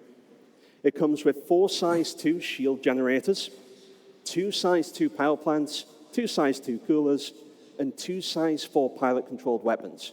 And obviously, the lower turret that Elwin mentioned earlier is a size 3 remote turret. Now, the Zeus Mark was always designed from the beginning to be a sleek and aggressive bounty hunter. As such, the black paint will help you stay hidden in the shadows until you're ready to strike. We've also redesigned the spine in order to embed an EMP and a quantum dampener, which allows us on the art side to really crank up the level of detail on the exterior. We've also added a second remote turret on the top. Seems like a bit much. Looking at the interior of the Mark, you see that the habitation's taken a little bit of a hit. It moved forward, but what we've been able to add in exchange for that is a massive armory. Let you take all the different weapons and equipment you might need while you're tracking your target along the verse. Looking into the rear, we actually have a dedicated area just for the actual bounty hunter pods, similar to what you'll see in the Cutlass Blue. So you can stack up the pods and take right now, I'm thinking the Clipper is more my style. It has less SCU than the ES. It only has 16 SCU. And either that or it does the have ES. a different loadout with the components, only having 3 size 2 shield generators. Like Owen said, it does have a top-mounted forward-facing turret so that you can put the pressure on the target as you're chasing them. The EMP and QD drive are designed accents to like that are dangerous for me because I hear them and I start mimicking them, and then it starts sounding like I'm insulting them. Now, because the Zeus Clipper focuses on hauling cargo, we show me decided to lean into the layout industrial here. aesthetic. We've covered the exterior with a warning strip paint job, and we've covered the exterior with more technical detail and armor plating. In addition to that, it comes with a remote tractor beam, which is mounted on the rear to the side of the ramp to make it easier to haul cargo in and out of the cargo hold. Oh, that's cool. We've also added thrust capacity to the base of the wings.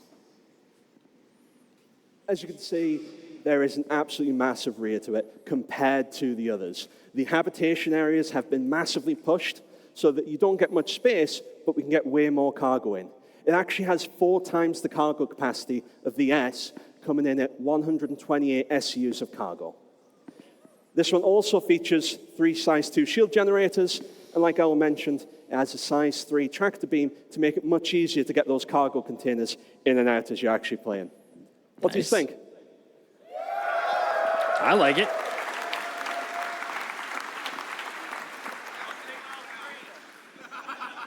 So, last year, we introduced the Spirit.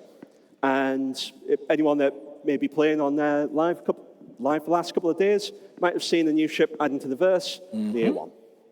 We hope to follow a similar route with the Zeus, where we announce it today, and then in about a year's time, ready to reveal to the public, to actually play with.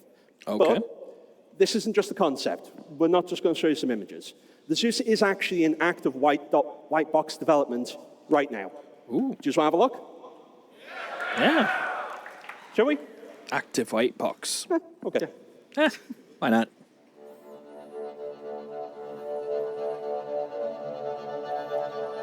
All right, so as you guys have seen with the Spirit and with the many ships we've released thus far, our ships can, when they're finished, look absolutely gorgeous. But before any of them get to that point, they have to go through a very specific development process, and this is the first stage in that process. We call this white box. At this point, we've taken the concept, ripped it to shreds, and then reassembled it and plugged it all back together within the editor so that we can get a real good look at what players are going to see when they finally get this game. At this stage, with the Zeus, we've already ripped out all the thrusters, we've ripped out the landing gear, the turret, the seats, the beds, all of the interior spaces, plugged those guys back in, and we have what you see here.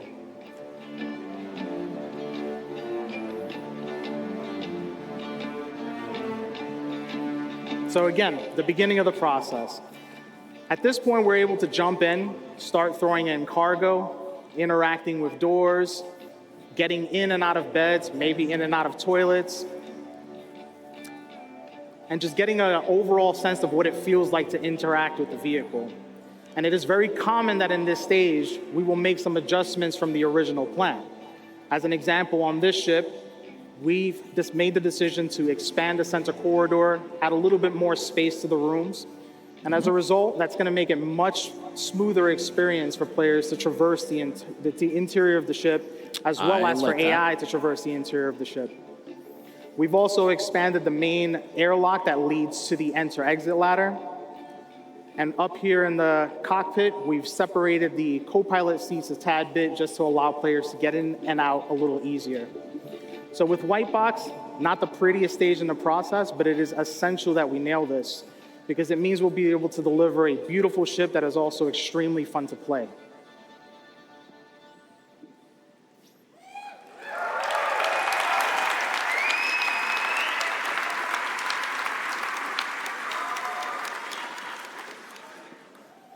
So that was the RSI Zeus in the 3 variants. Obviously, as the screen says behind me, it's available now on the Star Citizen website. You will follow that URL or the QR code behind me. Now, definitely we've just talked about the ship one of the with Zeuses. the longest legacy in the universe. It was the first ship with the quantum travel. Let's change pace a little bit and talk about a much newer ship. We're going to talk about the Cutter.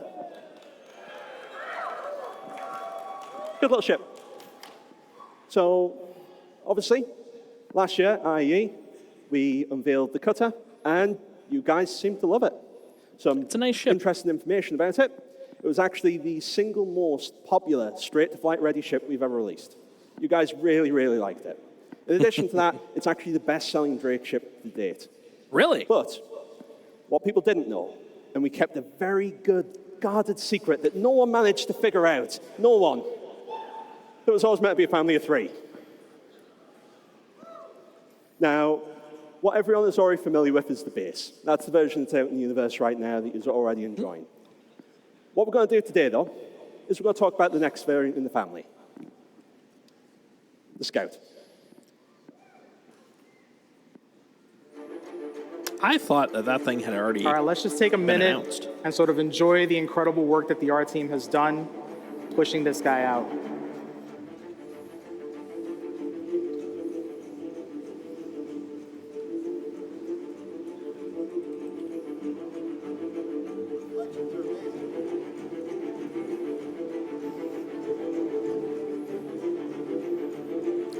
When the original when the original cutter was released, it helped us to refine the Drake aesthetic.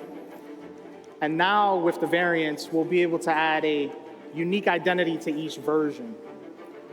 On the Scout, we've decided to replace the main thrusters with a dual thruster system. And you'll see here we've also added a radar dish to the top, which relates directly to the scanning gameplay that comes with this ship. In addition to that, we have a series of exterior bottom modifications to just push that flavor a little bit further. And you'll see here a transition between the default and the Scout, so you can clearly see the differences.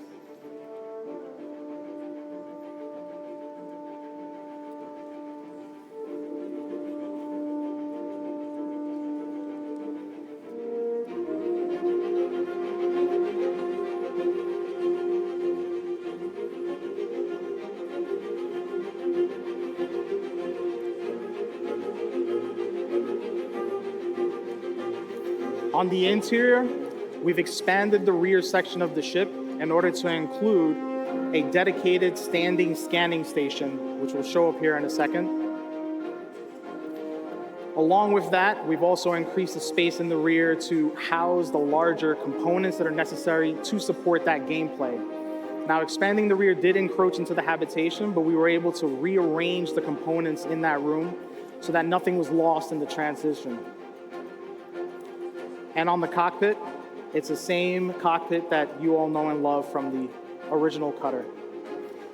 From this view, you'll more clearly see the shift that we had to make in the rear in order to support the gameplay that we're trying to achieve.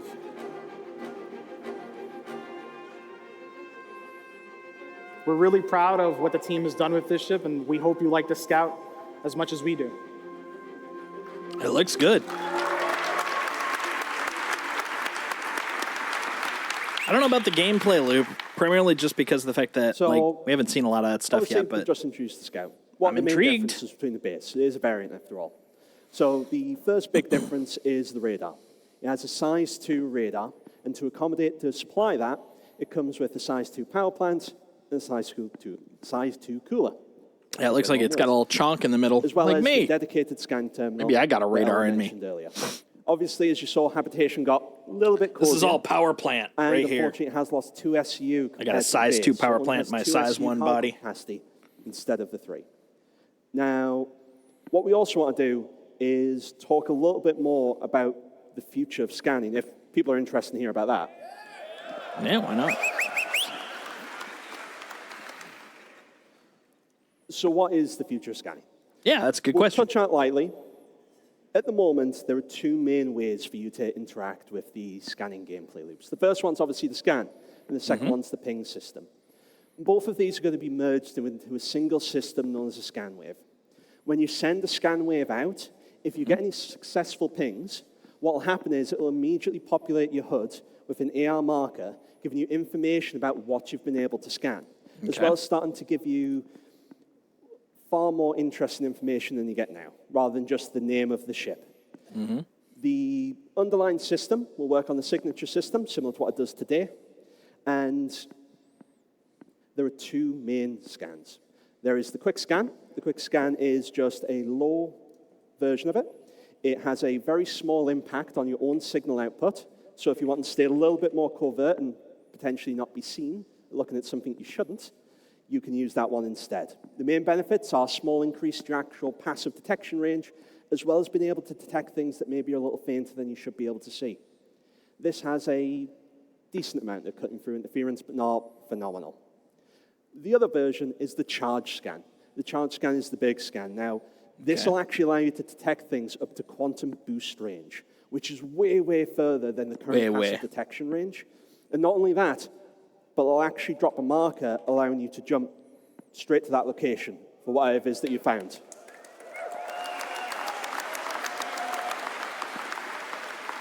Now, you don't want to be jumping in blind. And as I said, it's going to give you way more information than it did before.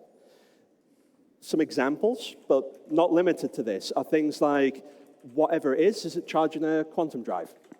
Is it firing? Is the shields generating? Does it have any shields? Is it perhaps charging an EMP? Maybe it's got a snare up trying to catch you. It gives you that additional information so you can make the decision whether you actually want to get to that location. Fair. That's just a brief glimpse into the future of scanning and what our vision is for it. Right now, the Cutter Scout is actually in 321. It's available. If you go to that address or go to our website, I know some people were playing with it in the PTU last week, I believe. I've been Mark. And I'm Elwin. And before we step off, if you haven't had a chance to get one of these hats, this one in particular is signed by 7 members of the ship development team. And if you want it, during the meet and greet, if you can tell me the name of the 7 people who signed this, all of who are in attendance here, by the way, today, the first person to give me those names gets to keep it. Nice. That's Other than that, thanks, guys, and have a great sick night. I don't know anybody from the design team, though. John Crew is one of those names. Besides Benoit. Well, fantastic, guys, everyone. We're going to hand you back to John and Ben. They've got a few more surprises for you. And so I'm looking at the Zeus Mark II. Let's see. With Solstice paint. So, okay, not too bad. So, Right. the CL is 135. So, as Mark said there, scanning stuff is coming in the future. We didn't show a lot of it because it does sort of turn up in some other teams' panels, and we didn't want to steal their glory early. So I highly recommend sticking around for both the UI one and the flight one tomorrow. So, we've talked about the past, we've talked about the present. Let's talk about the future. The Clipper. So, here is a big block of squares that represents our backlog. So, each one of these squares is a ship or a vehicle. All the light blue ones are all the ones we have released to date. All those gray ones are the ones that we have not done yet. The dark blue ones are the ones that will be in your hands by the end of the year. Okay. So, we have over 200 vehicles for us to support as a vehicle content team. More than a couple. For those of you that are trying to do the maths in your head right now, going, that's the wrong number. This includes every single vehicle that we've ever shown to you, whether that's in a Squadron 42 visual tease. The Clipper is or 135. Like a trailer. MR. Some of them are obviously Squadron exclusives. Some of them are going to be NPC exclusives. We still have to support them all. So every vehicle in the game, we have our hands on, and we do a lot of work to support them for you. 135. Not the only thing we do. We obviously introduce new content like the Mirai Fury. Yeah, I like the Fury. We deliver previous promised content. And as you'll see today and tomorrow, we do a lot of gameplay support. So obviously we help out. Ships are like the heroes of the game. You saw in the resource network engineering panel how that's going to impact ships. You will have seen, if you've been paying super close attention, some UI elements to do with maps. Stay tuned for that. We do all that. I'm assuming that's going to be part of the navigation talk. Across all aspects of both projects. And to do all that, we need to do a few things. What the hell? Okay, yeah, so John's talked a bit about the backlog. I'm going to kind of take a little bit, how are we going to deliver this? So in April 2023, we actually kicked off a new ship team in our newest studio, Turbulent, based out of Montreal. Yeah, go Canada. So Canada. We've now got 5 artists, or vehicle artists, 1 vehicle designer, 1 embedded QA tester, and 1 producer. And that kind of gives us everything we need to start bringing content out of another location. And it also means that we now have kind of reps globally for the vehicle content team in all 5 of our studios. What's the really nice thing about that is it kind of opens up a new pool of a kind of talent that we can pick from. And it should really help us to deliver some more content to the game. And you've actually just seen the first 2 ships out of that studio. So the Scout variant and the Zeus are both being developed by our Montreal team. Yeah. They're doing great. Good for them. We're going to look a little bit more in depth at the art team and how we've grown over the years. You can see from this graph, this is our kind of like live numbers of how many vehicle artists we have dedicated to the project. You can see there's a nice trajectory going up. Yeah. And with more team members, that also means we get kind of like not just more people to throw at stuff, but we get more experience, we get more knowledge. And that's, that allows us to kind of tackle our larger, kind of more complex ships. You will notice there in 2022, there is a little dip. And unfortunately, when that happens, that has kind of real consequences on what we are able to do as a team. I think, less people, so less power to put on stuff, but also some of that knowledge leaves us. Yep. With that leads us to have to make some kind of pretty hard and heavy decisions about what we're working on. And I think most recently, and probably most well known, is the Bounty Merchantman. Mm-hmm. Yeah. Now, we're going to take a quick look at where we got to with the Merchantman, just to show where we were up to before that happened in 2022.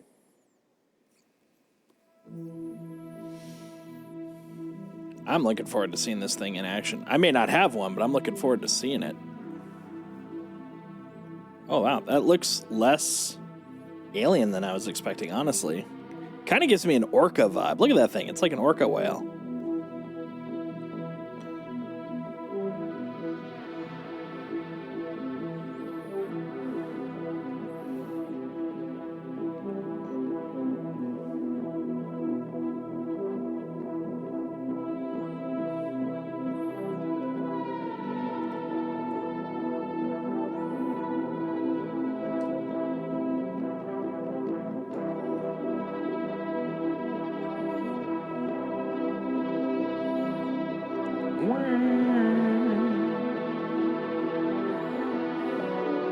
It's very pretty outside.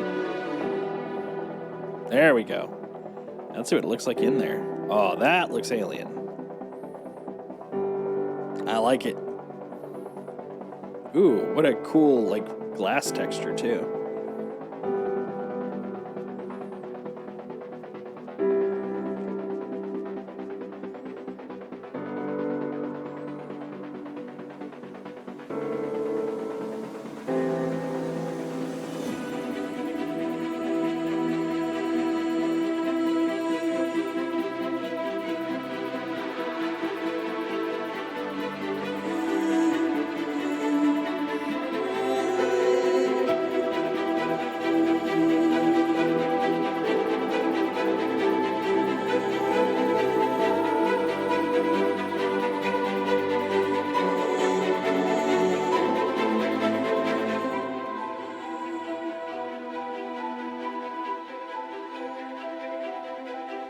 There we go. Now we're into more white boxy type territory.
That's pretty nice looking.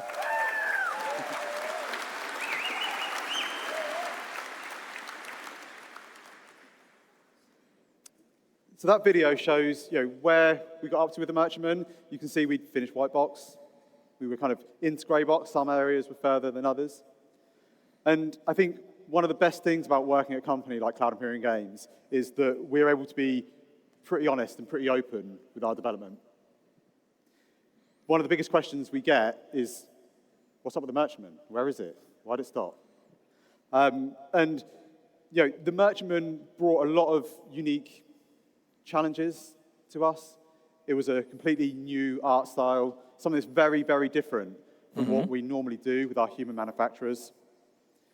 It's cool looking. I think, we could have paused other ships. We could have moved some of our other artists onto the Merchantman.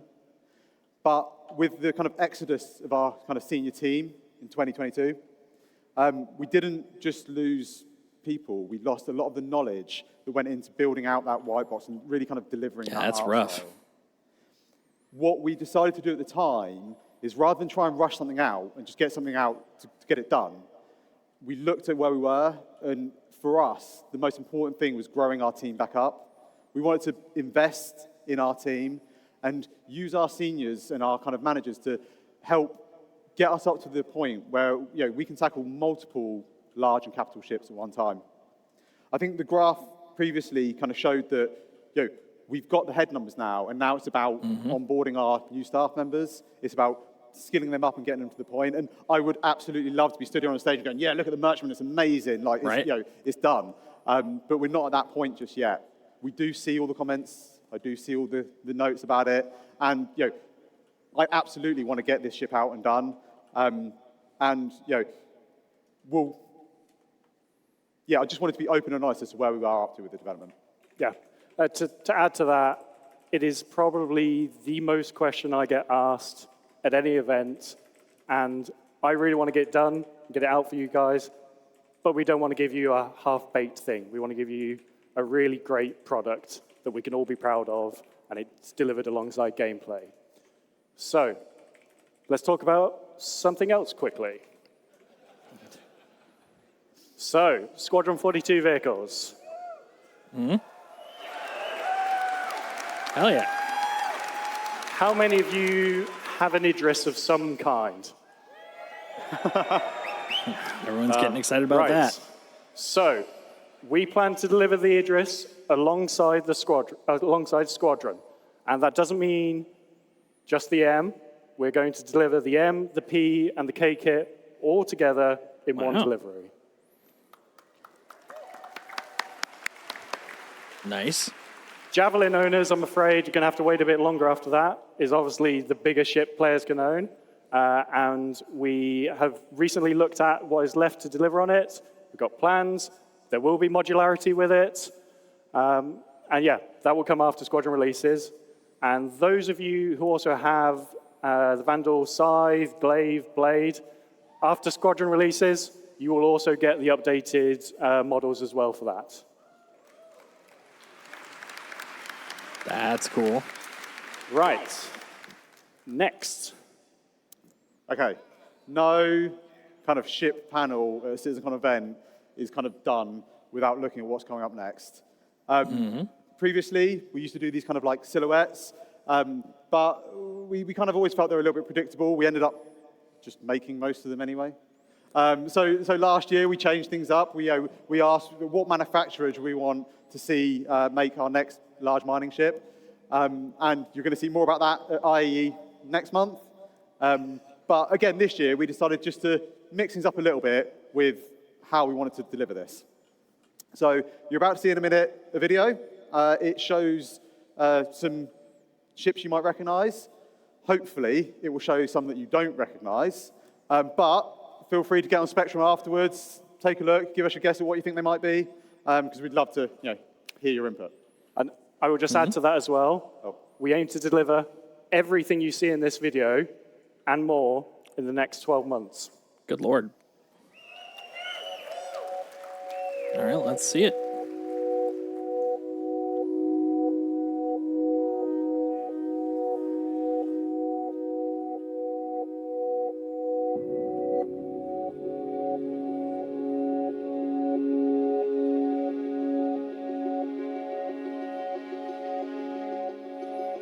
What is that? What the heck is that guy? My dude. Oh, that one's kind of cool looking. That looks like another Fury of some sort. Don't know what that one is. There we go. We're getting to some bigger ones.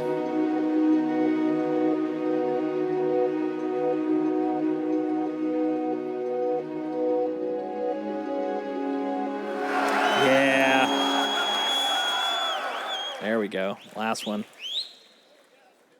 I don't know if you noticed, but there was quite a big ship at the end of that video. Yeah. And yeah, just to confirm, that is the Polaris. Good. Yeah. Nice. So, we've done a lot of talking. We'll do a bit more talking about it. So yeah, okay. Just wanted to touch again on like, why are we doing an RSI ship? Like, what is with that? So the thing about doing another RSI ship is that we've got a really well-established art style for RSI in our universe. And it gives us the ability to kind of train up newest members of the teams on something that's kind of quite a known element. That is absolutely not the only benefit, though. The way we are planning on tackling the Polaris is not tackling it as one ship, but actually we want to tackle, well, anyone that knows our backlog knows we have a number of large RSI ships on there. Right. And our kind of plan is that we tackle that as a family of ships. We don't just tackle one of them and then we go off and do something else for 6 months, a year, come back and do another one, something else, come back and do another one. We want to tackle them all together, one after the other. And what that really allows us to do is just kind of streamline our development process. We're able to, for our more common areas of the ship, we're able to build kits that we're confident in, that we can reuse and we can make the most out of them. And then that allows us to focus our development time and our efforts really on the much more unique and the important and exciting areas of each ship. Tackling them as a family kind of allows us to expedite their development. We leverage the experience that we've got within the team. And it just allows us to, like I say, streamline everything. So first up, we've got the Polaris. Good. Next up, I we've have got the one, Galaxy. so I'm happy about that. Then we've got the Perseus. And that kind of closes out most of our large RSI ships. And then we can see what we want to take on after that. Well, I think that's pretty much everything we want to talk about today. However, before we go, we're going to... Torsten's already stolen the predictable joke here. So we'll do one last thing to show you guys. So let's have a look at the current state of the Polaris in engine in its white box state. Please. This is the one I've been excited about. Look at that.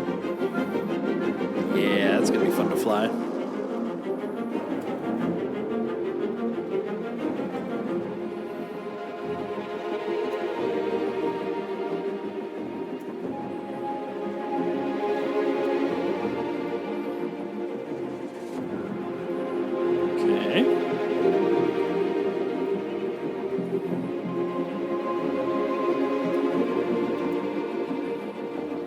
We got a corridor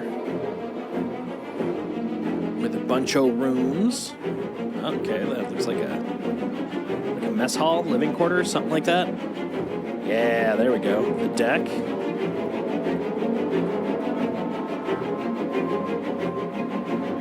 Not fully sure where this is. Probably the engine room. And is this the hangar? Yeah, this is the garage. / cargo.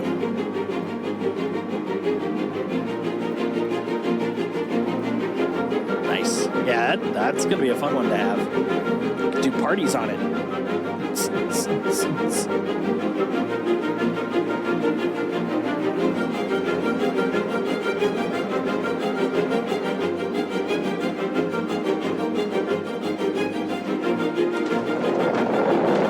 That's why I want it right there.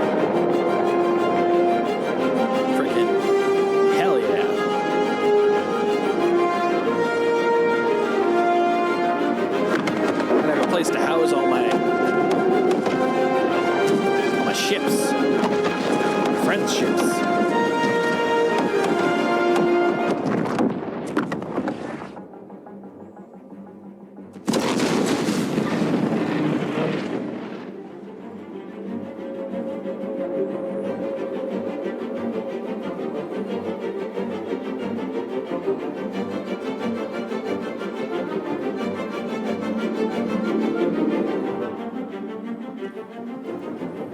That's going to be great, man. I can't wait.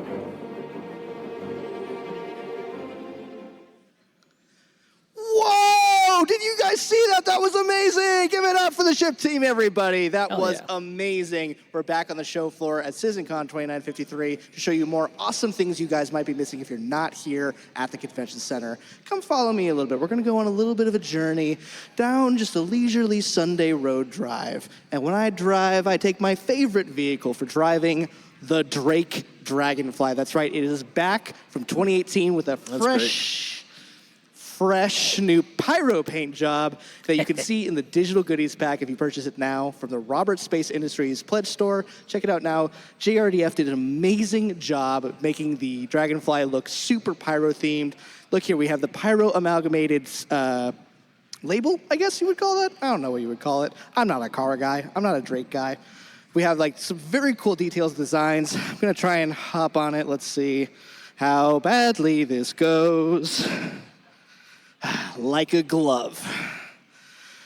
It's super cool being up here, actually. I didn't think it would be this cool being up here, but it feels like you're about to drive a Dragonfly. If you guys are still here at the show floor, be sure to check out the Drake Dragonfly. I really just want to like drive this thing off the stage. You know that like, what's that feeling you have where you're like on a balcony and you like look over the balcony? Intrusive thoughts. And you're like, there's a little internal, it's intrusive thought. There's intrusive thought where it's like jump. My intrusive thought is drive away.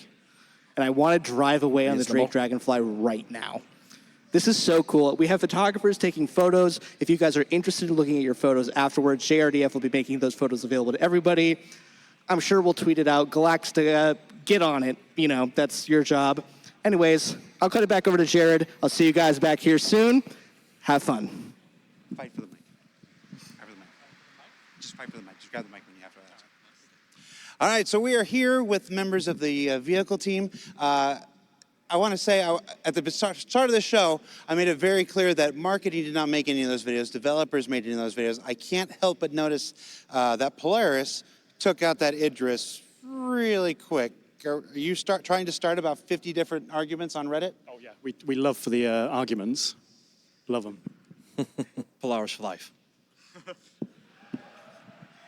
F the Idris. Hell yeah. Hell yeah. Get the PG version, it's fine. Ben, would you like to go on record? All ships are equally as brilliant as each other. Until they get what's coming to them. And Ellen, would you like to revise your answer? F the Idris.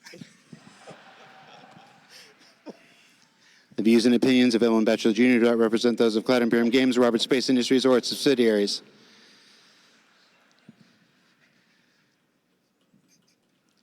Don't look at us.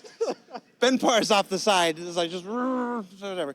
All right, so the Zeus. First question that I see a lot of people had on Twitch watching the stream is obviously it doesn't look like the Zeus that we've all known from the lore and stuff. I mean, I think the first image of the Zeus was probably in 2012 or 2013 in that really early lore post. Why did we change it? I am kind of curious about that. Were they not listening to the presentation? I wasn't. So there's a few things. Obviously, it was built as a product of its time, both in lore and back in the day. I was too busy looking at how handsome you look. Oh, thank you. But also, and I think Ben will probably want to talk about more of this, is we have design languages for RSI now, and it doesn't really fit in with them anymore. Yeah, I think, when we look at reimagining one of our ships, our manufacturers, we didn't want to just release the classic Mini today. We wanted to look at it and... Today, so maybe tomorrow? No. So what we wanted to do was, bring it up to standard both in terms of its quality and what it can deliver as a ship, but also visually. I think RSI has grown as a manufacturer over the years. I think you can see how not all ships roll off the production line in day one. Each of our manufacturers also have a history, and I think it's fine to see progression for that throughout the timeline of our game. Sorry, Zach. Just say you hate the Zeus. But it's not just the visuals of it, though. It's important that the amount of time it would take to get your jalopy, because that's why I ask, and up to level. Here we go. I didn't do it. He did it. He did it. This is the real reason. You can be in the center. You can be in the center now. Go ahead. The amount of time it takes to actually get a ship, the amount of time it takes to get a ship actually flight ready in any universe, it would be a lot of work to get something that, for the most part, has about the same amount of space as a space shuttle. And you wouldn't be able to use any of the gameplay. You wouldn't be able to fill it with cargo. It'd be really difficult to get in there. I was thinking the same thing when I saw it first. Flight ready in the universe. It didn't look like it'd have a lot of room to do stuff that we want to do with it. Do more with. It's far more interesting to get a ship that you can do bounty hunting in, or cargo in, or... He comes over, asks us to do an interview, and wanders off. It's going to be one of those live streams, huh? All right, we're almost at the end. We're almost at the end. Okay, All right, fair. so enough about what the Zeus isn't. The Zeus, favorite thing, top of your head, what's your favorite thing about the Zeus? Ellen? F the Idris. Mark, favorite thing about the Zeus? EMP, quantum dampener. Okay, favorite thing about the Zeus? The white and black color scheme. Favorite thing about the Zeus? Its belly. It's got a really lovely, sleek belly. Like a space shuttle.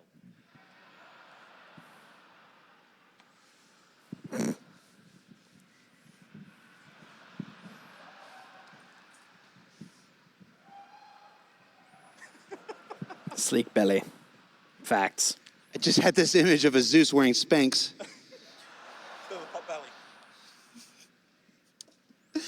What are you laughing at?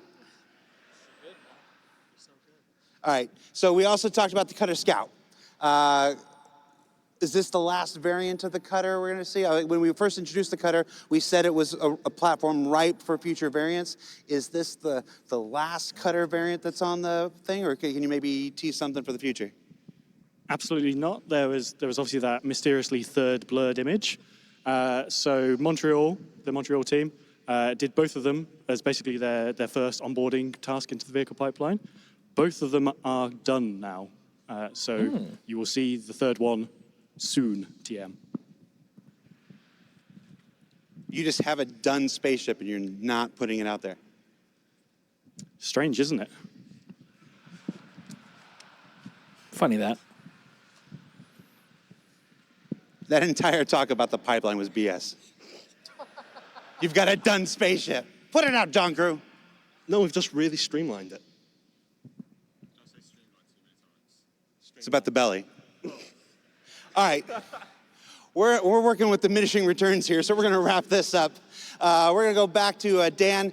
He's back in Hall B. I think he's at the merch booth. Dan, what do you got for us? Well, the opposite of diminishing returns is amazing merch. I am here at the merch booth with some amazing merch that we made just for CitizenCon. Now, if you guys are at home feeling the FOMO, that's fair. You guys should have been here, and I'm very sad you're not here. But don't worry, if you're not here, most of the merch on display behind me is available for you guys to pick up at the RSI Pledge Store right now. There are obviously some exclusive CitizenCon stuff only for CitizenCon attendees. So if you're here at the show floor, come over to the merch booth. The line was astronomical earlier today. It's much more manageable now, so if you haven't gotten a chance to pick it up yet, now might be a good time to make your way over to the merch booth and pick up some stuff. I was given a sweet box as an early Luminalia present, so we're going to do a little bit of an unboxing to show you guys some of the cool stuff. I mentioned earlier that I helped the subscriber program at one point, and one of my favorite pieces of subscriber flair that I was responsible for was the CDF bobbleheads. We have brought them to life, finally. I know everyone has been asking for a long time for us to make these bobbleheads. Sure enough, we did. You can see them. People are blocking the way. Trust me, they look exactly like the ones in-game. They're super cool, super awesome. Again, if you want a little bit of the verse in your home, pick up a bobblehead. Who doesn't want a bobblehead? Thank you, Luminalia Claus, for your bobblehead. This is hard to do with one hand. What else we got here? Bobbleheads. We have this very nice, people keep saying we only make black shirts. we now have an orange shirt. Take that, haters. Hello. This is Very actually nice. really soft. They gave me this for a bit. I'm probably just going to steal this, to be honest. You guys won't tell, right? You guys, hey, no narking. Everyone chat, be cool. Be cool, guys. Be cool. And we finally, man, this is so cool. I've heard about this, but this is like feeling it for the first time. We have this Black Star Citizen hoodie. I like the hoodie, you but can the see arms. on the sleeves we have Xion. It's just going to have too many conversations I asked Dave with people that don't directly care. what they said, and his response was, I don't know. So whatever they say, I'm sure it's something very profound and wise from these alien races. Again, I'm just going to steal this, so sorry, merch team, if you were expecting profits on those merch, you're not going to get them. Now, we do, again, have 3 exclusive merch items for people who are here at CitizenCon. We have a Pyro t-shirt, and we have 2 lithographs. I don't know if you can get... I can't take him anywhere. Truly, I cannot. I don't know if you're able to see that Burn-In Pyro t-shirt off over there. That is exclusive to people who are here at CitizenCon 2953. Also in the middle there, we have those 2 lithograph art pieces. Again, exclusive. This guy... Those are some cool I can't take lithos. him anywhere. Who was that man? No one important, I'm sure. He's a... but yes, we have those 2 exclusive art He's a pieces for tutter. people who are here at Tut, tut, CitizenCon tut. 2953. Oh, what's this? Oh my God, that strange homeless-looking man also gave me these AirPod cases with a little Finley attached with it. You know what? Maybe that guy was all right. Whoever he is, I hope he's having a good day.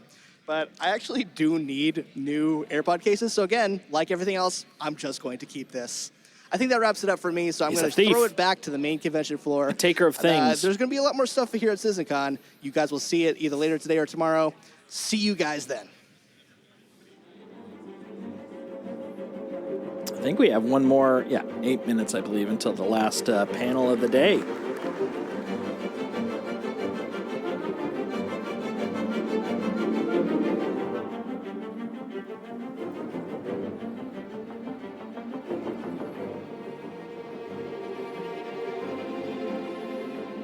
Most important news has already happened, though, which is, thankfully, my frickin' ship is coming.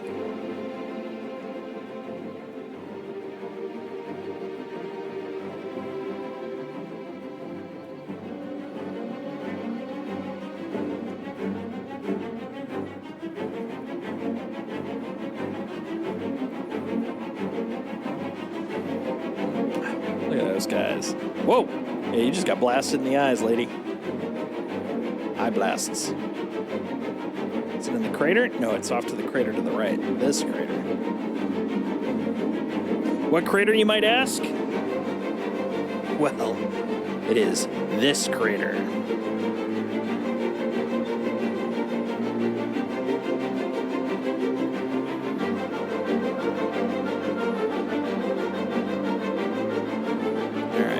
This is where apparently I need to go.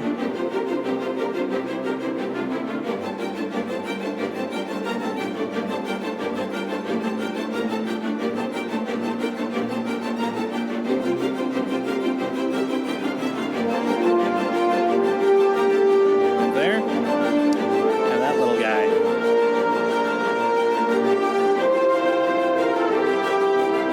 It's just a humble little trading establishment. Perfectly reasonable, very quiet. But for no reason, I'm going to just turn off my lights and my engines. No one needs to know I'm here. Okay, we're going to hop out now. Hopefully sell some of my wares. We don't need to discuss what wares they are or how I got them.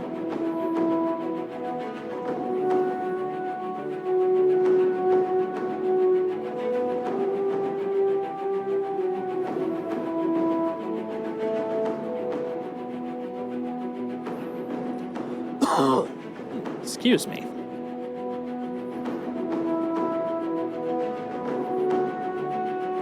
Hey.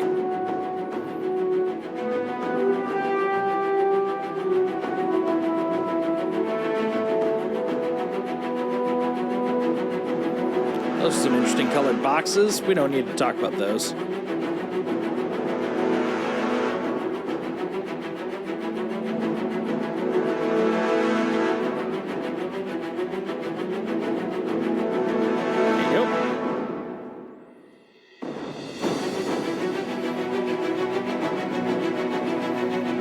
sell some goods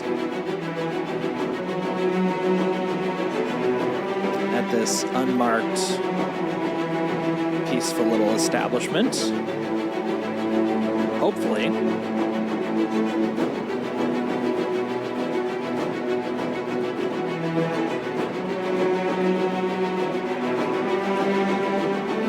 Cycle.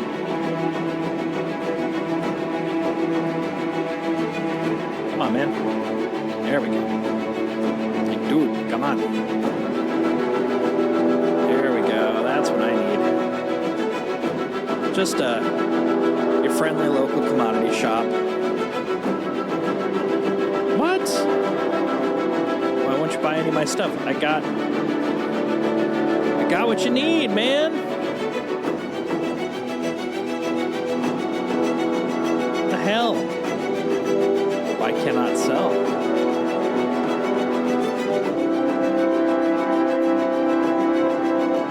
Okay. Son of a bitch. Just trying to find a place to sell my goods.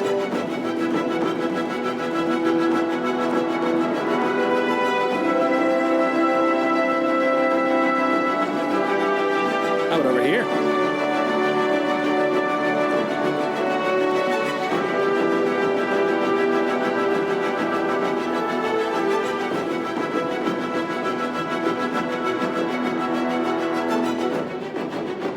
What the? Oh. So it wasn't exactly a perfect fit. Whoa! I think I almost took off there.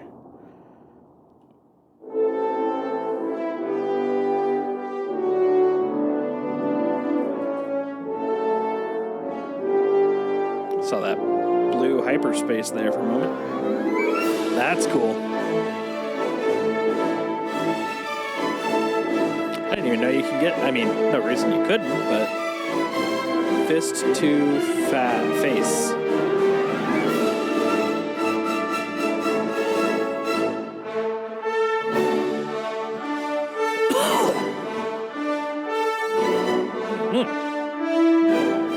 Okay, we got engines.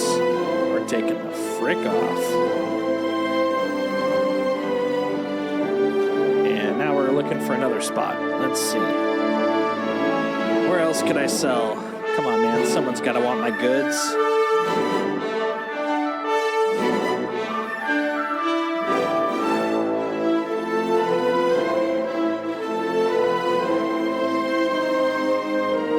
There we go.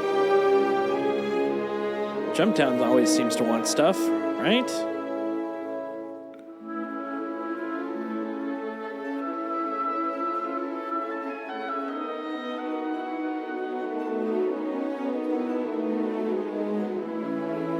Sure. Figures Jumptown wouldn't do it. Fine, we'll go to the Comma Ray. Maybe they'll like my cool stuff.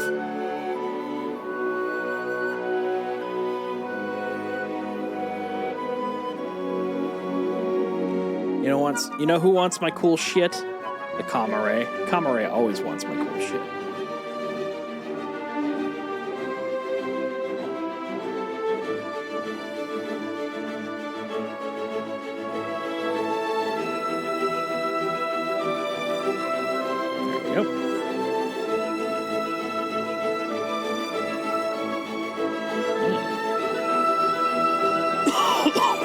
Excuse me. OM1. OM1 knows. OM1's the one. Oh, here we go. The final part. For today. I'm hoping this is about a new star map. Because, good Lord, do we need one. How are you doing, Los Angeles? Woo! Even though I'm not in Los Angeles. Here. It's great to see you. Hi. My name's David, but everyone calls me Bone. Don't ask. Or maybe ask me later. So call me my job is Bone. to oversee all the technical implementation of the UI across the company. And if I'm lucky, I get to do some programming from time to time. At previous CitizenCon, one in the flesh, in Manchester, I talked about UI tech with my friend and colleague, Zain Bien. And we were making new tools and technology to help our developers with, to develop their UI.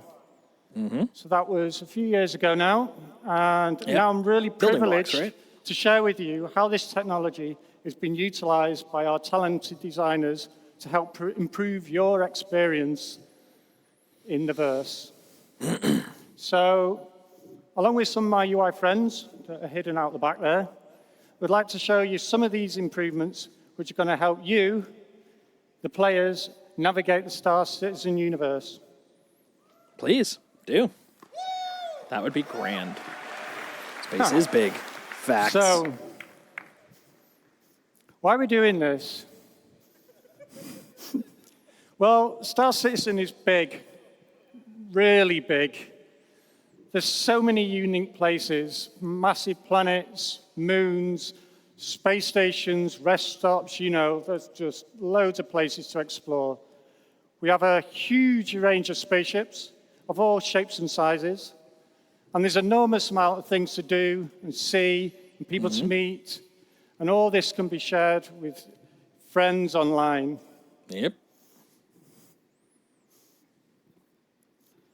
And as we've seen today, as our amazing online technology grows, it takes great leaps, and our online player count grows, the possibilities become almost endless. So how are we going to make sense of all this? Right. Well, one of the main ways we do this is with a user interface, or UI for short. Well, that's where we come in, fortunately, being the UI guys. And we do this in loads of ways that you see already, whether it's your vehicle MFDs, or the hood, or the kiosks, where you get your spaceship, or you trade commodities, or buy weapons, and all manner of diegetic UIs that you see. Diegetic meaning like things in the world that you can interact with. But our first real opportunity is through the helmet visor display. Moby Glass. Now, the visor display gives you vital information about your status and the environment around you. But this display has gone through many iterations over the years, and it's been built upon and adapted. And I don't know if who remembers Arena Commander 1.0 that came out. Hot minute ago. That came out about a year after I started, which was primarily space combat and racing, so the visor was geared towards that. And then it evolved with our first adventures into the online universe. And as all the features get added and all these new things, the visor grows and we put things on it to show you, different statuses and like tells you all about what's going on. But with all this evolution, we sometimes lose focus. There's so much we need to know. And when we need to know it is important. So how do we zero in on what's important and at what time? So leaning on this technology that Zain and I and the UI tech team wrote a few years ago, we're trying to take a smarter perspective and rework the visor for you. So I'm not going to tell you about that. I'm going to invite Simon Bursey onto the stage, and he can tell you more about it. Simon?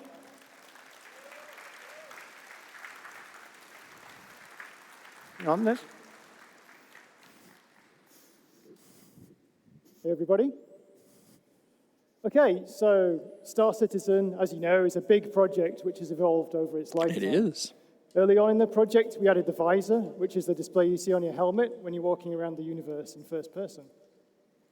Because the game is always expanding, we often add new gameplay features, and with those come new UI. The various teams slotted pieces into whatever place made sense at the time, but this eventually meant the view became more complex. It's very ad hoc and rough As you can because see, of that. the current live UI can get very cluttered. Mm-hmm. You have lots of information competing for your attention, so you don't always know where to look. Yep. And sometimes the overlaps can make things difficult to read. Mm-hmm. So, as you can probably tell, the UI team wanted to do a redesign. Good. We wanted to improve the player's experience by presenting the important information in a clear way. We also needed to create a new framework that supports all the existing features and allows us to add more in future. And finally, we wanted to bring the visuals up to the high standard we're setting for Squadron 42 and soon the Star Citizen persistent universe. Makes sense. So how do we go about that? I believe user interface should always be a collaboration with the teams who build the underlying features. So we worked closely with them on a new layout, keeping some pieces, combining others, and maybe getting rid of a few. Once we'd figured out the design, we built a new framework using our 3D UI system, and then we worked closely with the various game teams to take all that complex data that existed before and hook it up to the new user interface. When we designed player-facing UI, we often tried to start with the worst case first, so we can see everything we have to deal with. It was important for us to keep the central area as clear as possible to make it easier for you to see the underlying game. We designed a set of regions that attach to the different parts of the view, and with each of those, we have a set of widgets that can show, hide, Redacted and always stack sounds when you fun. need Oh, them. there's a bottom redacted as well. So, I've told you about everything we wanted I to like achieve, redacted. but wouldn't it be great to see it in game? I like it unredacted. Does anybody here want to see a live demonstration? Yes. Please. And thank you. Good. I was hoping you'd say that, otherwise it would have been a very short demo. Okay, so we're going to show you some of our new UI running live in the game. Everything you see is in real time, but I have to tell you we've created a special mission just for the show, which is a little different to what you see in the live game. Okay, so as you can see, Bones driving. I'm going to say Bones' name a lot, and the other guys too, so it's probably the most times you'll hear that in any presentation. Okay, welcome to the Orison Providence platform. You may have spotted it earlier, but today is the first time we've shown the new visor we developed and tested in Squadron 42. But you'll be happy to know all the UI you see today is going to make its way to Star Citizen. Cool. But this is secret UEE Navy tech, so we'll give it a different look for the persistent universe. As you can see, the display is very clean by default. Many of the elements are contextual, meaning they appear when you need them to avoid cluttering the screen. We've also temporarily hidden a couple of things so we can focus on them later in this demo. Okay, Bone, let's move into the scene, please. All right. It looks like everyone here is scared. They're all hiding. Okay, when you get a new mission objective, faux it combat appears in mission. the top right of the screen. And you can see Nice. that our first mission is to repair a radiation leak. We've done a major overhaul of the augmented reality marker system, so we can follow the yellow on-screen marker to get to our objective. At the top of the screen, you'll also see the compass. Okay, Bone, let's head towards the objective. We were already happy with the way the player status widgets worked, showing you contextual information about your character and environment. So we've given them some visual polish and added a few new ones.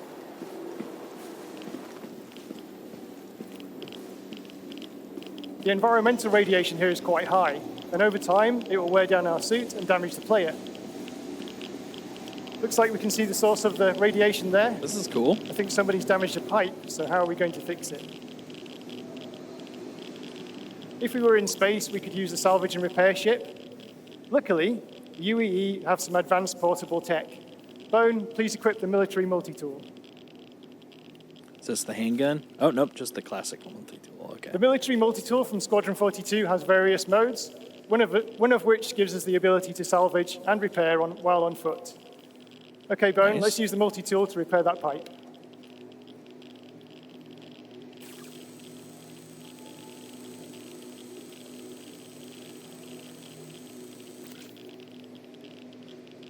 Okay. Right, we can see at the bottom left of the screen, the radiation levels are decreasing. So let's head into the scene. Go on, Bone. Let's walk forwards a bit. Okay, now we fixed the damage, we need to find the enemies that caused it. While we're on the way, you'll notice that the on-foot emissions at the top of the screen. We're emitting infrared, electromagnetic radiation, and also sound.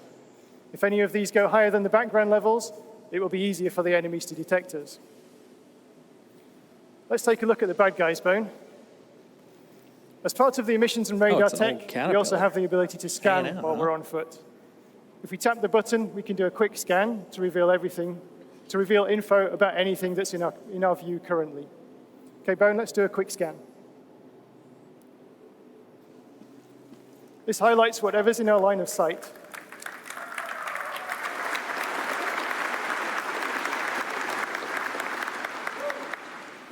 There's also some risk and reward to the scanning system. By holding the button, we can charge our scanner, and this reveals enemies through walls using a more powerful wave. But it does cause a spike in our emissions, which makes us easier to detect. Okay, let's do a charge scan, please, Bone. Okay, we can also see the augmented reality box outs, which give us a summary of what we've detected. Okay, let's have a look at our weapons. Let's get the gun out, please, Bone. Okay, we wanted to help the player see their equipment during combat, so we upgraded the weapons display. As well as the ammo in the gun and the spare mags in their pockets, we also now show the player's explosives and med pens. Looks good. Okay, let's fight the bad guys.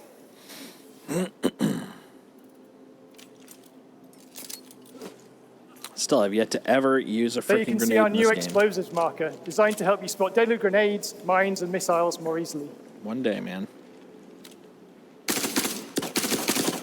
Oh, I like that. I don't like getting shot like that, but I do like the UI for the targets.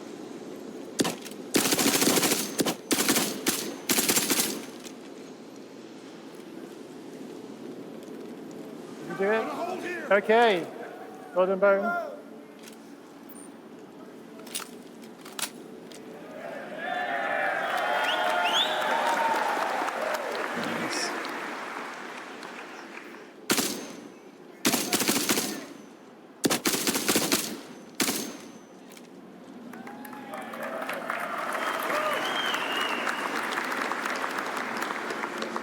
Success. Okay. There's no more hostiles nearby, so let's take a moment to talk about the Mobiglass. The Mobiglass is the Star Citizen equivalent of your smartphone. It has various apps that hook into the gameplay systems. Like all the UI we're showing you today, we wanted to redesign it with the player's usability in mind, to make it look good and also lay the groundwork for future expansion. Let's bring up the Mobiglass, please, Bone. Yeah, that's a frickin' Mobiglass, finally. When? That's all I care. Pretty cool, huh? We've redesigned the interface to give a smoother user experience. We've overhauled the visuals, as you can see, to make it feel more three-dimensional and holographic. This is actually a sneak peek of the UEE military Mobiglass we've created for Squadron 42. This version has a focused selection of apps, and we're going to expand on that when we bring the Mobiglass to the Star Citizen Persistent Universe. We'll also have more of a smartphone feel in the PU with a wider range of apps. Okay, let's briefly talk about this home screen. It gives us an overview of our health, the environment, and even our ship. We can also check our mission objective. I need new star maps so bad. Okay, so that's enough about the Mobiglass. We've got some more really cool UI just around the corner. And to tell you a bit more about that is the very talented Zane Bien.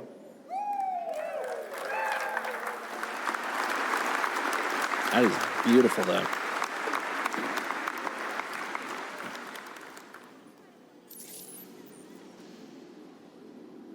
Throughout human history, as we have ventured towards the allure of the unknown, We have used cartography as a key component to help shape our understanding and make sense of the world around us.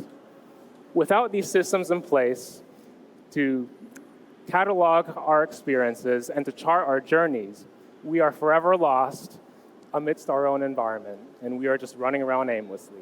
This is why it is super important that you, as citizens of our ever-growing, ever-evolving, persistent universe, are equipped with the tools necessary to make your like ventures a star meaningful. map. Come on, man. So, with that said, I want to show you something that I think is extremely cool. So, Bone, our next objective is to go to the map kiosk and download a terminal.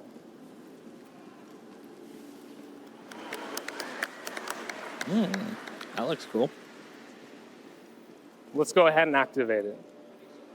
What you see on screen, zoom out a bit, what you see on screen is a fully live 3D representation of the environment that we are in. That's great.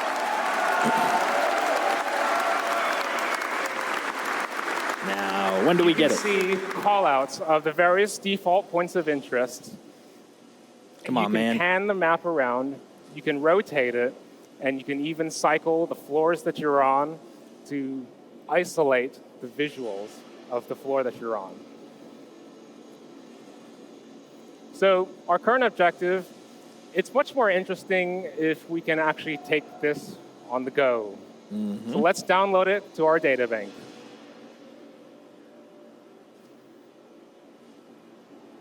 As you'll notice, we now have the representation of the environment in the upper left corner of our visor. That's great. That is freaking great.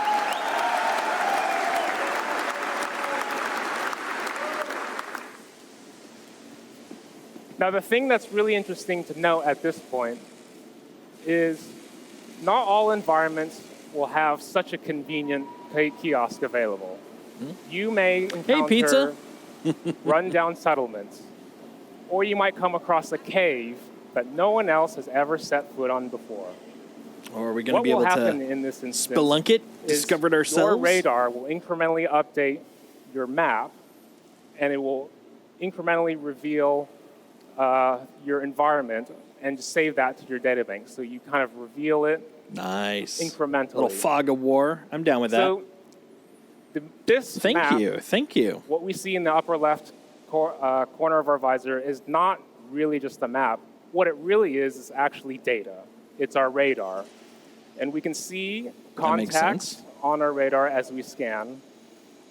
And it's basically what we have available stored in our data bank. So because we have the location data saved to our data bank, we can obviously access that via our mobiGlas. So let's go ahead and pull it up in our mobiGlas. Please do. Because this is going to get really interesting. That's the thing I'm looking forward to, man.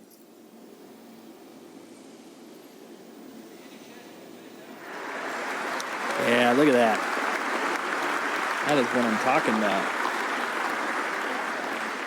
So, Bone, I would like you So to much better than cycle what we currently have. between the different floors for us, please. So you can see this lerping transition between the different floors. Yes. And marker callouts of our objective and also where we are.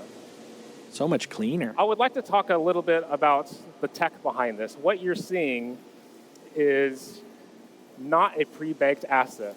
And I want to reiterate that because all of our environments can be very dynamic and they can change. They can take damage. Perhaps economic shifts might cause changes in the environment. And we can't export totally custom assets. So what we've done is we collaborated with our graphics team to enable us to render the environment in this way. And what it is we're actually whitelisting objects that we render and excluding everything that we don't need to render. That's cool. In our level markup, we basically have the designers and artists mark up only the bits that are necessary for the map. This lets us have a very compelling visual, but without much of the cost. I like it. So you can basically put whatever you want in there, and it's going to show up. I think as long as they decide to have that type of data show. I like it. Is something very interesting. So we might look around on this map and note down certain areas that might look interesting that we might want to revisit later. We can see some doors on this map, and these doors are entities that are called out on the map, and they may change state. So there can be some doors which have a locked state, which they will display red. And doors that are open will be green. And there are other entity callouts that can happen in our map. So let's go ahead and find a location to put down a pin, please, Phone.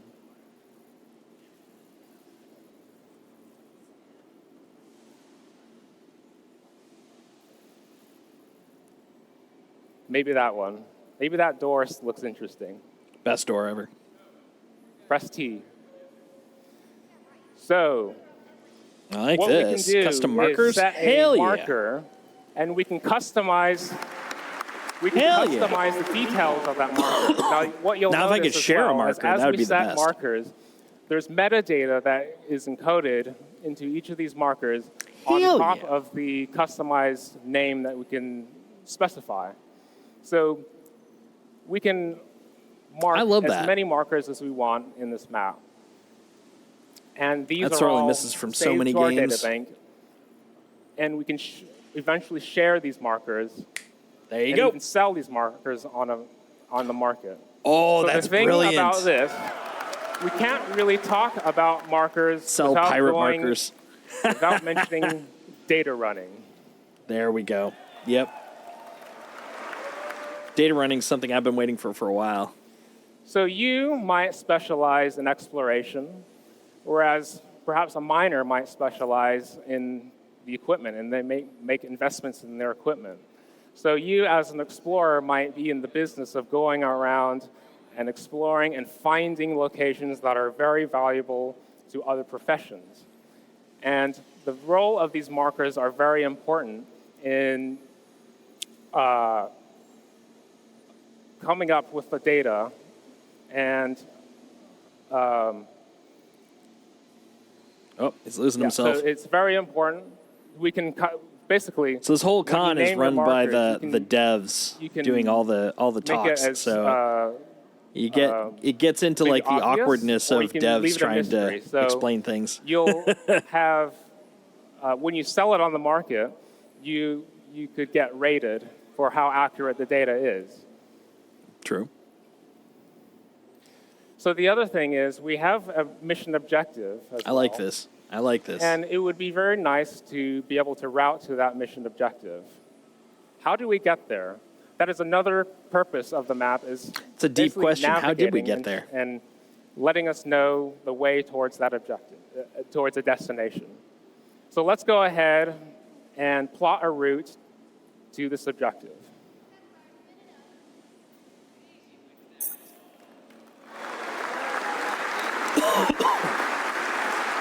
Yeah, I'm guessing he's probably in his mid to late So- 20s tops.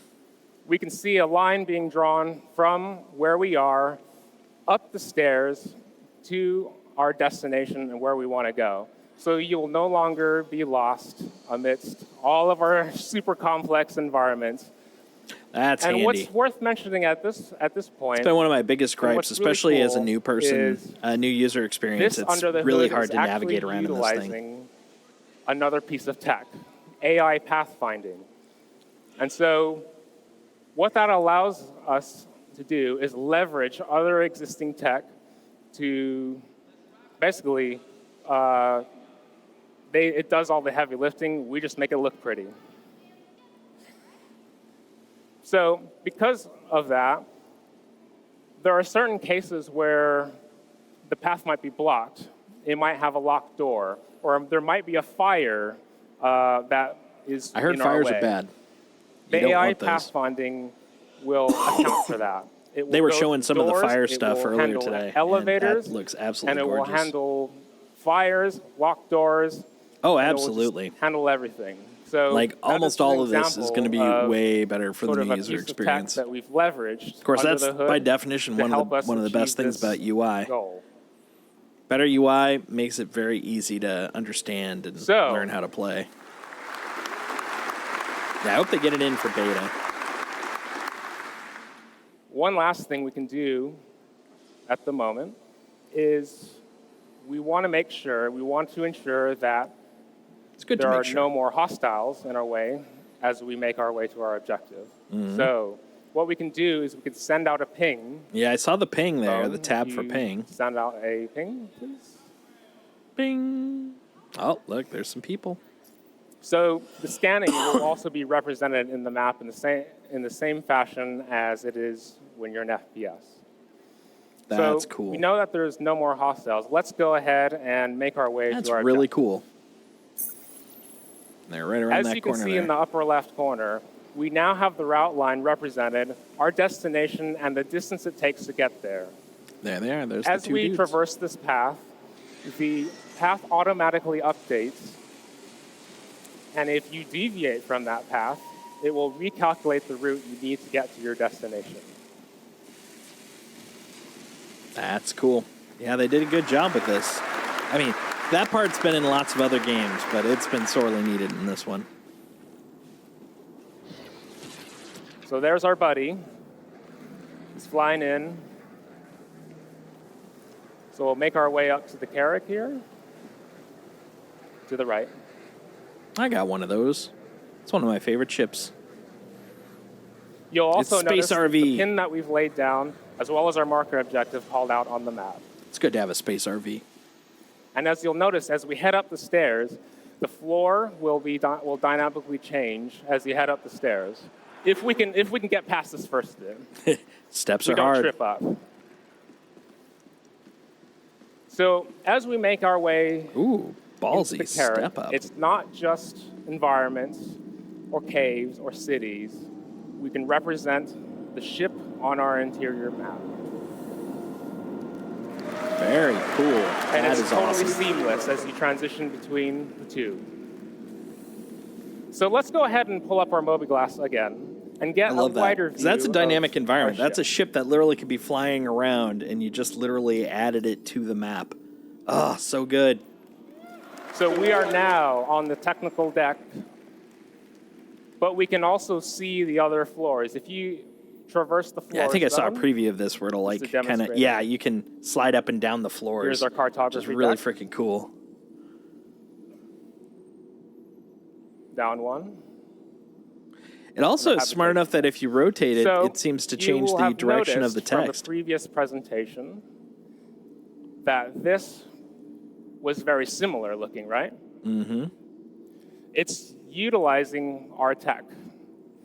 So not only will this benefit this you is as a good. player, but it also benefits This us is as real good. developers. Because I we like it. generalize this system so that other developers can leverage our map to create compelling gameplay. I like compelling gameplay. So it compels me. Other teams can leverage our tech, and we leverage the tech from other teams, and it's a circle of life. And I think that's just too cool. That is too cool. Such powers. Such coolness. Much wow. So, we've been talking about environments, cities, representing ships. Star on a map, star map, star map. Maybe planet terrain. Come on. These are quite, I mean, our universe is quite big, right? That's only a small fraction. Come on. Of You what know our he's- universe is. You know he's tugging. Come on, man. Star map, What star if- map, star map. What if? What if? Happens? Have we tried this? What happens if we just take your mouse wheel and just zoom out a little bit? Keep going. Keep zooming out, all the way out, all the way out. Dude. Let's go, let's go. Dude. Great job. It's not just the interior map. It's not just the radar. That's it is cool. The map is one single unified system. Just Makes across sense. Different scales. And I want, at this Dude, point... that is brilliant. That is great. There's no reason it shouldn't be. We are above Crusader, and at this point, I want to invite Emily Hansen onto the stage to talk about the map as seen at this scale. Thank you very much, everybody. That's what we've been waiting for. That is great. Hello, CitizenCon. Are you ready for this? She's channeling a little bit of Velma there. Phone, do you want to click on the marker? As you all suspected, this is the star map. That's great. Star map, star map, star map. Let's go. Jinkies, this is cool. I'm so excited to be here today to reveal this to you all. I'm excited for you to be here and revealing it to me too. Now, I think we all know the current star map needed a bit of work. A little bit. And we've done that. Now, mapping the universe is no easy task, but we've taken some big steps forward with this upgrade to make it so much easier for you to navigate the stars. Good. Before we dive into the details, let's just take a second to admire Crusader's new look. Bone, why don't you take a look around?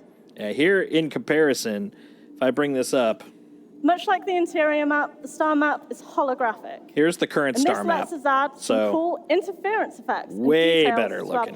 planet Right off the textures. get-go. You can also see our improved player marker and that we're currently at Orison. The Oh, player and dude. location markers have merged at this scale because they're so close together. The player marker takes priority, which is why the marker displays the player icon and color. That's cool. By smartly merging with bigger points of interest at larger scales, the player marker always remains visible to you. You'll always know where you are relative to points of interest near and far. So, is everyone ready to see more? Yes, please. I will give Scooby Fine, snacks if you let's do. take the step back button. That's the one on the right over here. So we can take a look at Crusader and all of its moons. Oh, that's clean. I like it. That's very clean. That is great. Yeah, so here we are, Crusader, its moons, orbits. Jinkies, that's awesome. You can also see that labels have received a major visual update. Yeah, they have. They They're now look way fully nicer. 3D, and this gives them a really cool perspective. Most labels are aligned to the galactic plane, and they rotate with the map. Bone, Great. give the map a spin.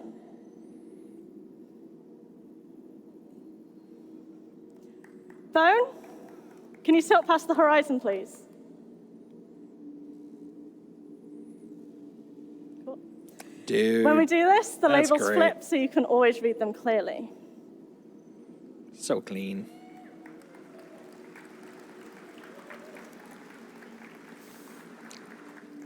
Labels for city markers and outposts work a little bit differently. Bone, let's double-click on Selin now to focus on it.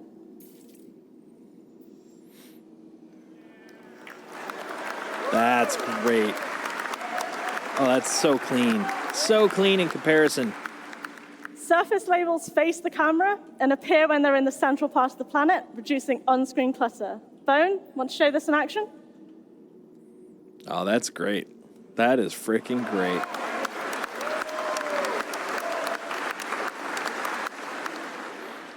Markers on the far side of the planet fade out, so they don't take focus from the locations you currently care more about on the near side of the planet.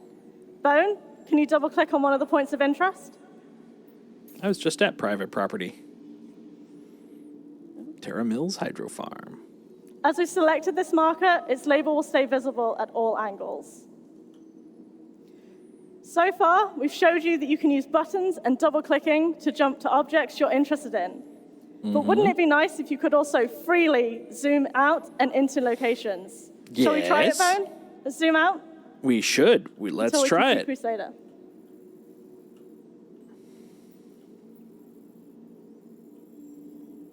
Oops, someone's bold. They left their elevator down. I could go take a We trip. wanted to ensure you have freedom to move around, but this flexibility requires us to be really careful about how and when markers appear.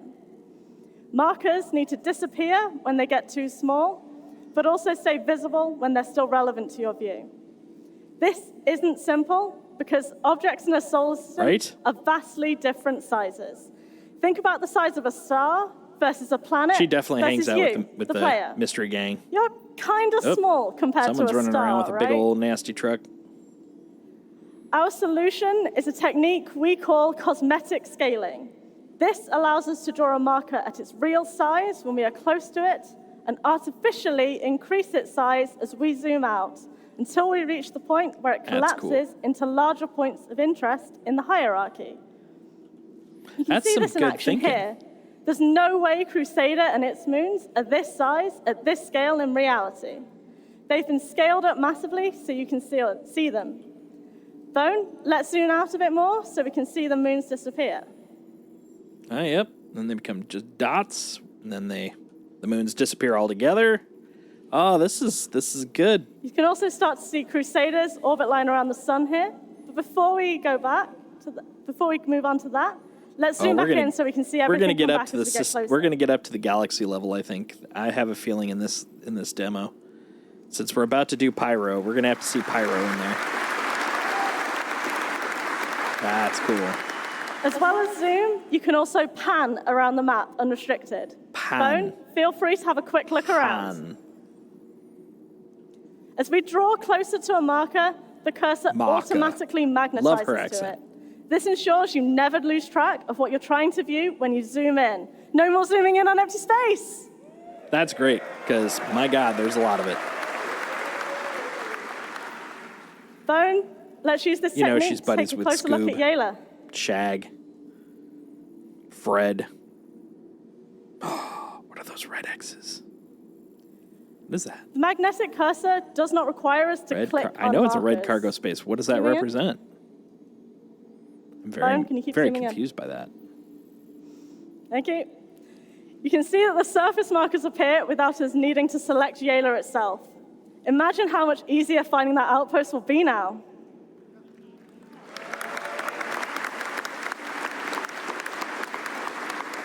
Crusader, as you all know, isn't all there is, though. We've got a pretty big universe out here. Do you want to see some more? Let's have a look at a location further afield. Can we just pan to Calliope, maybe? Bone, let's give that a try. Yeah, go out to Calliope. Calliope. Yeah, good luck finding it, though. Yeah, I think we're getting lost. Pretty sure we can all disagree this might not be the best strategy. So what can we do? Bone, Type it. Let's try clicking on the middle button over here. This returns us to our previously selected marker. As I mentioned, we did not select Yayla, so we've gone back to Selin. So now we know where we are. Look at this party. That's a step in the right direction, but we're still not It's at very Calliope. busy here in Garcia's Greens. So we need to find a different way. Are Bone, these two conjoined could you at the take a butt? step? Could you use the think they step are. back button until we can see the guys doing whole okay? solar system, please? Butt twins. And there it is. That's freaking cool. I think Calliope is one of Microtech's moons. So if we double click on that bone, we should be able to see it. And there it is. Bone, let's pan to it and then zoom in so we can see that magnetic cursor in action again.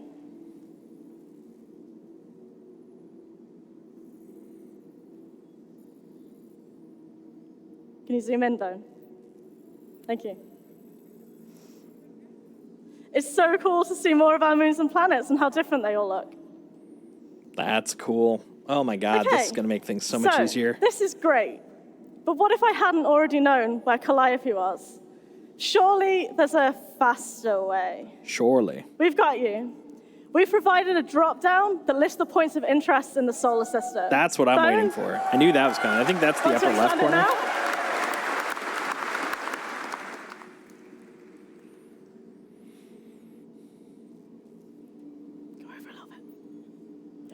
There you go.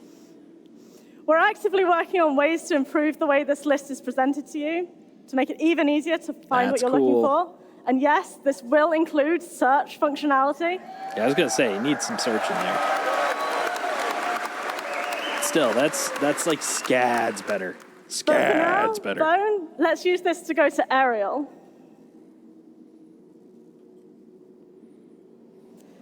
That is excellent. I absolutely love zooming around on this map. Bone, want to find area 18 for me?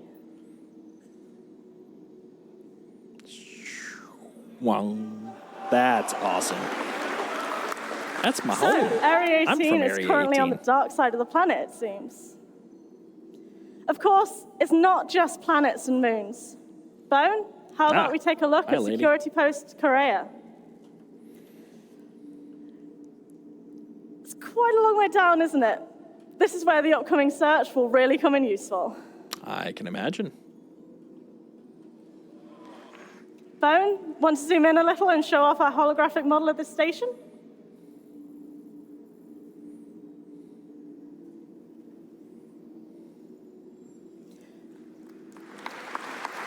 That's very cool. Bone, can you also drop the already went that way. drop down? Didn't I? Yeah, I already went that way. Thank you. As you may have noticed, the recent list in the drop-down populates as you click on locations in the list. It will remember your 3 most recent selections. Very so you cool. can use this to quickly return to places in case you want I'm waiting to for her check to show something else Pyro. again. You know that's going to Bone, be coming let's up. use this to go back to aerial. Come on, show me some Pyro. Okay, so we've done a lot of exploring. I think it's time that we head back. We could do this by selecting Orison from the list, but we also have our own marker that we can take advantage of here. The eagle-eyed amongst you may have noticed that the player marker clamps to the edge of the map, keeping it visible to you no matter how far away you go. To get back to our position, we could double-click that marker, or we could click the first of the navigation buttons to zoom straight there. Okay. Now, I'm sure many of you have been wondering if we can go back to our carrot map from the star map, just like how we got here from the carrot map just a few minutes ago. So let's see what happens when we focus on our player marker. Go ahead, Bone.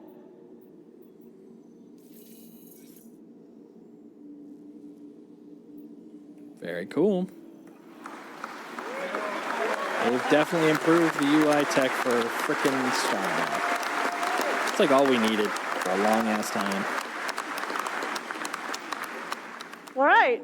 So yeah, here's our carrot again. Being able to simply zoom between these map contexts lets you draw meaningful connections between what's on the ground and what's in the skies like never before. Hell yeah. Bone, just for fun, let's zoom all the way back out so we can see the entire Stanton solar system.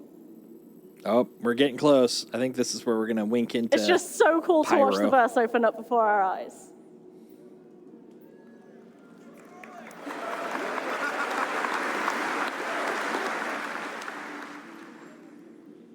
With all these new possibilities for moving around the star map, you should never find yourself lost again. The controls are so much smoother and easier to use than the star map you're all used to, as I hope Bone agrees. Knowing that what we've shown here today is just the beginning for the upgraded star map. When, though? You saw When? pinning in the local map, and we'll add this to the star map before you get it. Just imagine being able to mark something interesting you find out there in the verse and then sharing that location with friends, just like Zane said. Exploration is about to get a lot more interesting, and we're doing everything we can to ensure the star map is your brightest window to the stars yet.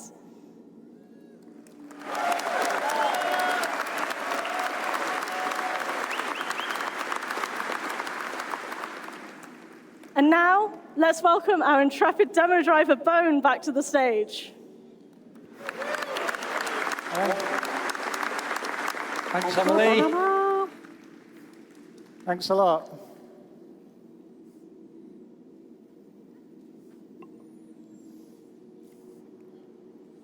So we're really, really He is excited about rosy-cheeked. getting all these features into your hands of the players of Star Citizen and Squadron 42. We know they're going to make a huge dates, any difference to times? the way you make your way around the universe. So let's just quickly review what we've seen. Yeah, let's. We've rebuilt the visor display to give you a better understanding of the environment around you. With the new minimap, with the integrated radar and ping, and it will help you find your way around. Yep.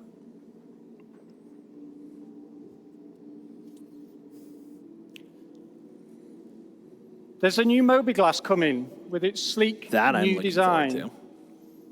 We're improving all the existing apps, and we're going to develop some new ones too along the way. So we've got a video now. Look at the ship graveyard over here. So many people that couldn't And then successfully land their ships. Is our interior map technology, which will truly help you understand your surroundings. Better take a look at 'em. awareness of your surroundings and threats, exploring new mapping new areas, pinning locations for later, and sharing these with your friends. Look at all those people that just could not land their ships at the station.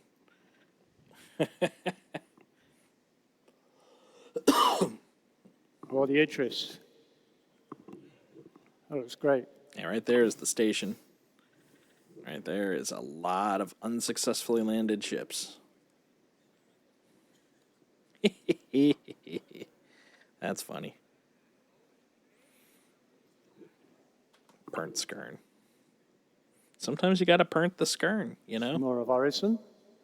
Horizon. All right, let's see where we're gonna park.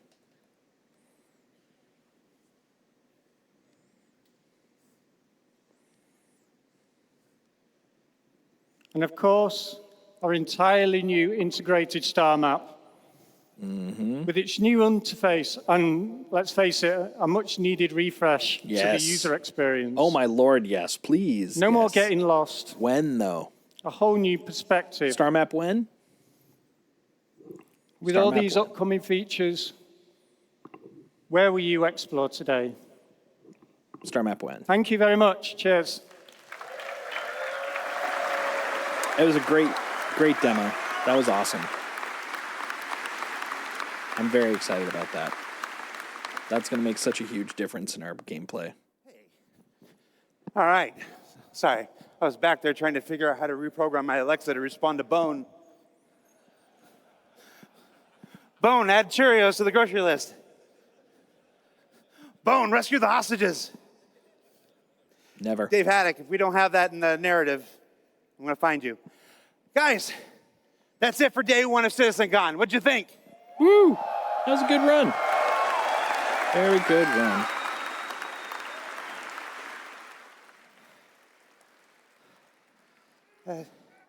That is a heck of a day one. You want to do it again tomorrow? Yeah, that's my plan. Hopefully we'll have some friends. We saw Star Engine and all the chat with it, amazing too. improvements that are coming to Star Citizen and Squadron 42. Woo!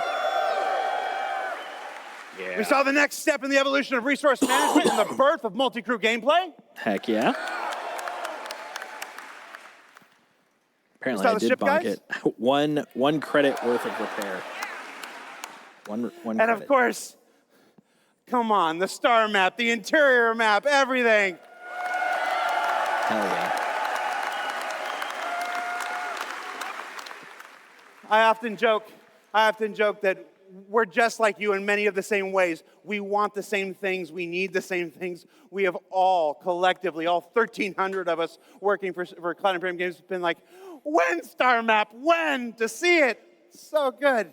So yeah, this wraps up day one. I'm going to tell you that Hall B is going to be open for about another 2 hours. So if you haven't had a chance to check out the Pyro Playground and all that stuff, go ahead and do that.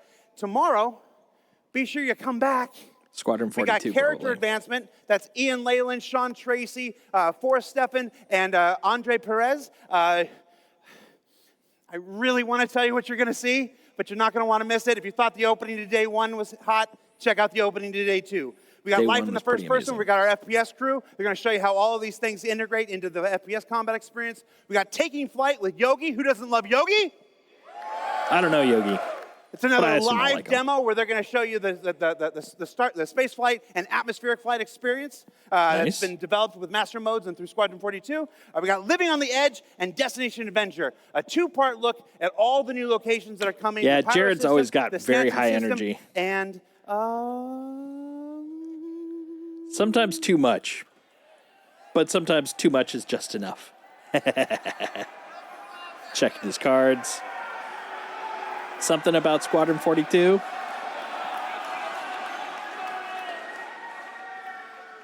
I've been here 9 years. I got to make it to 10. So yeah, everybody, from the bottom of my heart and standing here in front of the 1,300 people who make this game possible, thank you for joining us for CitizenCon. Come back tomorrow, 11 a.m. Pacific. We'll see you then. Tomorrow's going to be great. Day 1 was great. More hype. You ain't seen nothing yet. Nice. Take care, everybody.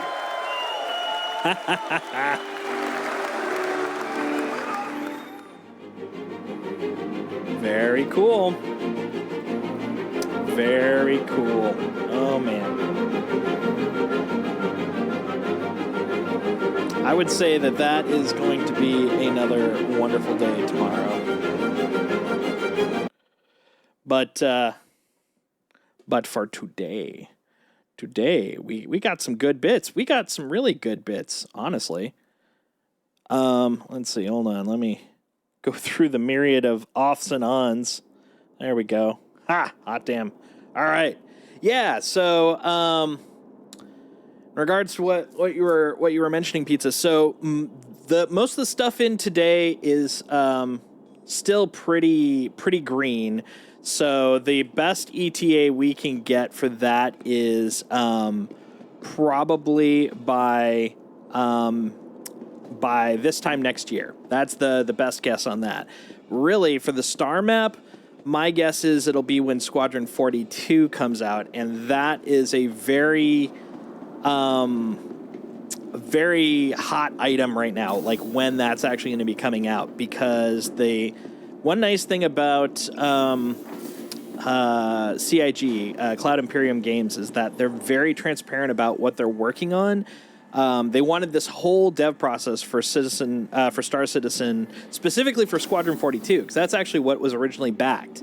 Star Citizen came out of Squadron 42 as a bonus, but they wanted the whole thing to be very transparent. So they've actually been very open about their dev process, keeping only things that are like relevant to what was I going to say? Relevant to like the impact of the story, kind of close, and stuff that they're still trying to figure out. Like they're not gonna just be like we think this might work. That's not good process. But they had just closed out all the core stuff on their backlog for Squadron 42, because that's a publicly accessible thing. As a matter of fact, here, one sec. Let's go over here, close this. We'll go over to Robert Space Industries. So yeah, over here, you can actually see they've got these. So Robert Space Industries is the site for Star Citizen. And you can go to which one is it? The roadmap. And they're actually very transparent about what's being worked on and where, with only a few things being kind of obfuscated for like surprise factor for us. And you can see like everything's tracked. It's basically like going to work, because this is basically a classic sprint backlog for anybody in the tech world. And then they've got this release view, which basically shows kind of what they've committed to for each of the major rollouts. We just rolled out 321 like a couple of days ago. So the reason I bring all this up is Squadron 42 is probably going to be announced, at least in some sort of starting release date, tomorrow. That is speculation. Like, no one has officially said they're going to announce it, but it's like everything is kind of pointing in that direction. So there's a very strong confidence that that's going to get revealed. And that's why there was a lot of hype in that last part where he's talking about what's going on tomorrow. Is we got a couple of the things we knew were coming. One, today they talked about Pyro, which is the second star system in the game, which is a big thing because number one, there's a lot of tech that's about to be released that's going to just really help the game that has to be done before we get Pyro. So that, number one, is a big thing. Number two is the fact we get a second star system. So we're basically doubling the size of the game, and it's already a huge game to start with. And then the other item that was very big was everyone had heard rumors that the Zeus Mark II was going to be announced. Now, the Zeus in the lore for this game was the first commercial ship to have quantum, which is basically like your fast travel kind of a thing. And the Mark II is kind of an homage to this original ship, as like a reworking from the original company, because it's been like, it hasn't been used in the last, like, I think 400 years or something like that. It's been a long ass time. And so this is an homage, but it's also one that everyone's been kind of excited to have because everyone wanted a Zeus of their own. So that's the other part. Finally, the last part is CitizenCon, or not Citizen, is Squadron 42. When's that coming out? That's the last bit. Everything else has been revealed. There's only one thing left, and hopefully we're going to get that answer tomorrow, which I'm very excited about. And Star Map is something everybody's wanted, but no one knows when we're going to get that. But the only thing we do know is that a lot of the major UI stuff, because they don't want to just be constantly hopping between two games while working on this thing, even though they're both, off the same tech.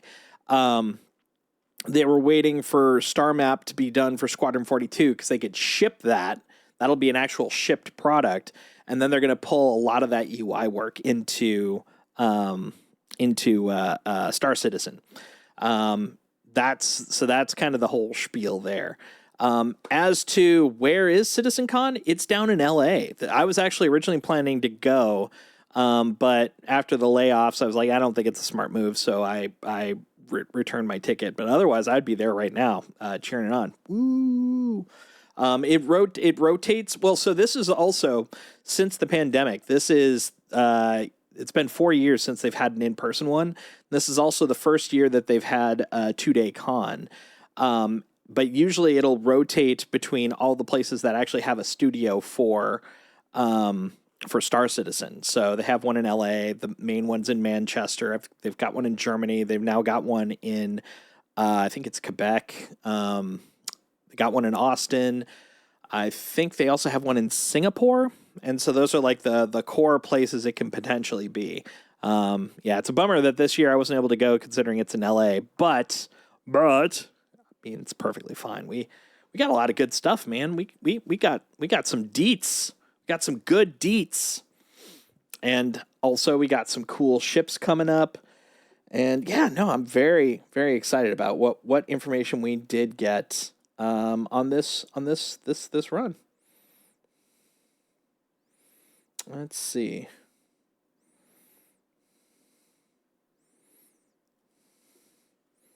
Let's see.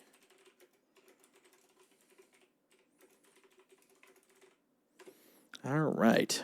So now that we've got through all that hullabaloo, so we can take a look over here at the other ship. Let's go take a look at that. I'm definitely thinking about getting one of the Zeuses, but I'm not sure which one. But yeah, if we go into Pledge Store and then they've got some CitizenCon merch that they put out. This is the one that a lot of people are really happy about, the Starman bobblehead. They've got a bobblehead now, which is kind of cute. But the one that's really kind of cool, if I go to ships, I go to Zeus. Oh, I type on the right keyboard. That's important. We got the 3 Zeuses. So we got the ES, which is the expedition one, the exploration one. I think, what was the phrasing? It's the E isn't actually for either of those. It's one of those kind of generic, fancy, not executive, not exclusive. I can't remember. It's going to bug me now because I was like, that's such a car name. The bobblehead is cute. I really like the bobblehead. And the MR is basically their bounty hunting ship. and then the CL, which is Clipper, which is their freight ship. I'm either going to get the Exploration or the Clipper, but I'm not sure which one. The Bounty Hunt, I've got enough bounty ships right now. Waiting a Frosty and Fries eating a Frosty and Fries while watching. Oh, no worries. But yeah, this is pretty cool. But the thing is, like when I talk to people about the game, a lot of it is very similar to other MMOs. And in that, it's like it's your classic pile of MMO type things. It's like you got persistence of character, you've got economy, you've got combat, you've got respawn, all this stuff. And it's like, yeah, I've seen all this stuff before. And so it's really hard to kind of showcase what the tech level difference is in this game when I try to describe it. Because it's like, yeah, other games have this. It's like you describe part of it. It's like, yeah, it's like No Man's Sky. Describe another part. Okay, it's like Starfield. Describe another part. Okay, it's like WoW. It's like, no. All of those are parts of those games. This has such a cutting edge technology. Like it isn't in any of those games. And they finally put out a video that really shows the tech that really kind of sets it apart. And I actually noticed, I believe it was Board Gamer that put that together. He put together a well, he didn't put it together. He actually grabbed it from the frickin' beginning. But the nice thing is this demo, the key thing to know is this is live. This is not cut. This is literally all one linear sequence in an instance of this game. Hey, Sam, what's up? Before I go into that thing, go for it. To talk about my emails. What emails? I am curious about that. Which emails are we talking about? I don't think I've ever sent you an email. Are you here to talk about my car insurance?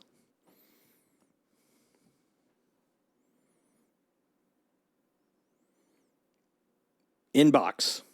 My inbox? Let me take a look at my inbox. Oh, that. Oh, okay, my emails. Oh, okay, I see. Yeah.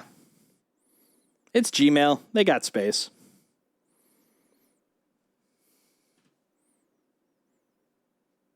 It's just a number. Let's see if I can get to 165, huh? Yeah, it's perfectly fine. I'm waiting for the retort, honestly.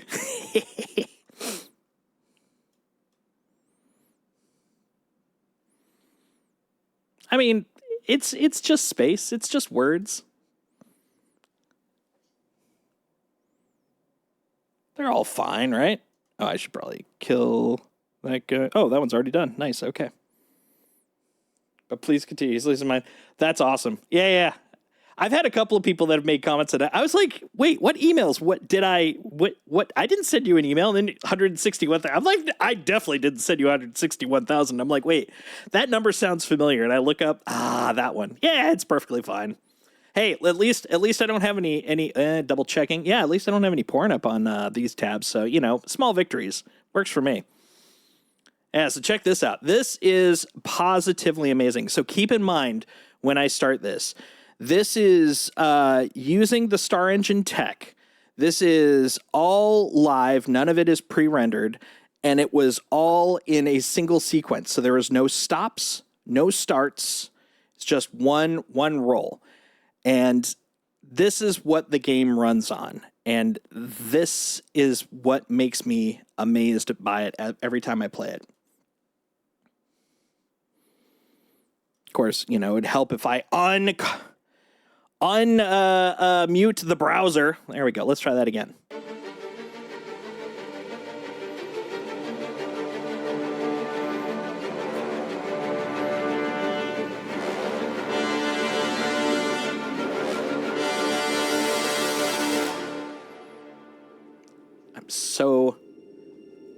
just this game. This game.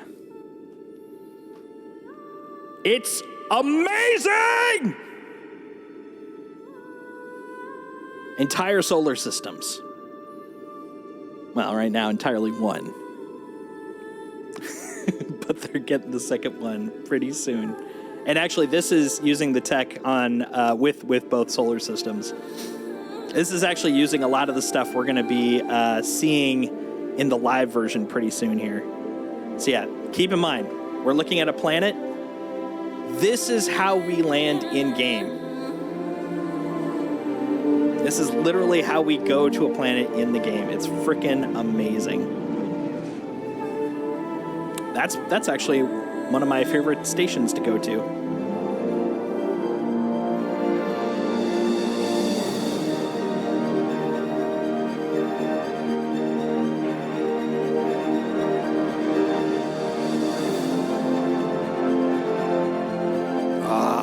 Beautiful it is. Planet surface generation on client and server at different levels of detail. So it just transitions into more detail as you grow closer. So this is Area 18, or no, sorry, this is New Babbage, capital of Microtech. I was actually just there earlier. The place you saw me landing, actually right there. That's where I landed.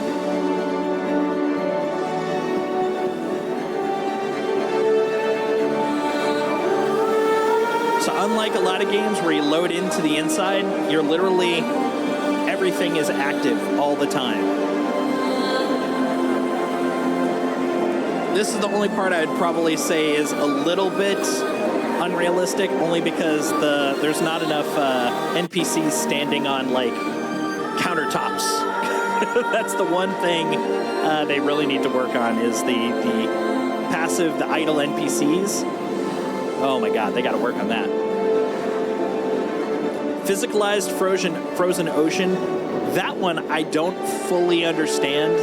They're either implying that, like, it's actually got the data, so, like, if it heats up the environment, it melts, or, yes, it's an ocean, and it's frozen. Like, I'm not sure which way to take that one. But either way. And it's funny they chose this route because, like, these mountains we're about to go over, I actually was just going over those a couple of days ago to test bombing. So I got a ship that has one hell of a freaking payload, and I was like, I wonder what it looks like. So yeah, right over there, that's where I was bombing earlier. See that little star? That's a moon. That's an actual real-world moon.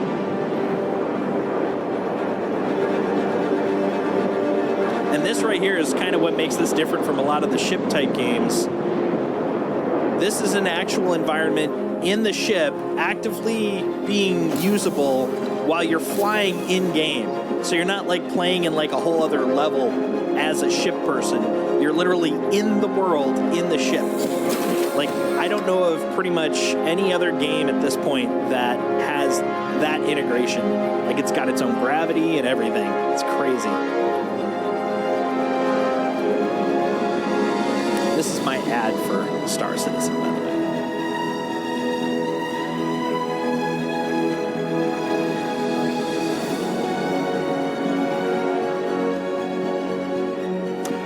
Currently, the game is at about 110 gigs. Number one, it's not a console game. It's a PC-only game. And it's definitely recommended to have an SSD.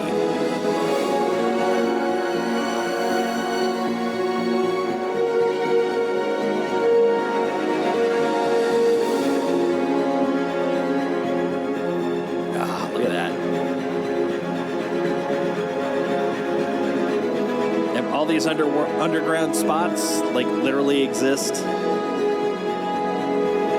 And not all of them have been found. There's little discoverable locations throughout all the planets, all the moons.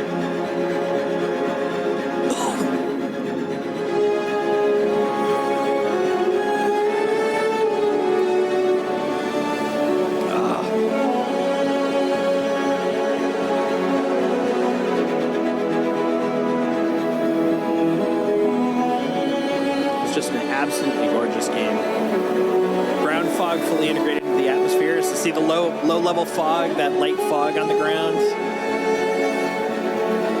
cast shadows from all the trees and the mountains. Like, all that's live.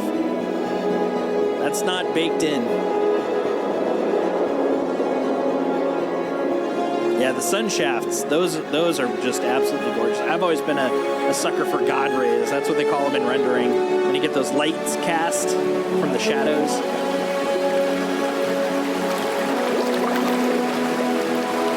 Yeah, and their generation system for the terrain, like the rivers carved. They're not just like doodled in.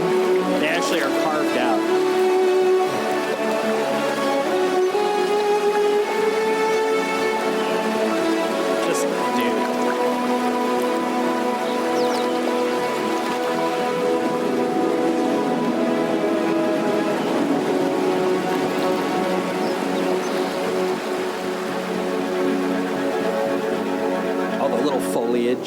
Little grassy bits. Yeah.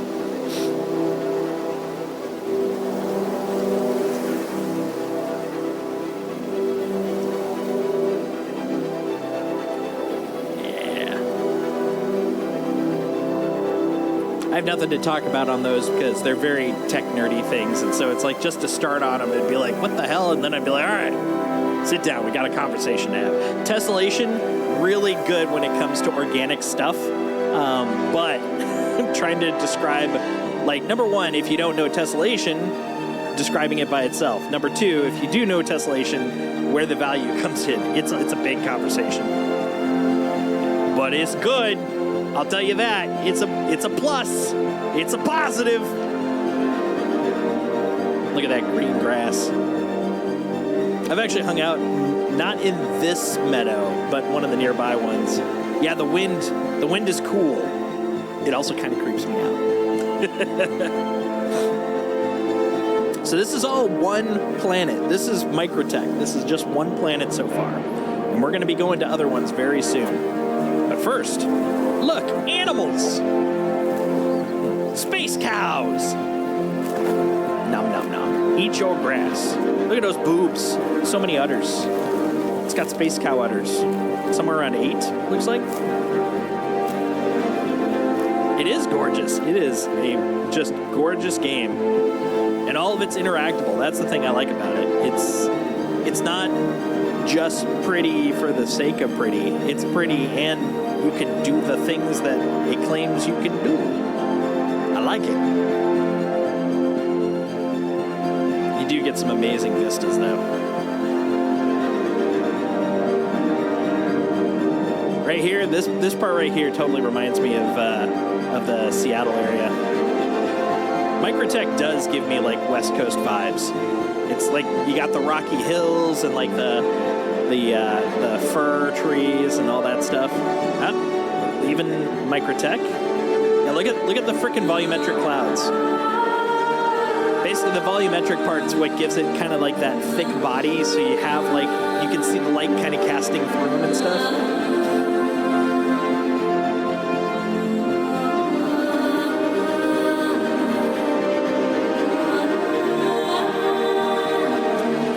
Jump through our first quantum.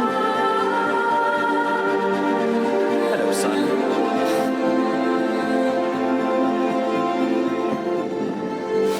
Here we go. On to the next planet.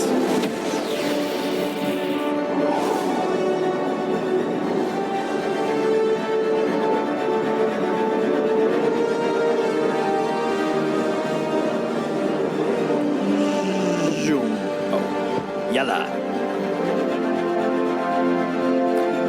This moon's pretty cool because, see the rings? You can actually get up in them.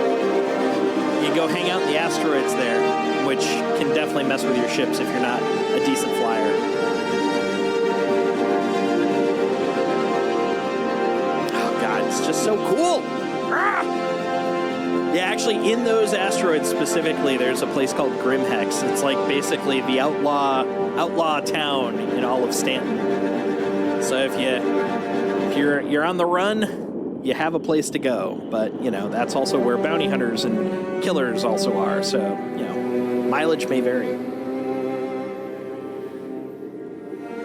Then we're going to go to the gas giant Crusader.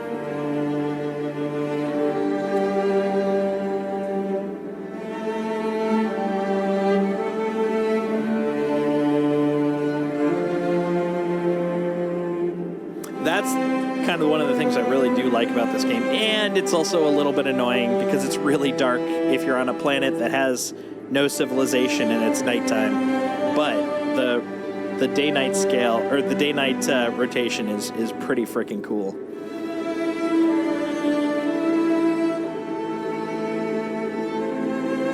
Now we're going to go down to Orison.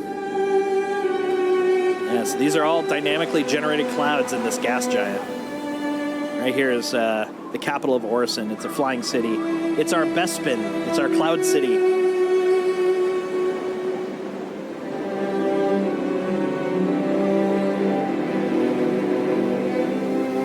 Yeah, really pretty trees. A lot of kind of like cherry blossoms.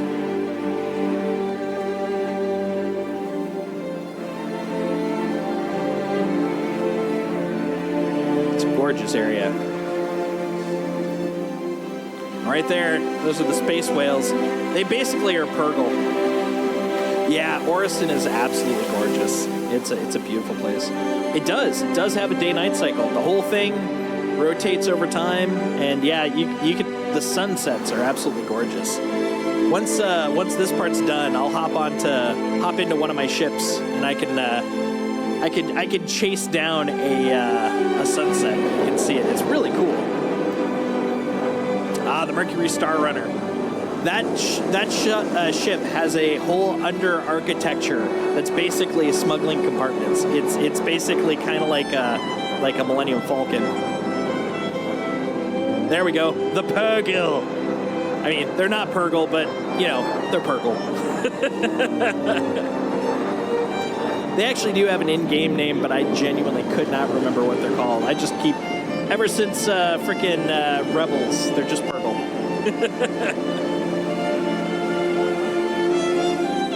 Yeah, and all that tint, that's all because of the atmospheric tints. That's all in the game dynamically. The sky itself changes colors, just like in the real world. It's frickin' bonkers. Bonkers.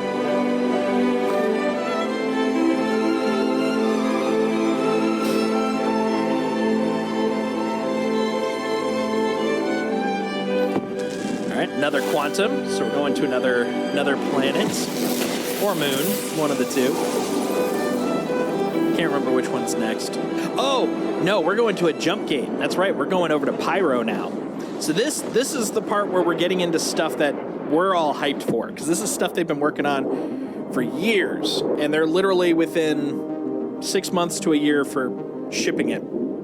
They literally just dropped these jump gates 2 to 3 days ago in our live site. We found out about them in the PTU, the private test universe,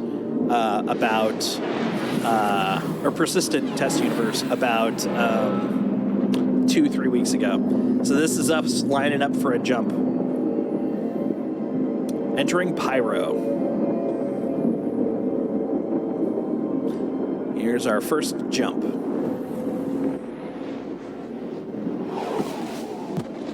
This is the thing everybody's hyped for in the game, because we have, when this game ships, there will be about 100 systems, but they wanted to get all of their networking and persistence tech done before they got to the second one, because there's 3 points in software where things are the hardest. There's the first time one, which is just coming up with the tech and proving it. The second one is 2. 2 is the second hardest because now you have to make it consistent between multiple instances, multiple copies. After that, then you have N. N is covered. That's everything. That's forever and ever. So, this is the second hardest one outside of it just being made. But we're really close to it being done. They added a chunk about almost this time last year called the persistent entity streaming. And that is what allows us to basically, if you log out, and I'm talking your ship, the stuff on your ship, if you dropped a stuffed animal on a planet, if you log back in 2 days later, assuming no one walked by, it's still there. That's the key for this thing is, unlike a lot of games where it's if you drop something, it's it'll phase out, or, it's, instanced to you, or it's not even relevant. This I like, melanin-driven skin shaders. They're actually using like the basic science in like how melanin determines color to build their skin shaders. So you actually get some pretty realistic tones in the skin for the characters, which is kind of cool. And it also then goes to like tattoos and cosmetics and all that kind of stuff, which is kind of cool. But yeah, in this game, stuff is persistent with a capital P, and that's step one. The next part we're just about to start to get into is the replication layer, which basically means that we're going to have multiple like shards, which are like servers, for lack of a better term, that are responsible for running one instance and being able to pass it off. And the nice thing is, right now, if a server goes bad, everyone gets dumped out. 30K failure, you're gone. But with the replication layer, if a server poops out, you actually are still hanging out on the replication layer, and you'll be frozen for a moment, but another server then boots up to take over. So basically, the worst experience you'll usually have now is, once this is in, is you just are stuck for a moment as the updated server comes up, as opposed to, sorry, that kicked out. So I'm very excited about that. Yeah, look at this. This is just gorgeous. Pyro is completely lawless too, which is going to be very interesting. It's basically just frickin' untamed lands, and also huge gaps between the center of the star system and the outskirts. So this is our first. This was this morning when we saw this video. Our first actual look at the planets in Pyro. So we're basically like settlers and pioneers are basically, because this is just a hot mess of a system. This I like. So if you see how the clouds are casting like shadows and stuff, that's the thing they were just talking about, the occlusion from the sun. Like, it's just like in the real world where if you're wandering around and all of a sudden it gets kind of gray and dim because, the clouds just kind of go over your head. Same thing happens here. Oh, here's another new thing, which is going to be a pain in the ass. Notice all that smoking? Well, they're adding the ability for problems to occur in your ship based off of damage and lack of repair. Check out what's going on in here.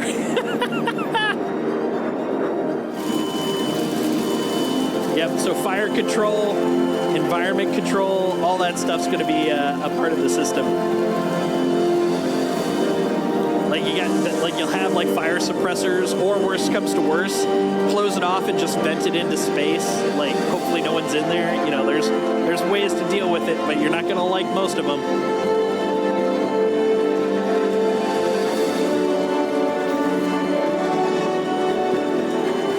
Oh man, yeah, that guy better run. It's gonna get toasty.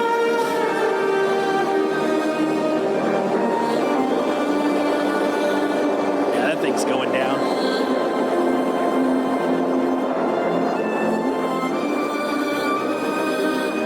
Look at those clouds, man. Just hell yeah.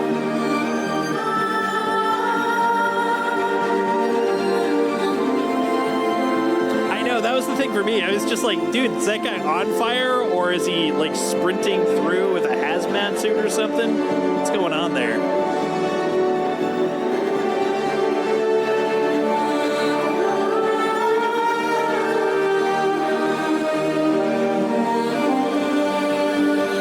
Sometimes, fire just ain't so bad. I mean, I don't know when that is, but apparently.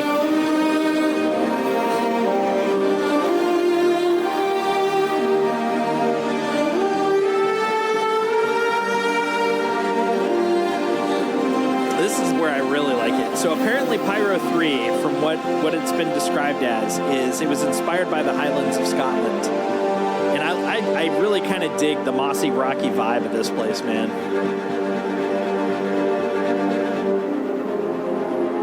This is like one of my favorite things to do. If you were in a ship instead of this being just a camera, they call this low flying, and it feels so good. It's just like blasting along low altitude on these just gorgeous places.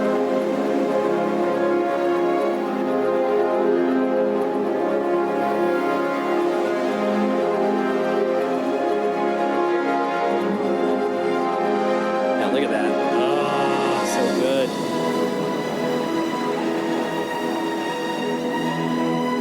Funny thing is, one of the things they're planning to add soon is the ability to swim. And I'm like, oh yeah, I've gotten so used to flying everywhere, I completely forget that, there's water. Let's go to those places. Water simulation on decals, nice. Will all be breathable air? Some planets will, some won't. You actually definitely want to check like the breathability status on planets when you land, because some aren't so good, especially because the thing about Stanton is every single planet is owned by a corporation. Some have been a little bit more conscientious of their planets than others. And so, yeah, there's a few that are pretty dang toxic.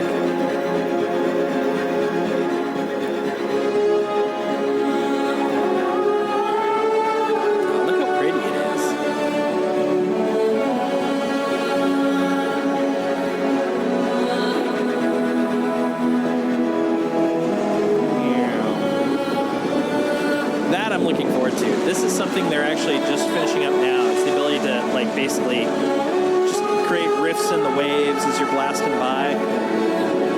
I think it looks a little too carvy in my opinion, but I still like it.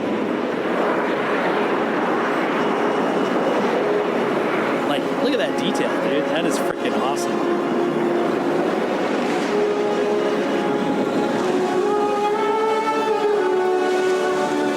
Oh, and I think this is where they showcase the damageable terrain. This part's new. Like, they're actually adding that most places, I don't even know if it's most, if we're all, but I'm guessing it's most places will be deformed. That is, that looked like an anvil arrow. I think that was an arrow. The other one exploded too quickly. I couldn't tell which one that one was.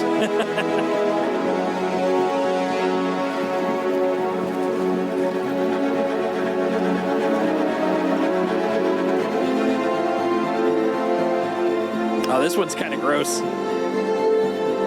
The ability to this is kind of new, and they're mostly adding it for like the narrative stuff. So, like, you know, when you bleed, you bleed.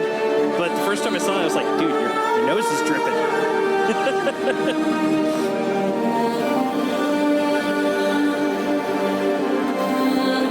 Yeah, you'll be able to see the sweat and the blood, but I'm like, that guy needs a tissue.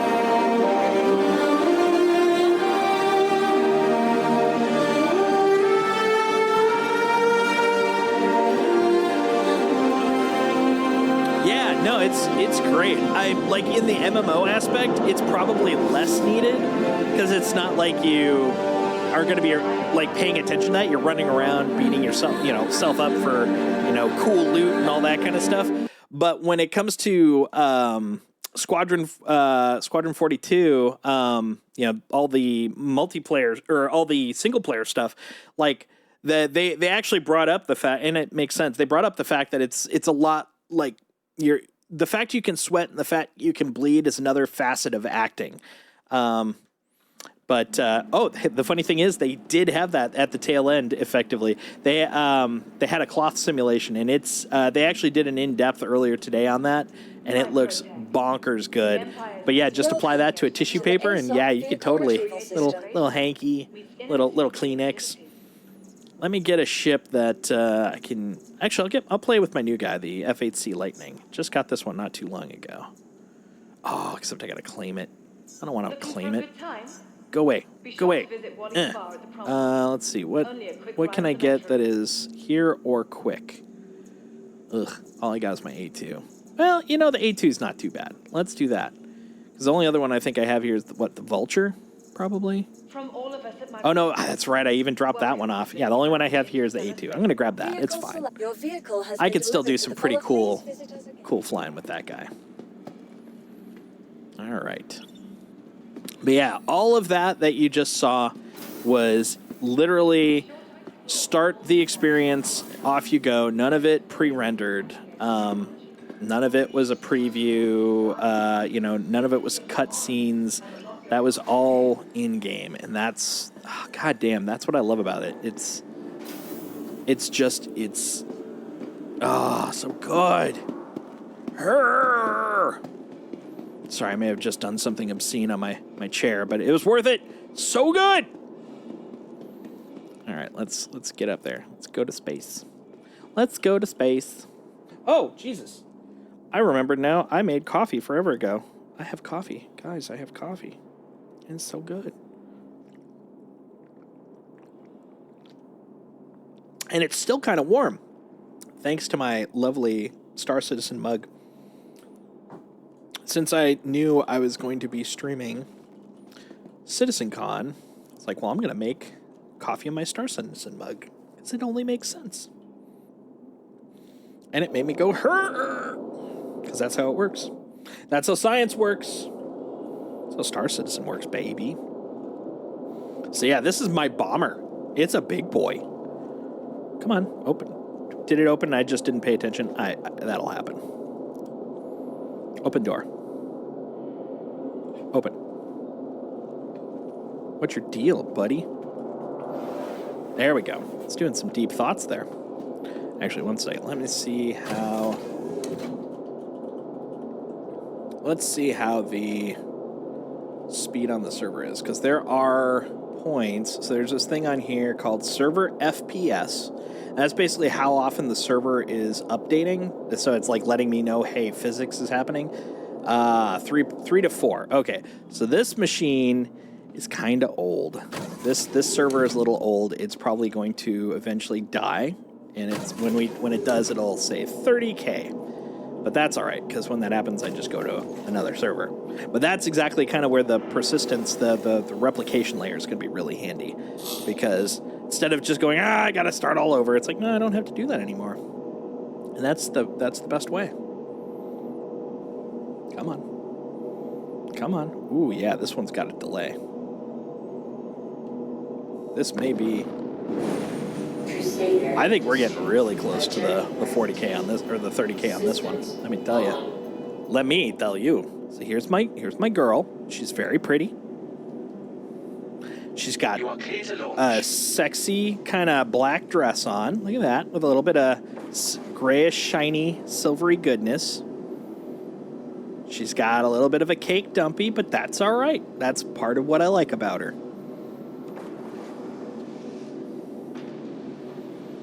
Let's go, girl. Whee! And then we'll put away my landing gear.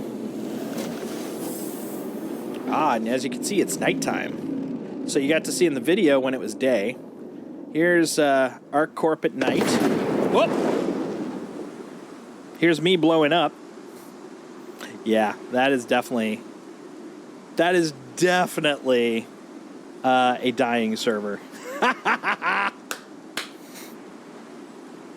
This server is ceasing to be. That is hilarious. The nice thing is, I think my regen point is back where all my ships are, so that'll work out. That's hilarious.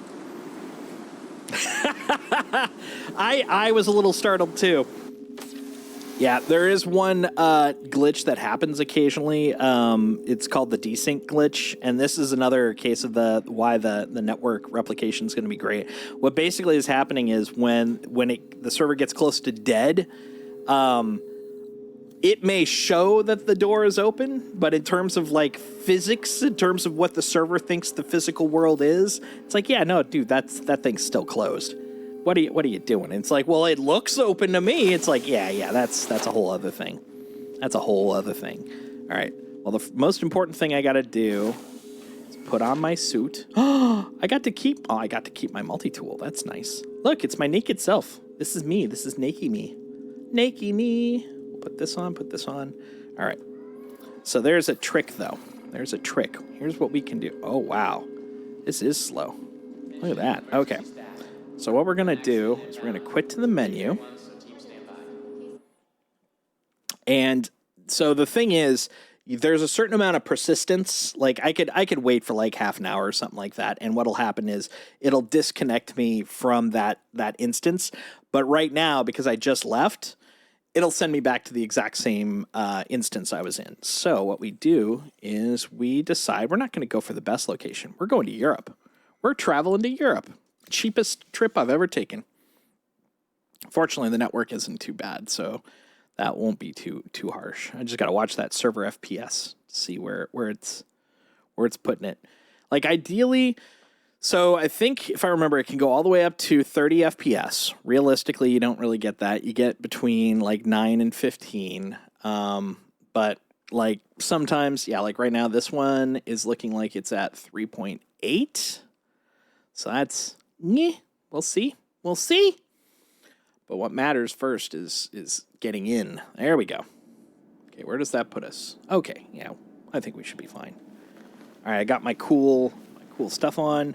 Nice. The cool thing is, since I shortcutted, not the way I wanted to, I will tell you, that was not deliberate, but it did take me to where all my ships are, which is nice. I'm now up in Baijini Point. Go to the lobby.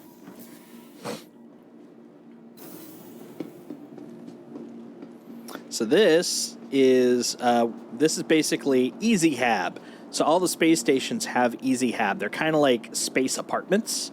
And then here's the medical clinic, where, see that dude right there, the blue shirted dude? You can set up your insurance right here.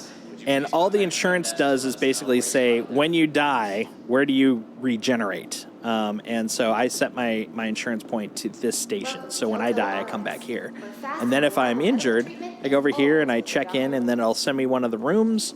And then I lay down, and then the auto bed fixes me. And then this takes you up to like the Galleria, where you can buy stuff or go to the food court, because it's like a mall.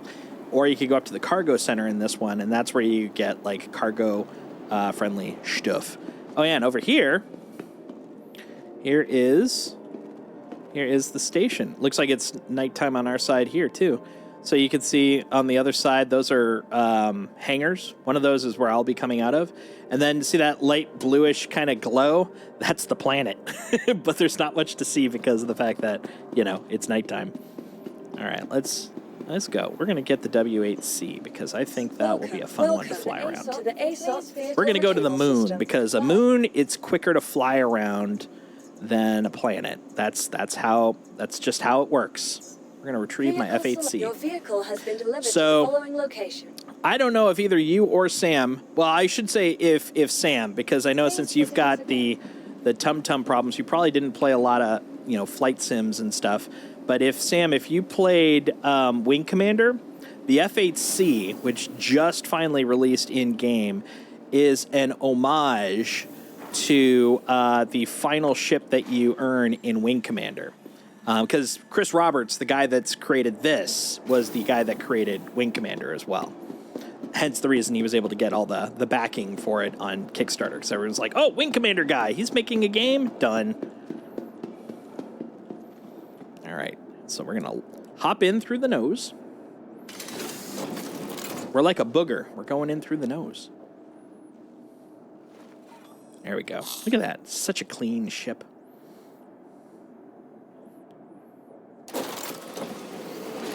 Yeah, Wing Commander, the era is early 90s, basically. But the series went on, I think, until the late 90s. Funny thing is, the last major one, Wing Commander 3, had live-action cutscenes, and it starred Mark Hamill, and it also had John Rhys Davies as his co-pilot. Or not his co-pilot, his wingman. Hence the reason Wing Commander.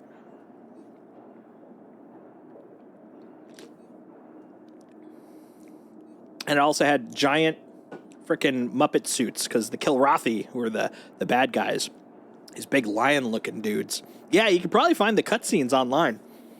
And it was correction. I should temper it. I haven't seen it in probably the last 15 years. So, I mean, it could be horrible because my tastes, of course, were definitely more raw back then.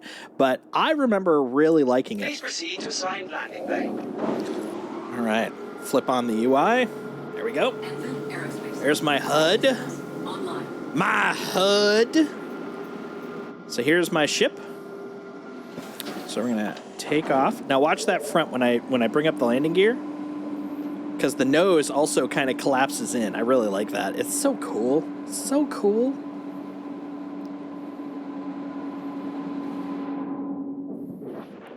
go. Okay, I'm going to autopilot for a moment. We're going to go into here. And let's see. So we're down here in ArcCorp now. We'll go to... Thank you. Low density of Walla, tidal forces, Icy Moon. Icy Moon, yeah, let's do the Icy Moon. We're going to go here. Set route. There we go. We're going to Lyria. So we'll do what's called some low flying over in Lyria. Not a lot of loop-de-loops or anything. I'll try to be mindful of your tum-tum. But what I want to show you is basically kind of over near... what's it called? That thing. Sunrise. There we go. So now we're popping into Quantum. This is kind of like our low-level warp/hyperspace, but it's different from a jump point. Jump points are what we use to go between systems, which we don't technically have the jump in yet, but we just got the stations in. Which, just so exciting. So exciting, guys. All right, so I need to go somewhere near the edge of daytime and nighttime. Let's go to, so OM2, OM dash whatever are orbital markers. And there's one up on the north part, which is OM4. There's one on the south pole, which, let's see if I can even see it. There you are, OM6. And then, 1, 2, 3, and 5? I thought it was 1, 2, 3, 4, but apparently 4 is up there. But basically, yeah, the rest of the 6 are around the equator. So basically, these are nav markers, so you can make your ass around a planet. They're going to eventually get rid of them, though, because what you'll be able to do is kind of quantum your own way. But right now, you have to quantum from A to B, and so they have to put a marker in for you to do said quantuming. Okay, right there. So that looks like the edge of the sun. So let's head down. There we go. So we're gonna just basically try to get down near the line. Oh, actually, I should probably get a little bit closer. Is there any markers? So the ones with the kind of broken dots, those are not on this side of the planet. So I'm trying to see if I can find one. How about you? You look good. Humboldt Mines. Sure, we'll go there.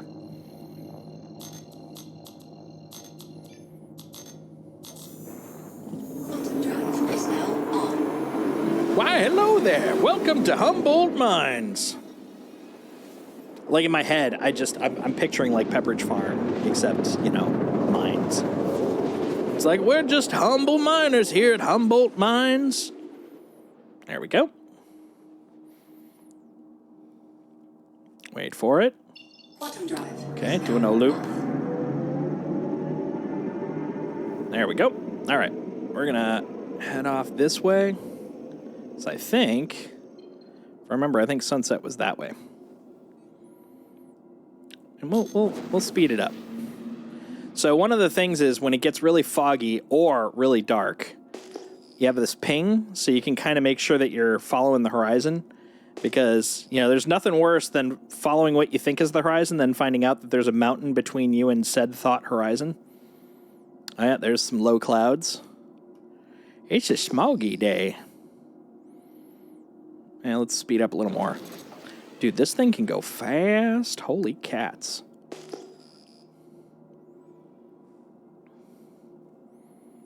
Oh, yep, I think I'm hitting the sunset here. There we go. Yeah, look at that. The other thing that's really wonky about this is because it's a moon, you're going around it really fast. So you can see crap appear, like the curvature. Oh, notice how it's getting a little red? It's because I'm slowing down so fast, I'm kind of passing out. It's a lot. It's a lot. It's a lot. Ooh, there we go. All right, so I'm going to turn. There you go. Look at that. Look at that sunrise. Or sunset. I don't remember which way it's rotating, but, that way. We're off to the sunrise. It's all romanticals.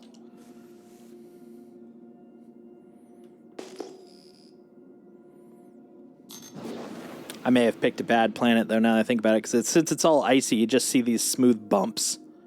But it is really pretty. So we can go out here. There, you can see a little bit more. It's nice and peaceful. Now, hopefully, I am above these. Let's down a little bit, just so I could see around. There we go.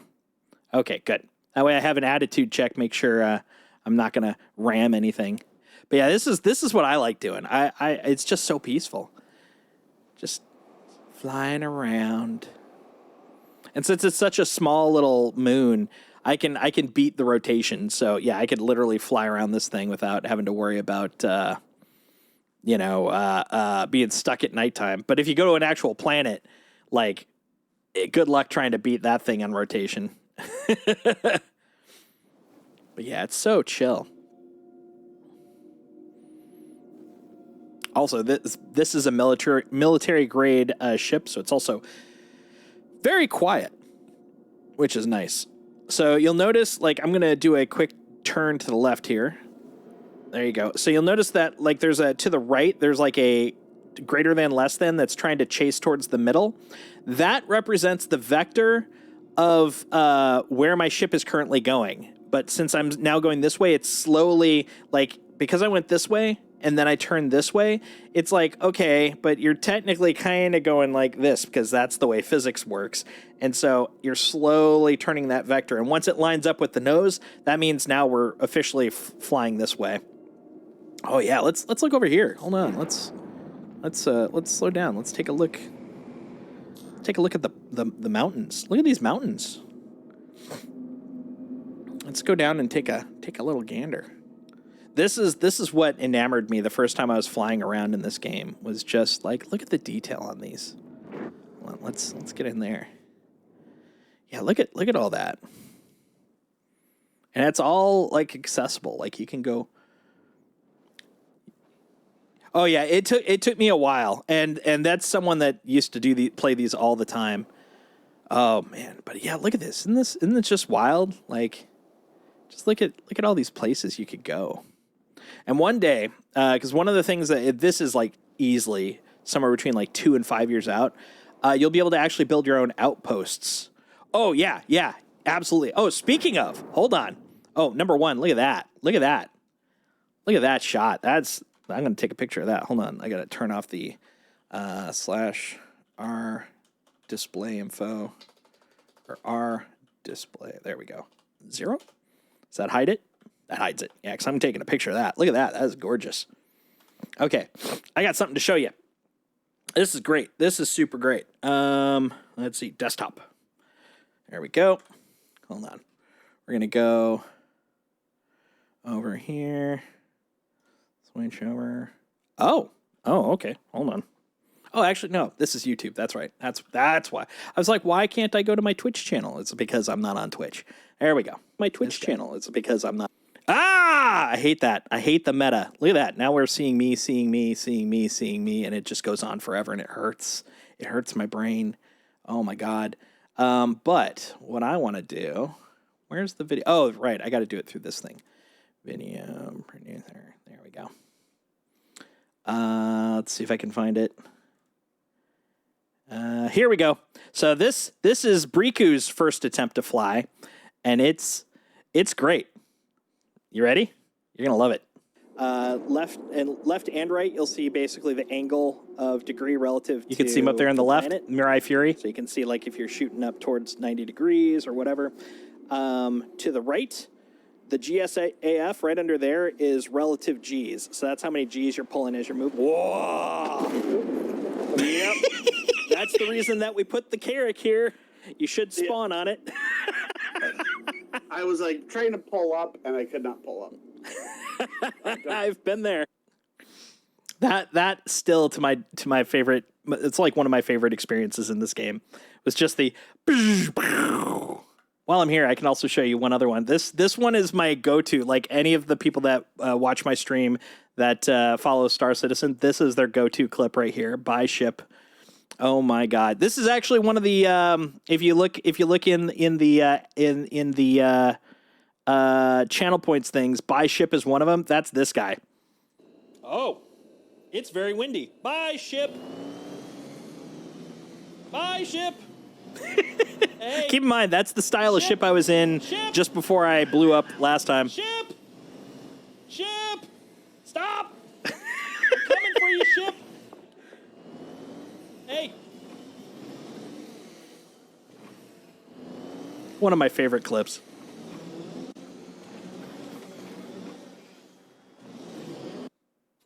Buy ship. But anyways, back to current stuff. So look, the sun has disappeared. The sun has gone down. But yeah, here, let me show you this. So we can go. Oh, actually, hold on. We're gonna go chase the sun a little bit here, because I definitely do not want to go mountain climbing in the dark. That is a bad idea. Do not recommend. So let's get a little bit ahead, so we got a little bit of time. God, I love how quiet this ship is.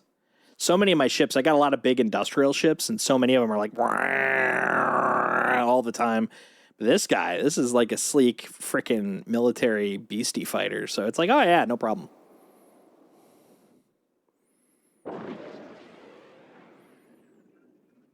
Let's see. We're going to go. And now we're into some lumpy, icy mountain territories. Let's see.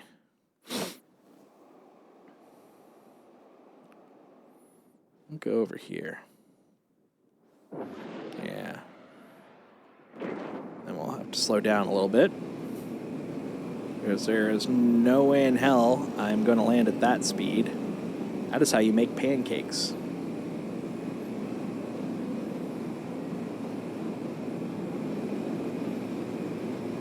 There we go.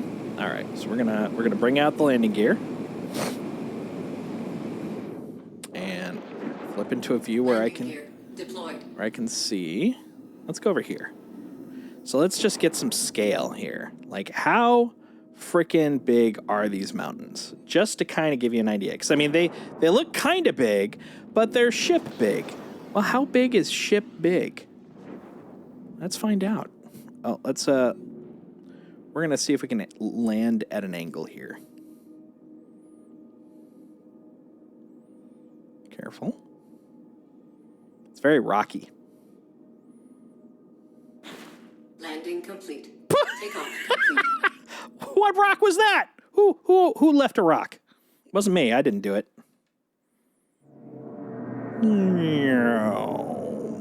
All right. So now we're going to hop out. Hopefully it's not too windy. I don't want to get knocked away. Also, bold move on my part to land at the top of a freaking rocky mountain. But yeah, look at this thing. This place is ginormous. Yeah, look how look how far down that is. Like I am nervous if I went down. Like, how long will it take me to come back up?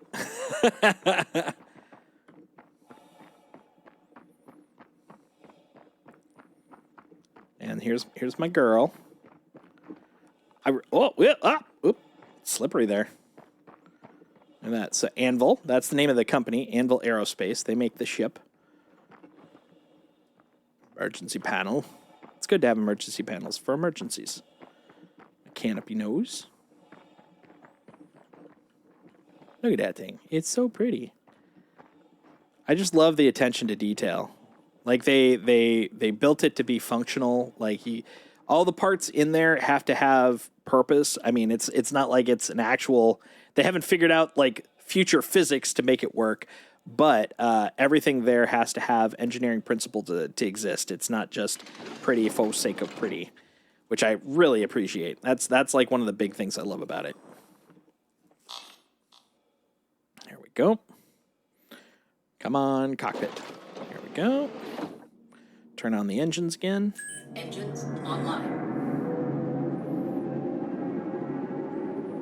Even out. There we go. And bring up the Landing gear. Start scooching. And then, of course, what they also call this game a lot is Screenshot Simulator, because they give you a lot of ability to really kind of control like where your cameras are. And they actually give you multiple cameras you can use. So you can actually create some crazy screenshot art with this game. Like, hold on, let's see if I can nudge that over right there. Oh, I want down, right. A little bit up, just a smidge. Tappy. And a little over. And you can also turn off the sway. So if you want it to be more like photo accurate or whatever, you can do that stuff as well too. But yeah, you can get some really neat like screenshots. One of the things I like doing is getting like a cool cockpit shot. Like, there we go. Like, look at that. That's kind of cool. Right there. You can see my dude in there. He's looking like a pale ass snow cone in there. Look at him. Hey, bud. You having fun piloting in there? Enjoying that stick of yours? Huh? Like, it's so detailed. You can even see like the floating UI in front. Like, that's the actual UI, which is bonkers. This whole game is bonkers. I love it. Hi, bud. You having fun? You throttling around? Flying through space? Good for you, bud. Yeah, he's so proud. He looks very determined. He also is licking his chops, man. He must be thirsty. Pernt skern. There we go. Okay, now we'll flip back around. There we go. I'll realign it a little bit. There's a button I can press to actually reset it, and I always forget which one it is, so I just get to like the point where I'm like, it's close enough. He does have a high hairline. Yeah, I basically when I made him, because I didn't want to put a lot of time, because I know every time there's a major update, and by major I mean like a dot release. We're on 3.21. When they do 3.22, or honestly, even one of the hot fixes, what they do is they wipe the superficial level. So it's like your the way your avatar looks, the gateway missions you have to do for reputation. Like, you have the rep, but you have to go through all the ones that like unlock like the ability to get the next rep. So it's like, for example, salvage. I do a lot of salvage because it's just chill vibes. And there's a 5,000 level, a 20,000 level, and a 50,000 level. And I have access to the 50,000 level, but I can't do them until I do one 5,000 and one 20,000. And then I've got 50 all over again. All that kind of stuff. It sticks around, but the superficial things get knocked out. And so because of that, I'm like, I just got so tired of remaking my character. I'm like, I'll wait until it's a little bit more, firmed up where it doesn't constantly change. So I've come up with a general character that I use that's like not the default, but it's not far off. It's like, okay, this setting, I'm good. And this is the dude. I call him like 1950s salesman. That's what he looks like to me. He looks like a dude from the 50s that's trying to, go door to door selling you freaking vacuums or something. Look at that planet. It's pretty. Okay, now let's find another place. Just to give you a little diversity here. Oh, actually, hold on. No, let's go to Stanton Pyro. So Stanton Pyro, this is one of the jump points. There are 3 in the system. Pyro will be the first system that comes online, but there are technically 3 jump points, so they put them in since, they exist. So here's the Terra one, and Stanton Magnus. And the funny thing is, I used to think, because I always you can start on any of these core planets.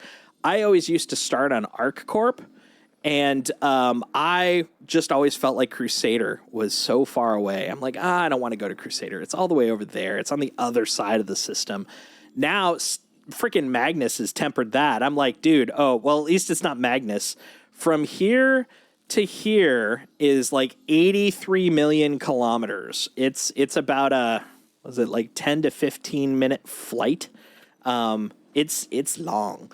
But this is a little baby flight. I can do a baby flight with this guy. Yeah. See, so I've got this much fuel, and here's my required fuel. Yeah, you can upgrade your ships and stuff. So it's definitely good to be aware of all those silly things.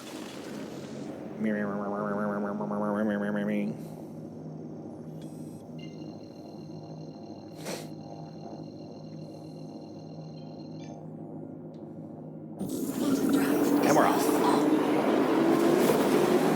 So yeah, I'll give you a tour of the little the nebula that's there. It's a cool looking nebula, gotta say. First, little coffee.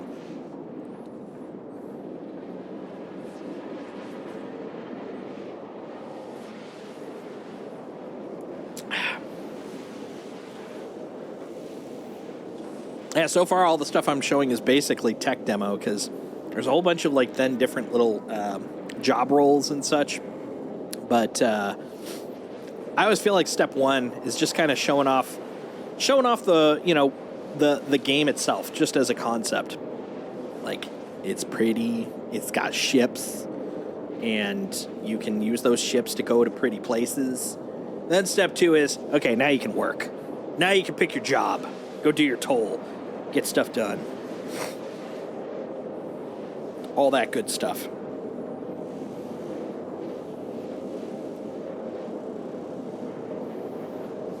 Yeah, you can see the countdown there as it zips on by, and you can also go into the star map, and you can see like basically how far along you are on the progress bar, and you can also see it here. You can see like how far you are zipping over to it.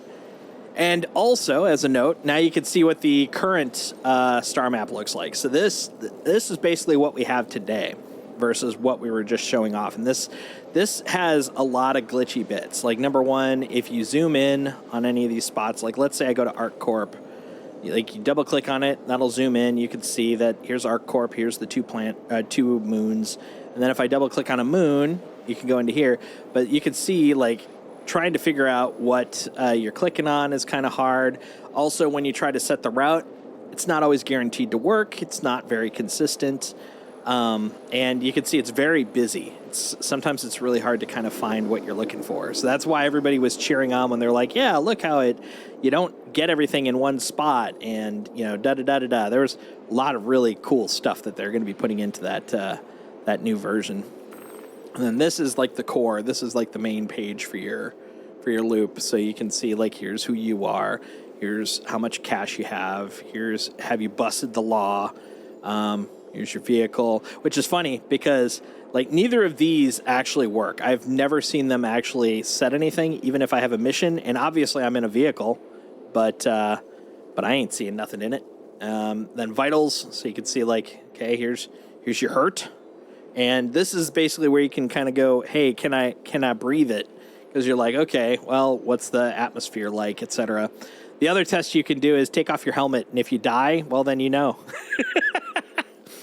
But it's pretty cool. It's a fun experience. But I'm looking forward to getting the new look. It's going to be great. I never noticed they have an EVA fuel. I wonder if it actually drains. I've never even had to consider how much EVA fuel I had. Oh, almost there. It's funny that 80,000 kilometers is basically almost there. We live in a future. I can't say the future, but a future. Yeah, you can see the nebula getting closer. There we go. So this is the Stanton Pyro jump point. This is the nebula. You can see it's full of activity. It's all sparkly and stuff. Should have seen it when it first came on board because it was missing some textures, so it just looked like a bunch of folded blue and orange, like someone was making like a paper onion. It was crazy. But now it looks pretty. All right, now we'll go to the gateway.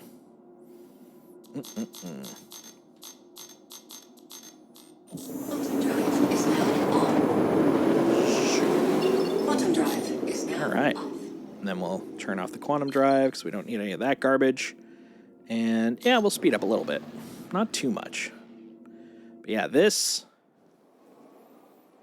is the Pyro space station. And you can see over there a bunch of stuff that is leading to the Pyro jump point. The strong guess is that tomorrow they're going to be announcing possibly a release date for Squadron 42, or at least a beta date. The other thing... No, actually, I think that's the last thing that everybody's kind of assuming. There's lots of stuff that... There's lots of room for other things to be announced that people will be like, oh, yeah, why haven't they talked about that? I'm glad they did. But, yeah, the only other big one that I'm aware of is Squadron 42. People are very curious when that's going to officially be announced for a launch window. So hopefully, but we will see. We will see. Oof, it is smoggy in here. This is one of the volumetric bugs that was recently. They just turned on HDR, which looks amazing, but there's a few volumetric bugs in there, and that's why right now it looks like I've got frickin' a red blur in here.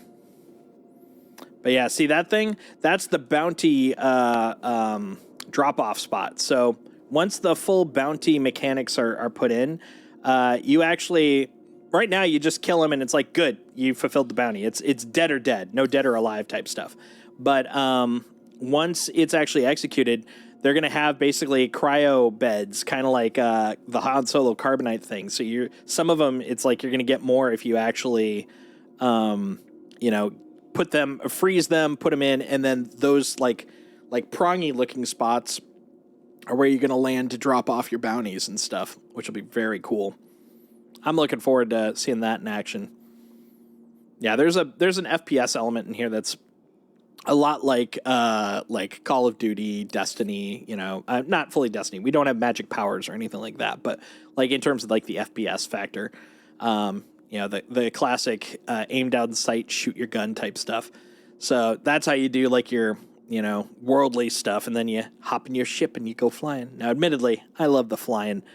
But the shooting stuff ain't so bad either.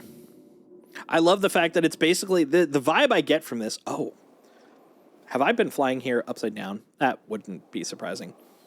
This part right here, I always call them the off-ramps. Because if you imagine like the jump points are like the highways taking you... it can be. Yeah, like the nebulas and stuff are basically just like space gas. So it can absolutely be foggy in space. But this is that glitch I was talking about, the volumetric glitch. Like basically it's like somehow I got stuck with the space gas, which is hilarious. But yeah, what I call these the off-ramps, basically off of those jump point highways. And they feel like it to me because behind me where that space station was, that's the rest stop. And then this is basically us coming over to the on-ramp to the highway, and you see a bunch of ads. And I love it because it just feels so, like, in tune. Like, yeah, so here is RR, so Rest and Relax. That's the brand that does all the space stations. They're Rest and Relax. Let's get over there and actually look at it. There we go. Yeah, and then Astro Armada, that's basically one of the major ship dealers. So when you buy a ship, you go to Astro Armada, and that's where you can get like a big chunk of them. There's a few other ship dealers, but Astro Armada is one of like the biggest ones. And then we'll come over here.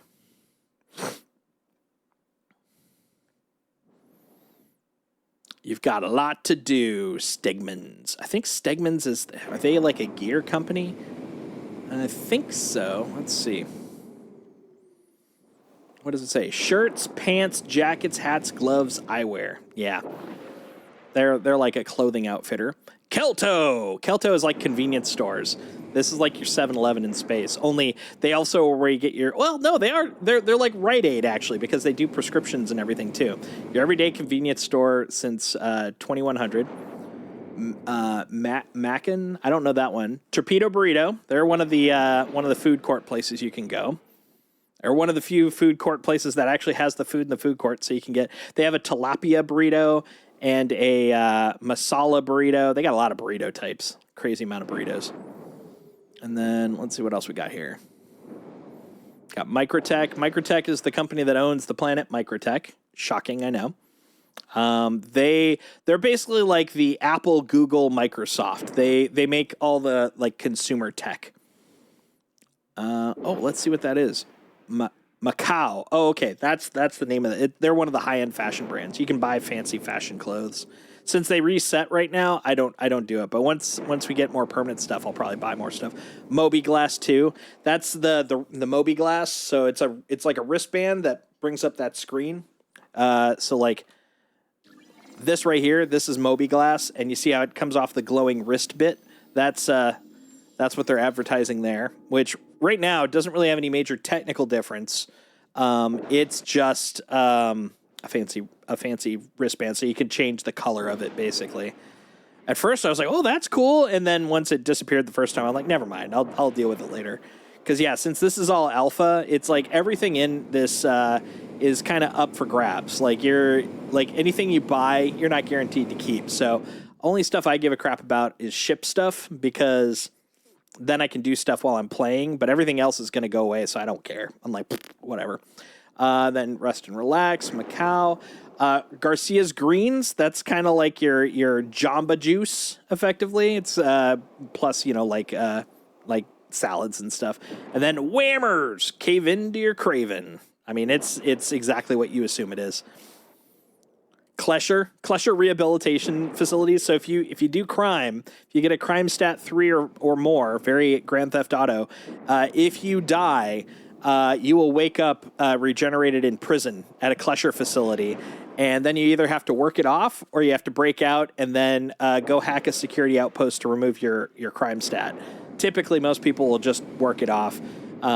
You either can, if you log out, the amount of time that you have on your sentence, which is anywhere between like 2 hours to like 18 hours, depending on how much crime you've committed, you could just literally wait it off, or you can basically do tasks like mining or clearing out the oxygen ports for the miners down below, and every task you do for them will reduce your stat. Like I think it was like an 8-hour offense, but I did like 3 oxygen cleaning tasks, and that was enough to clear the crime. And then it was like back to trouble.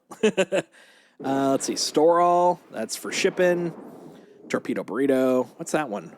Oh, Eloy's. Eloy's is like a bar. It's like a bar chain. It's almost like the Cheers from your airport kind of a thing.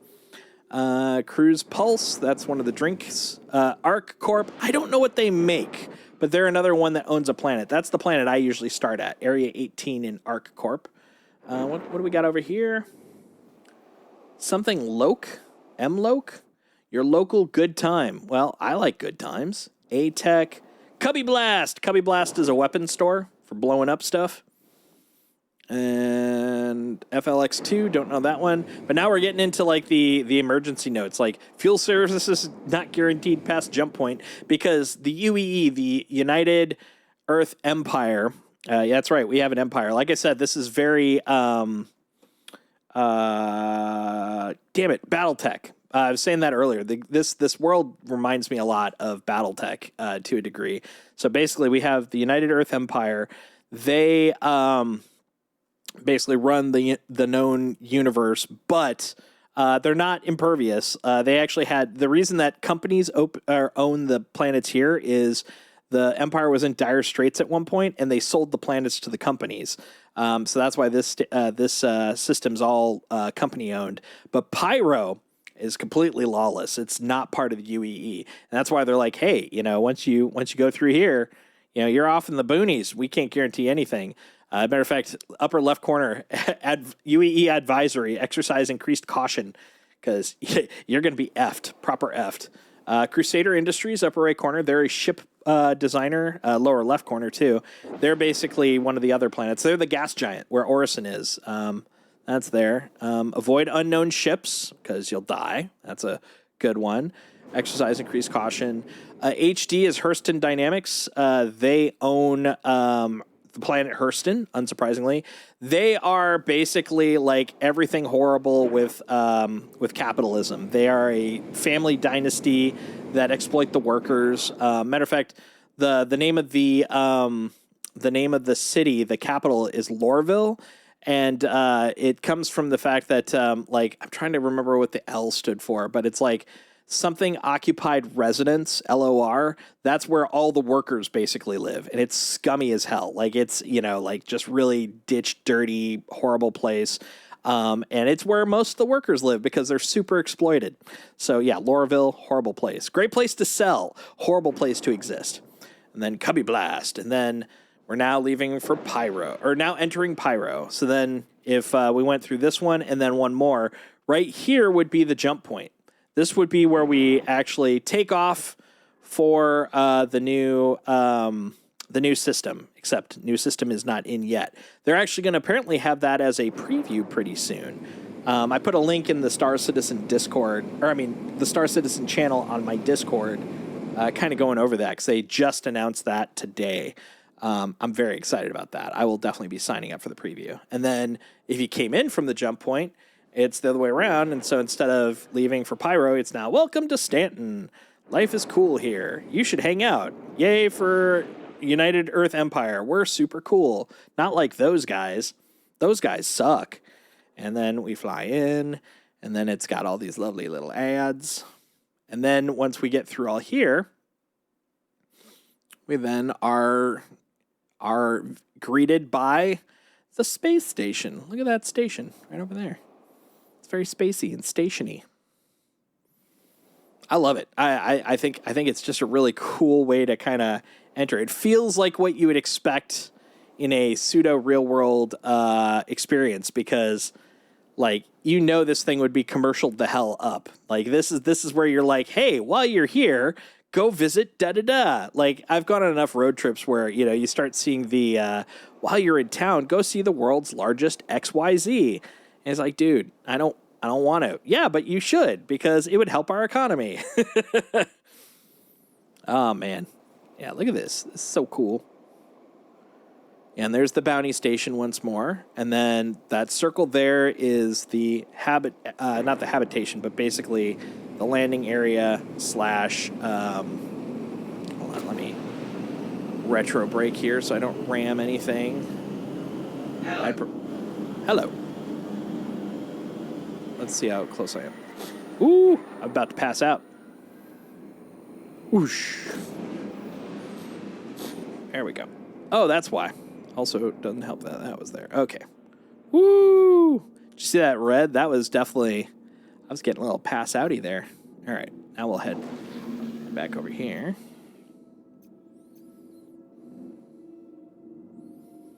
And once I get close again... Oh, man. Yeah, this fog is crazy.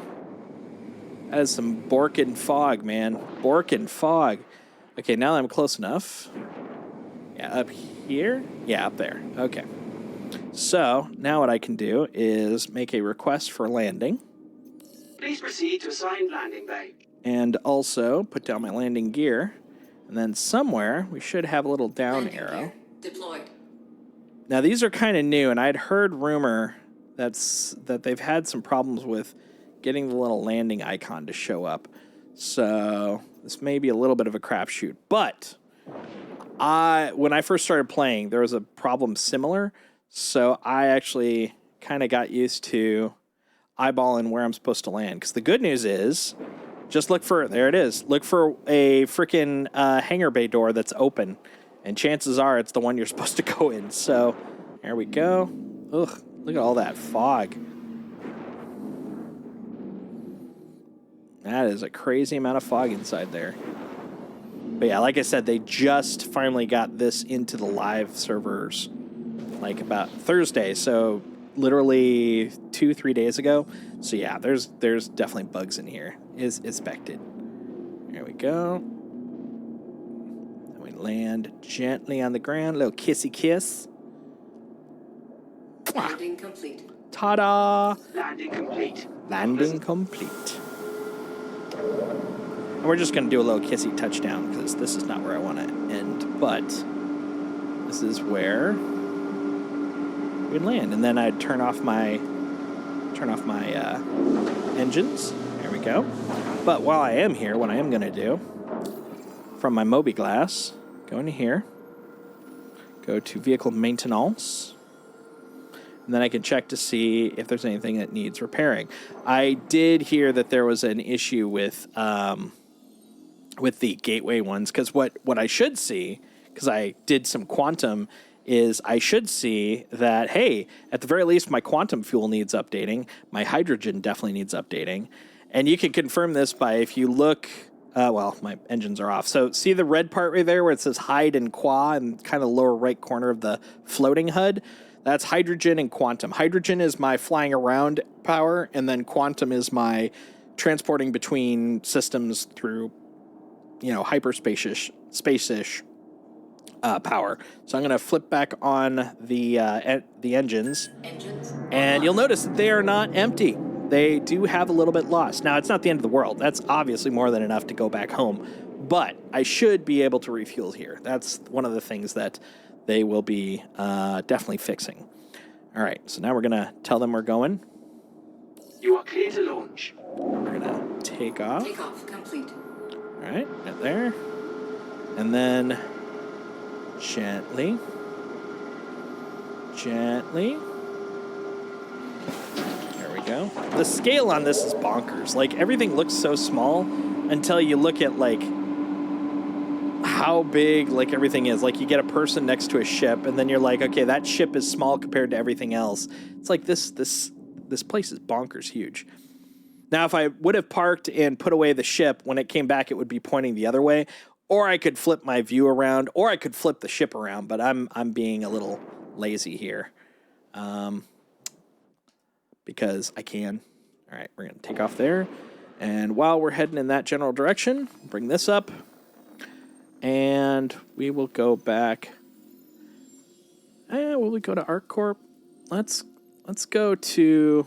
Actually, since you liked Crusader, let's go there. This will probably be the last little bit of experience while we're here. Set route.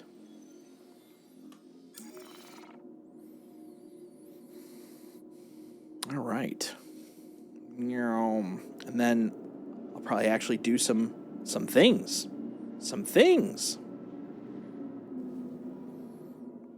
One of my favorite things to do. I could do some hauling. I could do some scraping. I could do some shooting. The world is my oyster. My stinky, stinky oyster. Also, as it so happens, come on. There we go. That was a delay, so this server may be on its way out too. We did see when we first came in, it was like between 3 and 4 frames per second, so not surprising. But not the end of the world yet. What'll basically happen is it'll be like I start doing things, and it's like, why isn't it doing anything? And it's, well, because it's dead. And then it'll finally throw 30K. But one of the things I really love about what was I going to say? I can't even remember anymore. My brain just lost what I was saying. That's fine. Oh, yeah, I was going to say, I really enjoy doing hauling missions and scraping missions because there's a little bit of a Jenga factor involved. You get to, organize the cargo and all that kind of stuff, which is super fun.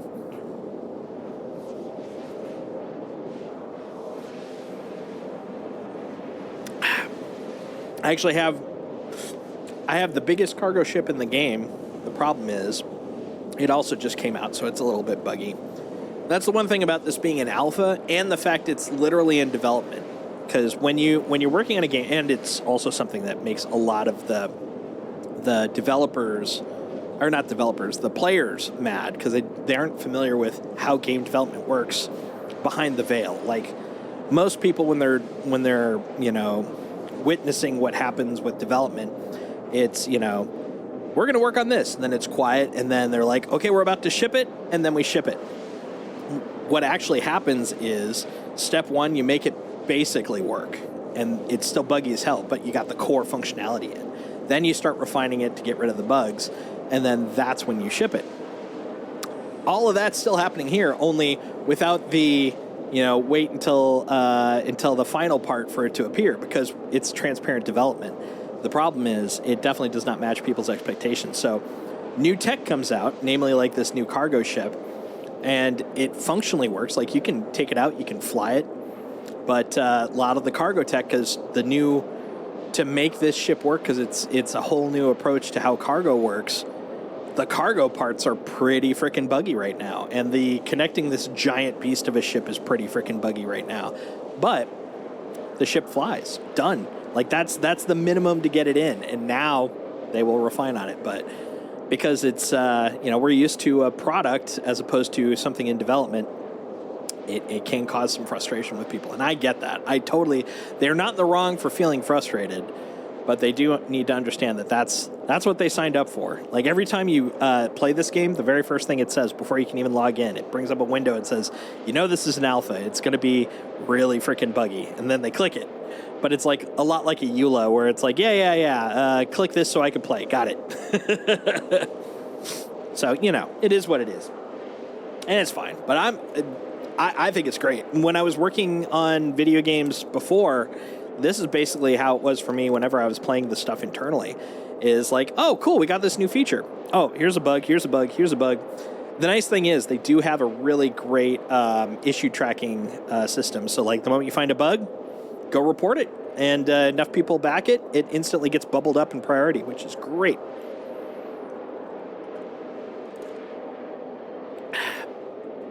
Green tea. Diet green tea at that. Diet green tea citrus. Lipton. It's full of science. Delicious science. Sometimes that's all you need. Some delicious science. So yeah, Briku said, last time I played with him, I think it was on Thursday, he was super excited to play this weekend. He was like, it's definitely happening. I have not seen him on yet. In theory, at some point he will, but I mean, honestly, I know he does stuff. Specifically, I think he gets pulled into stuff during the day, but I'm kind of hoping he'll show up this evening because he was showing a lot of interest in playing this weekend. Fingers crossed. It's always better to play this game with a friend. That's, I think, just generally the case, though. Games are always better with friends. Mill out from Crusader.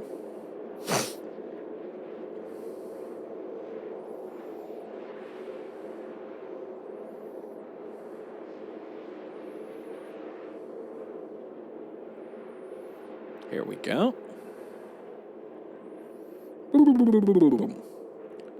Only 300k out. 300k KM.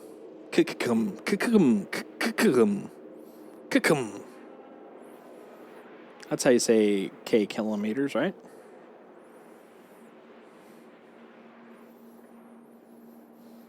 And boom. All right. Now, let's see. Oh, are you on the other side of the planet? You're on the other side of the planet, aren't you? Oh, no. You look good. Okay. Let's see if teleport. Ah, nice. Here we go. Into the clouds. Here's a place where you definitely don't want to hop out of your ship, because hopping out of your ship into a gas giant, nothing but bad news. I can tell you that from experience in this game.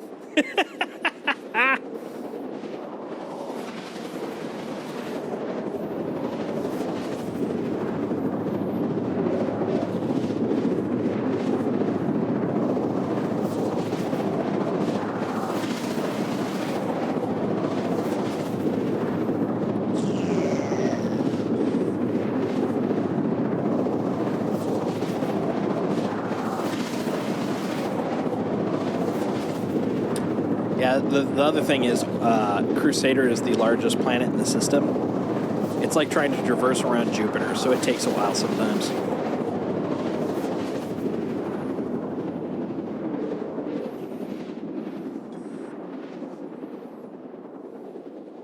There was a point where to leave atmosphere from Orison, like down here in the Cloud City, you actually had to fly 80 kilometers up, which is 8 times as much distance as literally any other planet in the game. Most of them, it was around 10K. Most moons are around like 4 to 6K. So 80K, because it was so big. But they were like, it's just not fun.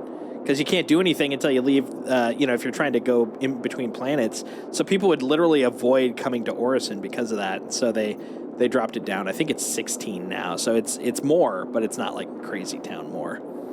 But yeah, here's Orison. Let's get a little edge there. There we go. Or maybe from the underside. What do you think? Under? Over? I think over. Over's a little bit better. But yeah, this is a very popular place to go. It's also from the FPF's point of view. They have these things called the Orison platforms, because as you can see, everything here is a frickin' platform, right? And the platforms are basically what everyone lives on, and these little thin things are what kind of keep them afloat. And then they've got these floaty trams that you can take between them. But one of the things that and also it's like the vacation spot, because it's all like fancy hoity-toity with those pretty trees, and you're flying in the clouds and da-di-da-di-da. Oh, and the atmosphere is breathable, which I find fascinating to me. But I mean, hey, it's fiction, of course. Why not? It absolutely could be. But because it's so freaking popular, it also has these platforms where like terrorists have been trying to take over. And so there's like a whole bunch of RPG events where you basically go from platform to platform, taking out bad dudes. So it's a little FPS. And I think there's even a little, in the newest stuff, there's a little bit of stuff you can fly around and fight and stuff. I like these guys. They're like little barges, little container ships, these guys. Yeah, look at that guy. But yeah, it's such a pretty area. Ooh. It's also, because of the fact that it's all like dynamic clouds, it can get a little FPS-y in here too. Yeah, look at that. Look at all that. And it's all to scale too, is the thing I really like. Like I don't think I can go to this one over here. Like I don't think it's a place I could take a ride to, but to that point, I can go there. And the intention is at one point in the future, like all of these will be visitable locations. They're just not yet. But yeah, look at this. Look at this. This is crazy. Optima class platform. Yeah, imagine this was like where you live. This is your apartment building. This is crazy. That's so cool. Oh, it has a landing pad. I wonder if I can land here. Let's see if it'll complain. All right, hold on. Putting on my landing gear. Landing gear deployed. All right. It's one of the ways they do prohibit you from doing stuff, at least for now, is some of them will mark it as trespassing. Landing complete. And then, you're busting the law and stuff. It does look like a massive golf course in space. It absolutely does. Let's take a look. Takeoff complete. Hopefully this isn't a combat platform, because I do not have a gun. But, let's take a look. Helps if I leave the right way. There we go.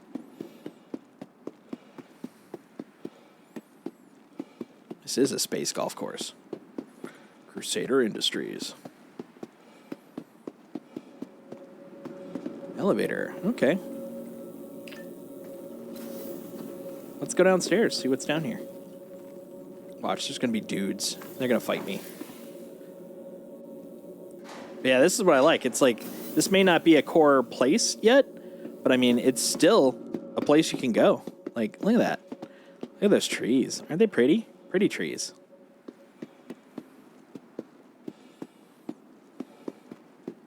Pretty rock.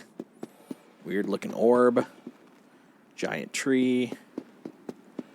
Scary ledge. I just had a little bit of my acrophobia trigger when I got over there. I'm like, nah. Let me tell you, the thing that scared me the most, I've finally gotten used to it, but the thing that terrified me the most was when I would get on my ship in space. Because honestly, like when I was younger, and this is pre-Challenger explosion, because I think that really kind of nuked a lot of people's interest in being a astronaut in general. But I wanted to be an astronaut when I was younger, and I thought that would be great. But I also, the same way I also wanted to be possibly like a pilot, I definitely have a fear of heights, like definitely irrational. Like it's one of those where like if I'm up in like the Sears Tower or something like that. Well, I guess it's not Sears anymore, but the whatever it's called now, tower.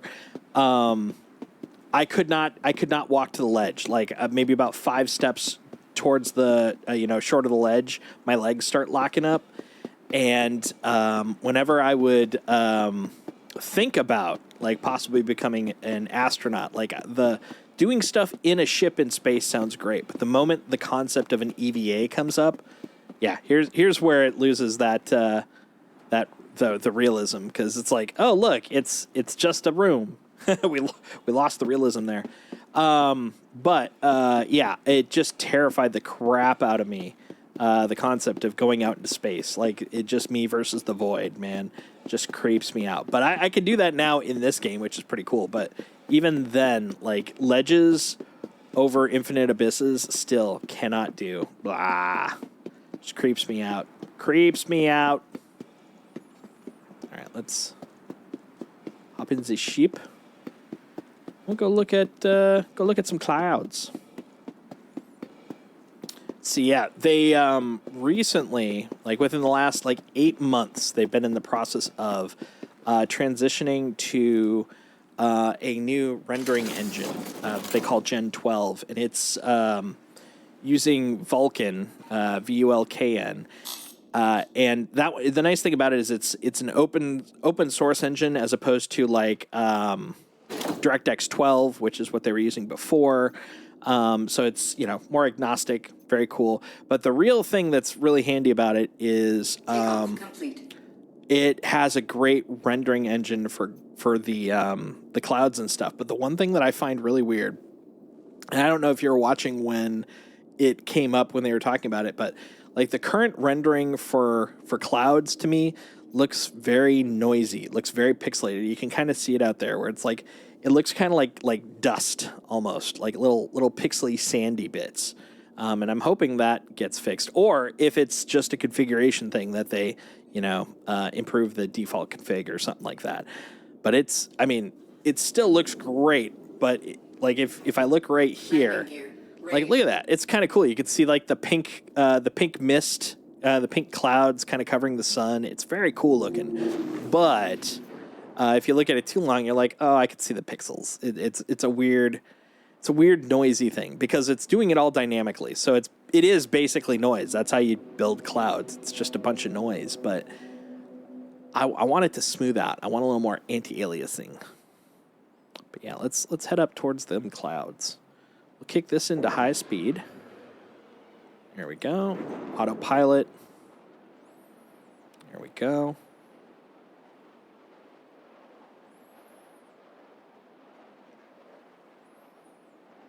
Nice.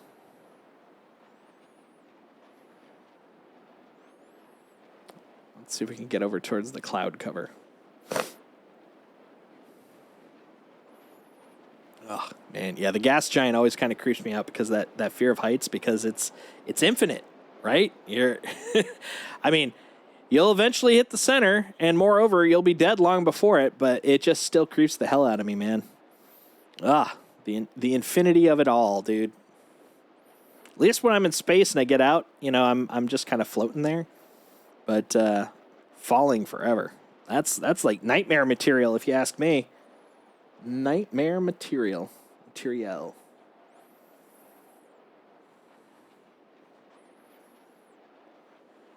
Let's see how we're doing on the height department here.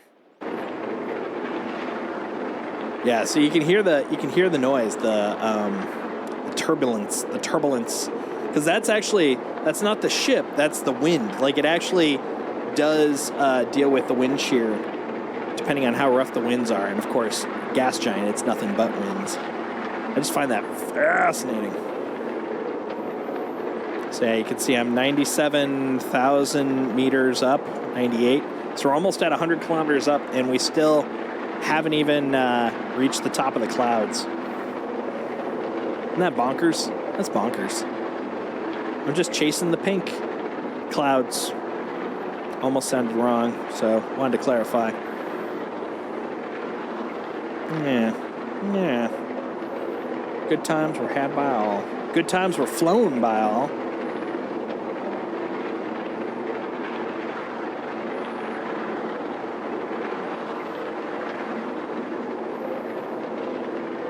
Here we go. Now we're getting towards the cloudy bits.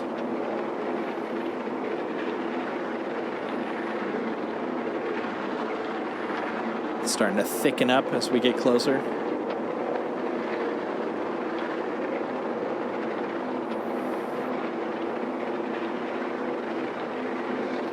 It's so pink. There we go. We're flying into the pink world, man.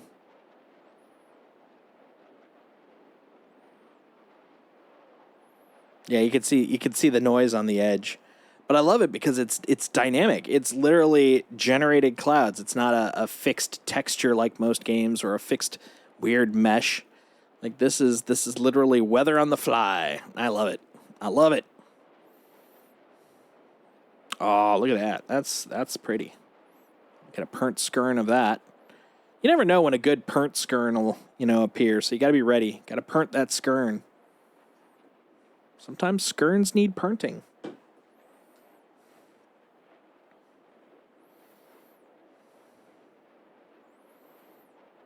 Oh, look at you can see the contrails off the tips. Assuming that's what it's called. I don't know what it's called. Displacement. Wind displacement. It's cool looking, though. Black hole sun. Oh, that's cool. This is the first time I've actually gone through the clouds on the way out. Because I usually, by this point, I'm jumping the hell out. I'm like, I'm good. Wind dust. I like it. Oh, hitting the top of it. We just went through the cloud. That's cool. Oh, that's super cool. And, oh, hold on.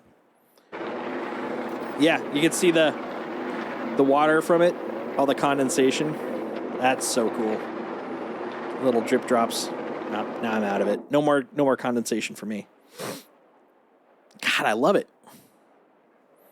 And then if I turn around, and look at that.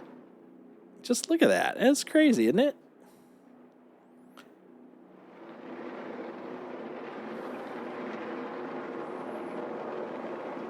Yeah, we're just flying around. Oh, that does remind me though. Options, I think it is. I was told vibration, is that it? Camera spring movement. One of these. I think it was camera spring movement. That'll turn off. Are they going to announce dog companions in the game? We need an indie. They showed one yesterday. That actually could be part of what's tomorrow. So if you remember the cows, the weird-looking cow things, those are new. Those aren't in yet. That's definitely in their dev branch, and I would not be surprised if that's kind of part of the same general logic. So you have like just aminals, because right now, if you go wandering around, there are no animals in yet. So I think that might be part of it. Is it vibration? Cinematic cameras? Let's try that one. I want cinematic cameras. Nope, that's not the one. Okay, we're turning back on my cinematic cameras. Is it this one? Camera spring movement? Back. Nope, still wobbles. Okay. Is it vibration? Oh, I guess I can only know that so much. How about that guy? Oh, still wobbles. There's apparently one that'll keep the camera fixed so it doesn't sway like this. That's enough for me to look for now. I was just kind of curious if I could find it really easy, because yeah, if I could, why is there another option? No, okay. I don't know why that. Oh, I think until you click it, it'll wobble like that. Okay, Because, yeah, if I could find that one, that's the only one I really want to fiddle with. The rest of this stuff is perfectly fine. It's perfectly fine.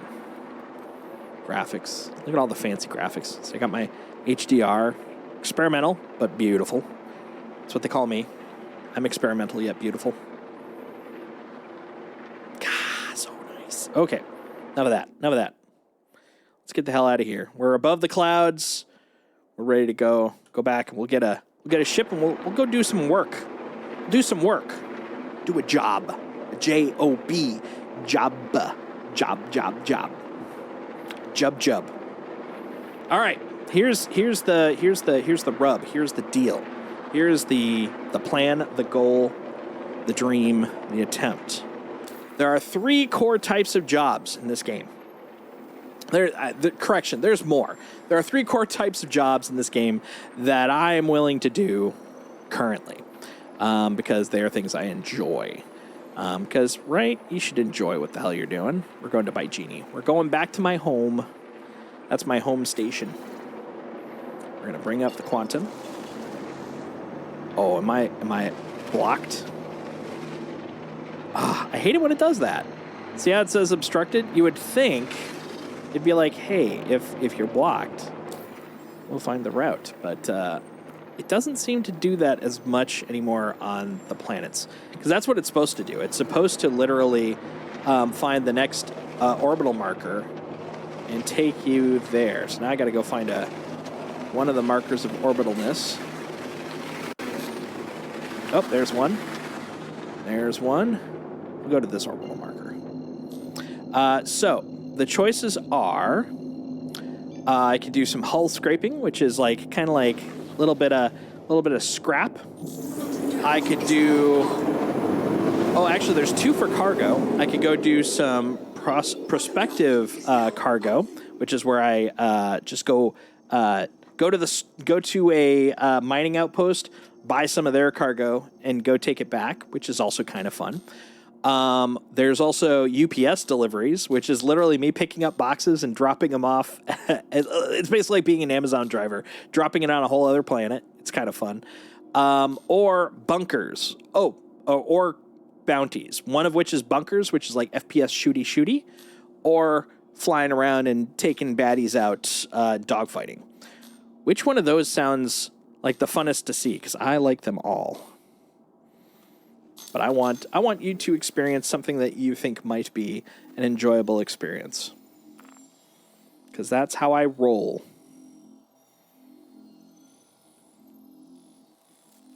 Come on, buy Genie. Yeah, look at this thing. This is the thing I was talking about where it's like, ugh, getting this thing lined up is a pain in the tuchus. There we go. Now we follow the arrow.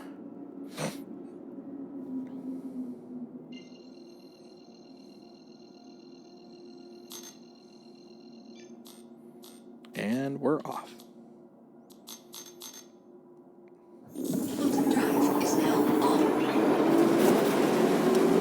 So there are some known bugs in larger ships when you're flying like this that if you're taking an elevator or transitioning between floors in like a multi-floor ship while in quantum, sometimes you'll literally just sort of fall off the ship. And so from your point of view, it's like, bloop, you're just floating in space out of nowhere. And it is not a great experience, let me tell you, because you're like, oh, there goes my ship. I can't even see it. It's so quick that you don't even see it leaving you. It's like, bloop, I'm in space, and my ship is long gone. And then you have to basically just kind of suicide yourself so you can land somewhere to get a new ship. Because otherwise it's like, yeah, come get me. I'm in the middle of space.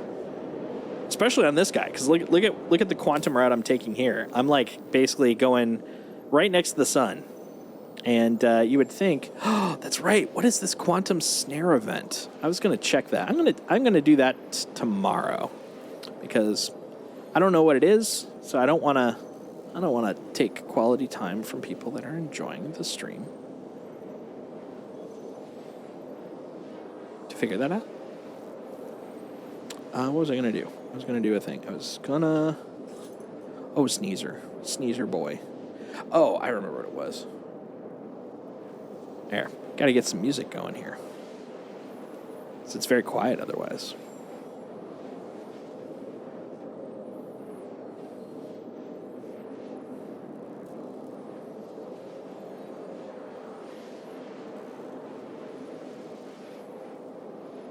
That's a good boy. My Indiana bones.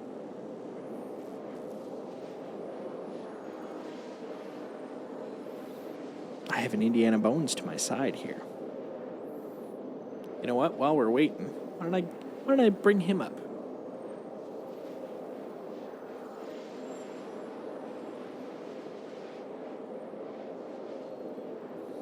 Look at the boy.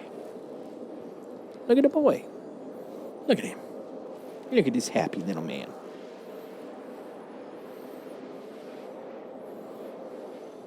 Quantum fuel is at 75%.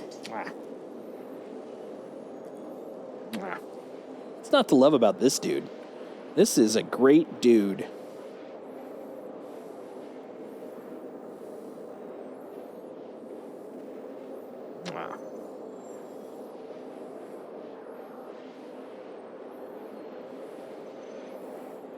He's literally staring at the camera. Hey, he's a sleepy boy. I'm literally, it looks like 4 minutes short of a 9-hour stream. I'm sure he's feeling it just like I am. Isn't that right, buddy? Yeah, little guy. Little sleepy man. See, he's got a little paw. There's his paw. Mwah. He's got a little paw. What's not to love about his little paw?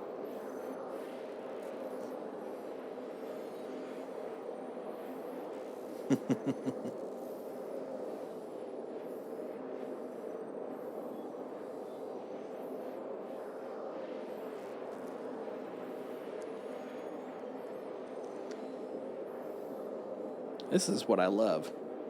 Having a little dude. Because he's such a good, sweet little boy, man. What is not to love about this good, sweet little boy, man? Hmm?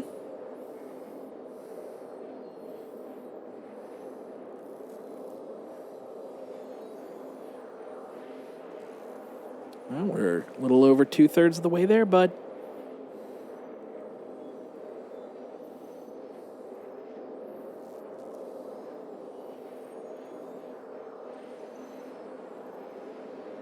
Yeah, he's been very good.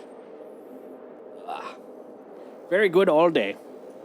We will be going for a walk in a little bit. He will love that. Watch out, Bubba. You gotta be able to scooch my chair in, pal. It's important. It is very important. Yeah.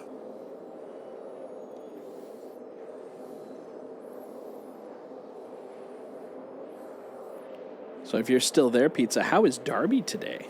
Is Darby being a good little pup?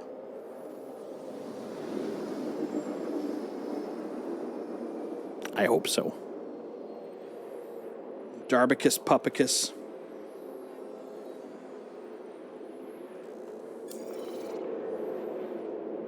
All right.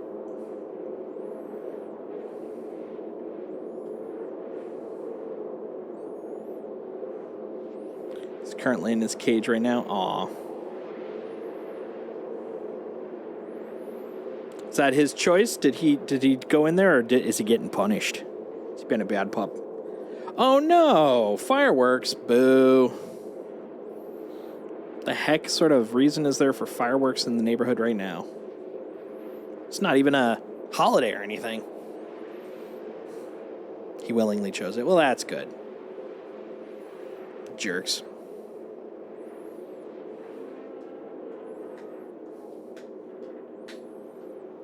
That's right, that's what you're saying.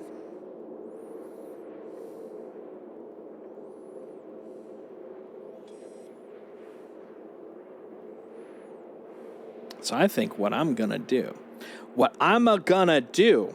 when we land, so I think I'm going to do a couple of FedEx missions. Those are the ones I started with when I first started playing, so I think they'll be fun to watch, fun to experience. They're lightweight, They involve no combat. It's just a chill person living in the gig economy, basically. The only thing that hurts is the status quo of the financial situation. Oh, all right. Well, have a good night. Sleep well, and I'm sure we will talk again very soon. Drive is now on. Quantum drive is now off.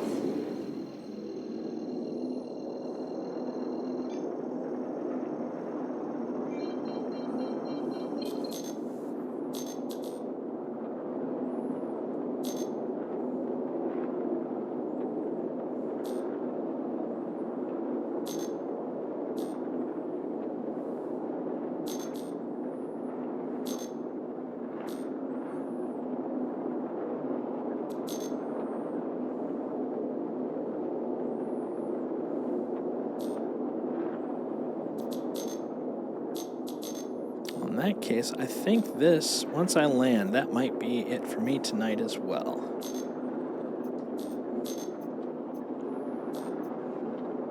Landing gear. Just a little over 9 hours, so that was a decent stream. We got to watch the keynote, saw some panels, did some flying.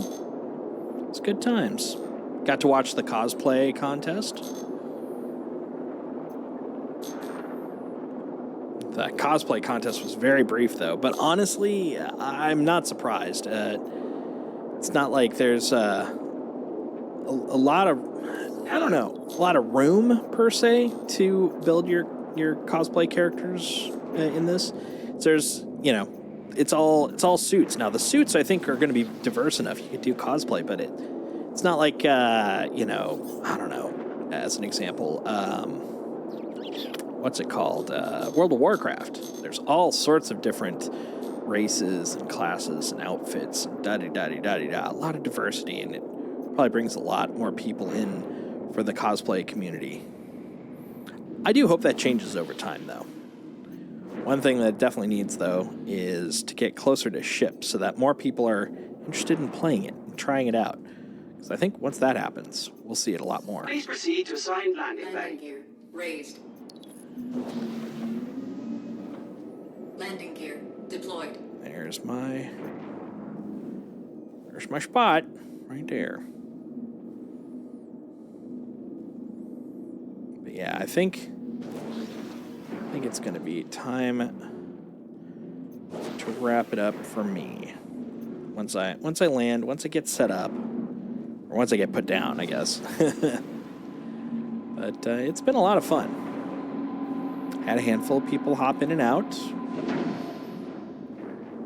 Say hi. Just big chill. Landing Bing. complete. Landing complete. Beautiful. Pleasant stay. That's a real beaut right there. Landed nice and clean. Yeah. Very clean. Beautiful. All right. So now we're going to hop out. Oh, actually, first, turn that off. Engines. Check our fuel. There we go. Oh, I did bonk something, apparently. 149 credits. What the heck? Who? What? How? Where? When? Why? All the things. Well, I will not lift off. I will just get out. What is interesting, though, is that despite the fact it's refueling, like, I happen to notice there's nothing connected to it. But, yeah, that's neither here nor there.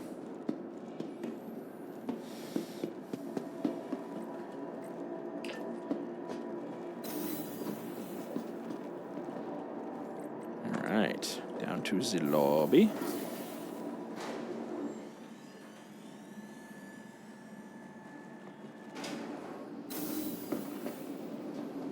Drop this guy off.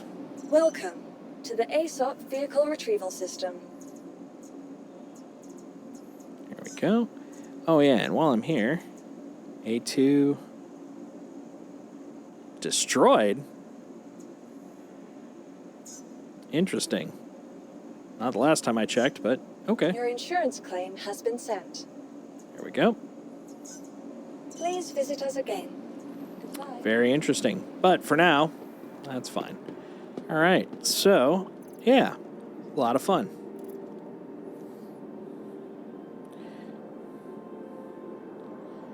Well, oh man, I am beat. I am tired. That was a fun run, though. Started at 10. What was it, 7?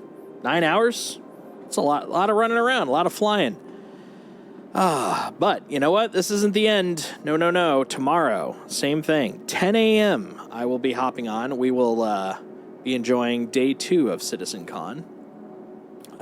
Look forward to it. Hopefully we'll get some Squadron 42 news. It'd be cool if we got some companion news. I would love to find out I could have a little doggo on my ship. That would be the best. Have a little Indiana Bones just chilling in my ship with me. And probably do a little flying in the background as well, just like I did today. I did a lot of dual streaming for today, but not all of it, because there were certain points where it seemed like we were really showcasing the progress on graphics work, UI work, stuff I really wanted to make sure everyone could see. So I then went full screen for that stuff. But tomorrow probably won't be as heavy on the visuals, I would imagine. So probably do a little bit more dual screening, so we can watch the panels, enjoy a little gaming. Should be fun. But for now, thanks for hanging out. My name is Jason, aka Solstice. This is Worlds Told. Whole point of this place is to blend story and gaming into one little place. It's what we love. It's what we're here for. Thanks again for hanging out, and I will see you tomorrow morning. Ciao.